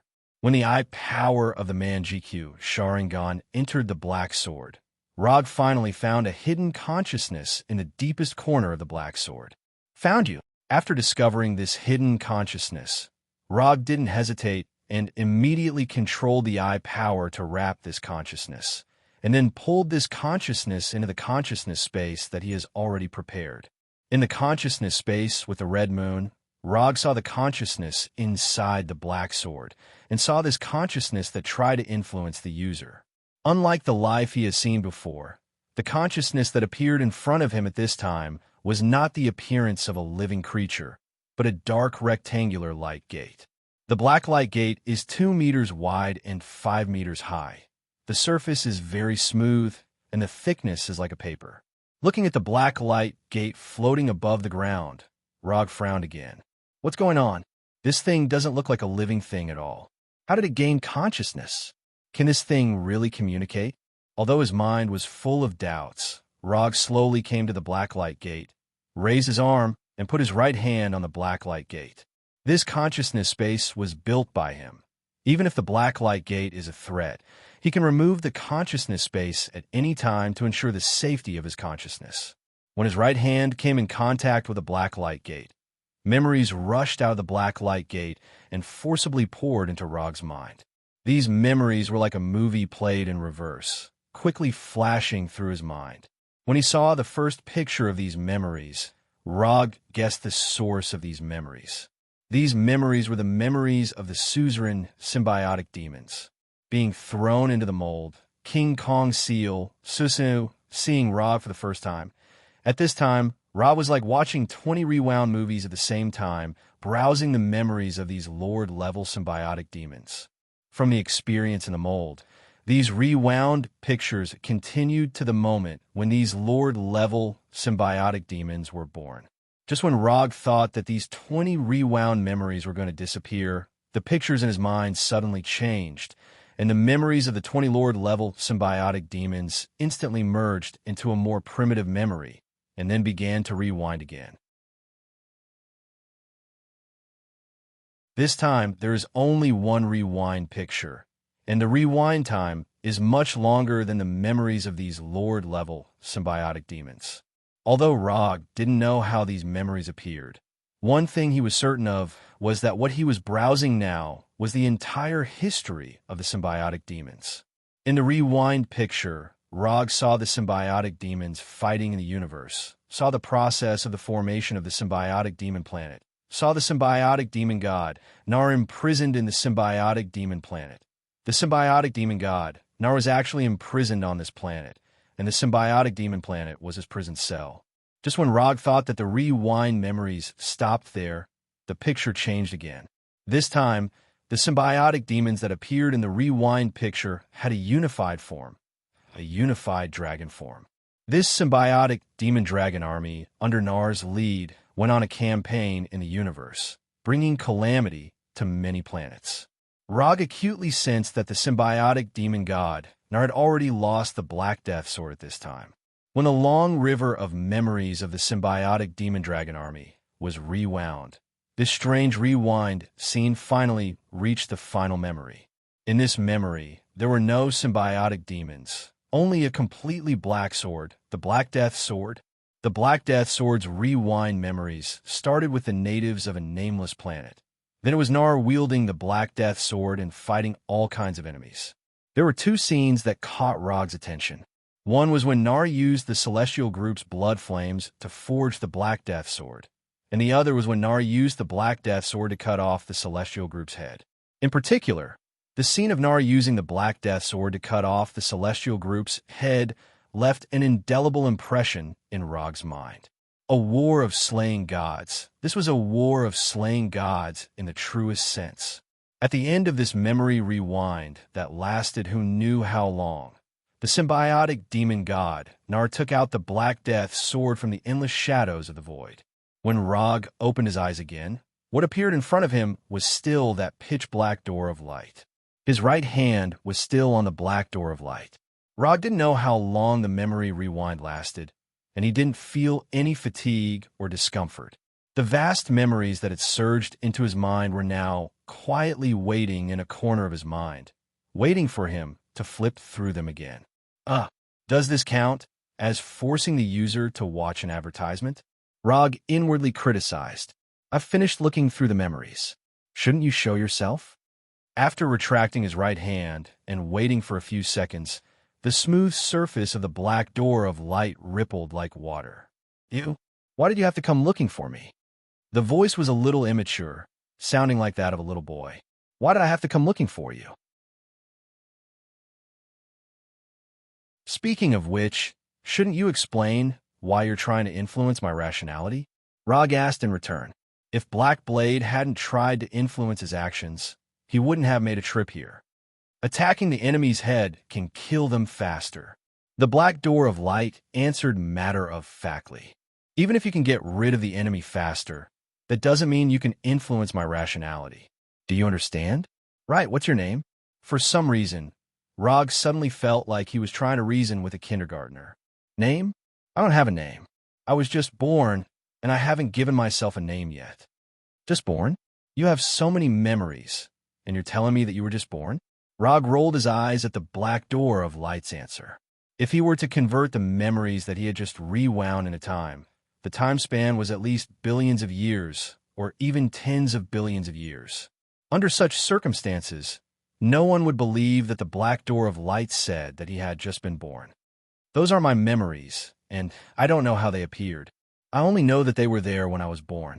The Black Door of Light sounded sincere, and it didn't sound like it was lying. Moreover, Rog suspected that the Black Door of Light that had just been born might not know how to lie.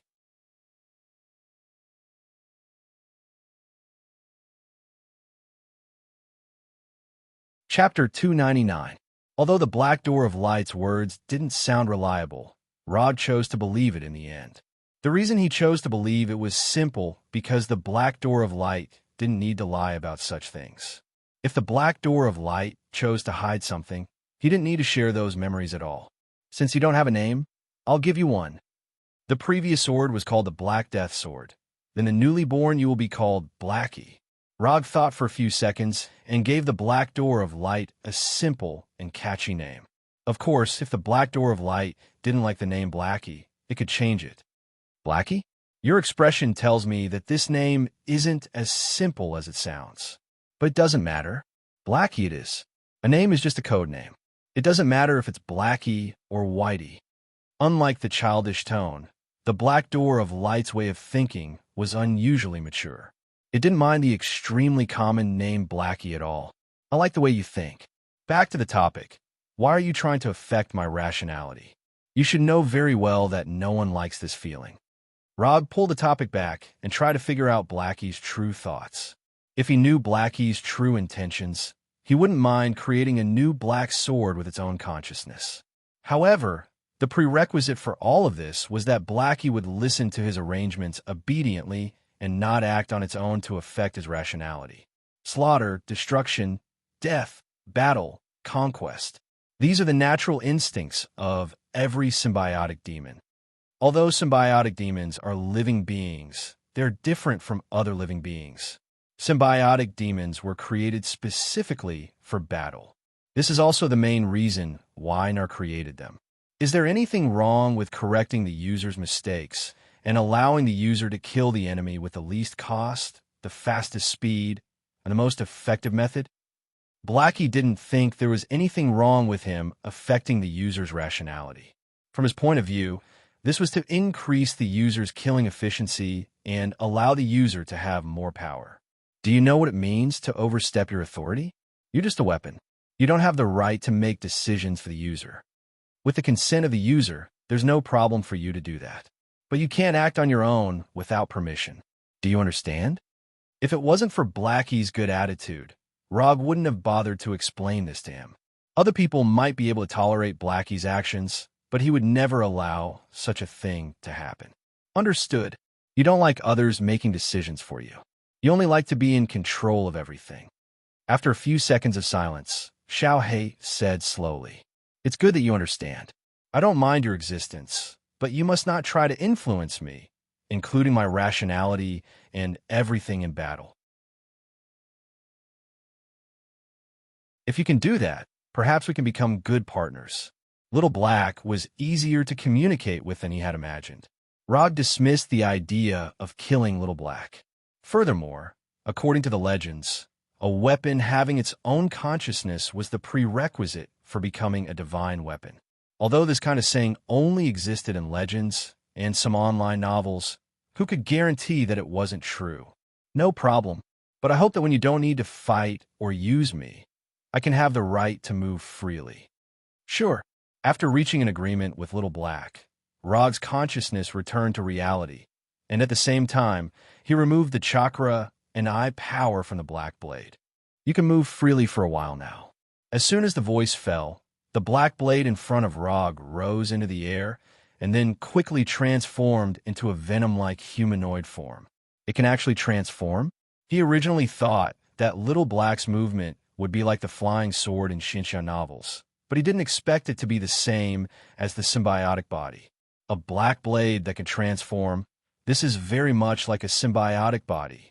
When Little Black, with a curious face, left the training room and fought with Venom, who was waiting outside the training room, Rog remembered a very important problem. He only gave Little Black a name, but forgot to give Black Blade a name.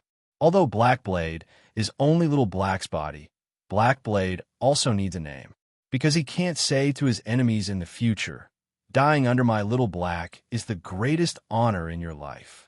You can lose the battle, but you can't not look cool. So, Rog thought very seriously for a few minutes, and then gave Black Blade a very fancy name, Northern Cold. Northern Cold Blade. Of course, except for Rog himself, others may not understand what Northern Cold means, but this doesn't affect him from naming Black Blade Northern Cold. People always like to recall the past when they are old. Rog sighed silently. The Black Death Sword plan was successful, and the symbiotic body has been captured. As for the symbiotic body god, Nar, who is imprisoned on the symbiotic body planet, Rog wisely chose to come back next time. With his current strength, he is not an opponent of the symbiotic body god Nar for the time being. The coordinates of the symbiotic body planet have been recorded by Hinata. If she wants to come back, she can come back anytime, so there is no hurry. Hinata, let's start the return journey. Under Hinata's control, the Golden Jack sailed towards the nearest space jump point. However, before the Golden Jack reached the space jump point, Venom, who was beside Rog, suddenly turned into a mass of mucus and fell to the ground in pain. What's going on? Is he sick? He has left the radiation range of the symbiotic body planet. He needs a host. Xiaohei glanced at Venom and said with a calm face. Rog froze for a moment because he completely forgot about this matter. Just as he was about to take out a container from the psychic scroll to empty a room for Venom, Xiaohei suddenly came in front of Venom and pierced his sharp right claw directly into Venom's body. Rog wasn't worried that Xiaohei would hurt Venom. In front of him, Xiaohei didn't have such courage. In front of Rog's curious look, Xiaohei's body surged with energy and flowed into Venom's body along his right claw. In just a few seconds, Venom changed from a mucus form back to his original appearance. How did you do it? As soon as he changed back to his original appearance, Venom immediately asked Xiaohei, "It's not a big deal. I just help you overcome the congenital defect of needing a host to survive." Xiaohei's face was still calm. Overcome the congenital defect of the symbiotic body needing a host to survive? In Xiaohei's eyes, this is a trivial matter. But in the eyes of Rog and Venom, this is a major event that has changed the entire survival mode of the symbiotic body. Except for the symbiotic body planet, the symbiotic body needs a host to survive, which is the origin of the name symbiotic body. Without this defect, it means that the biggest weakness of the symbiotic body has been eliminated. A symbiotic body that can survive without a host, can it still be considered a symbiotic body?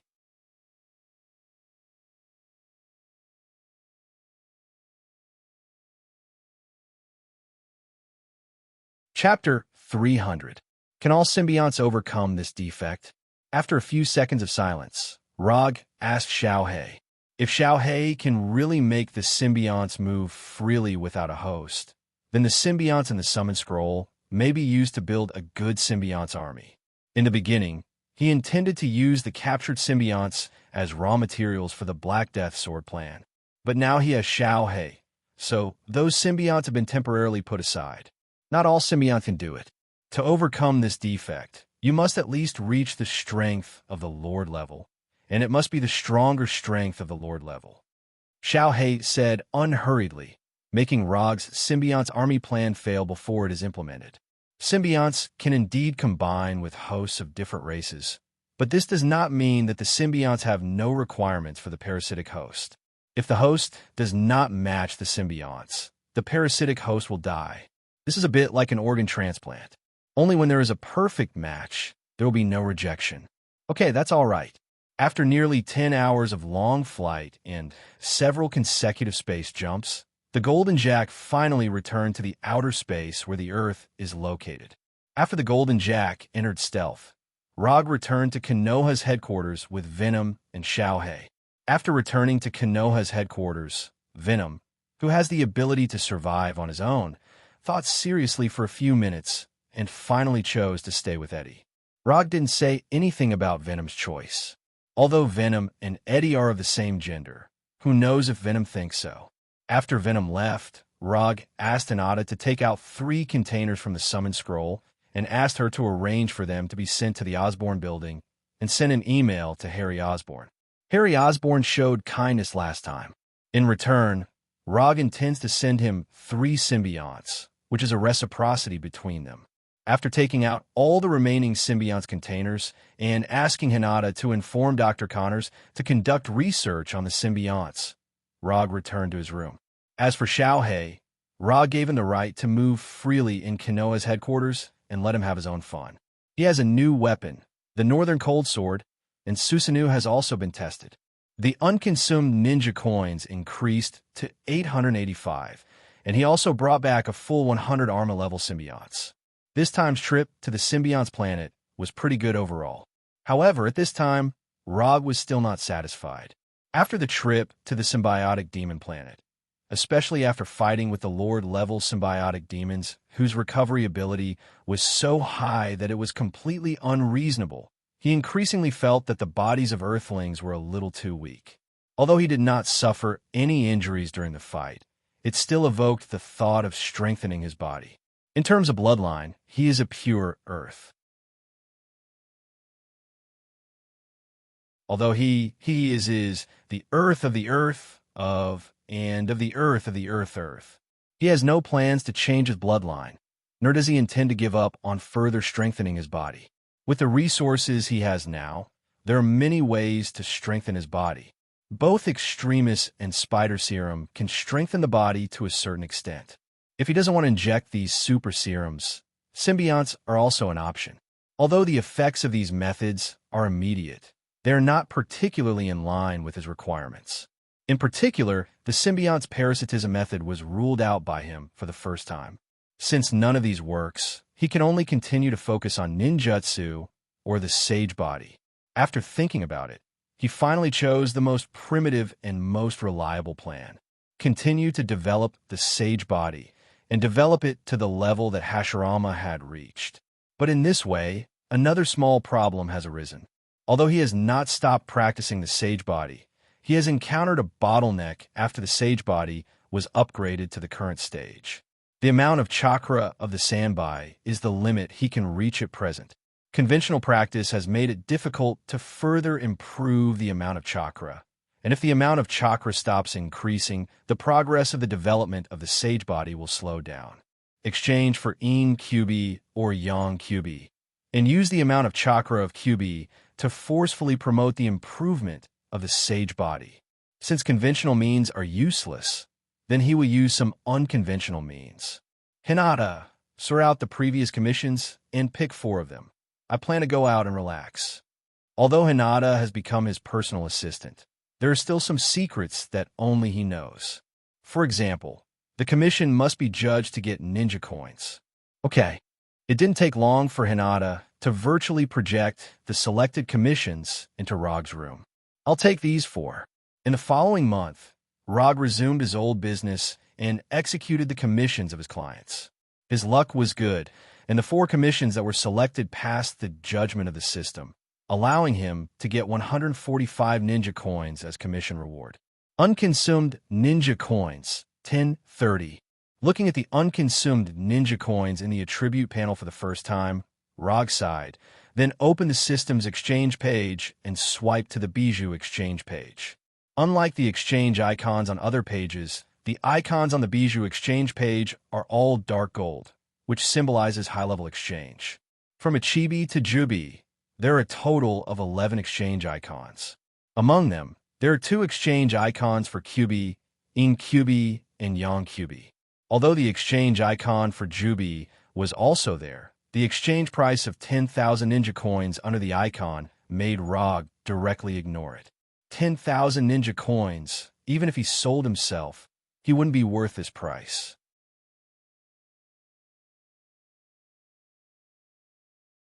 Rog roughly calculated that from the time he crossed to the present, all the ninja coins he got added up to just over 2,000.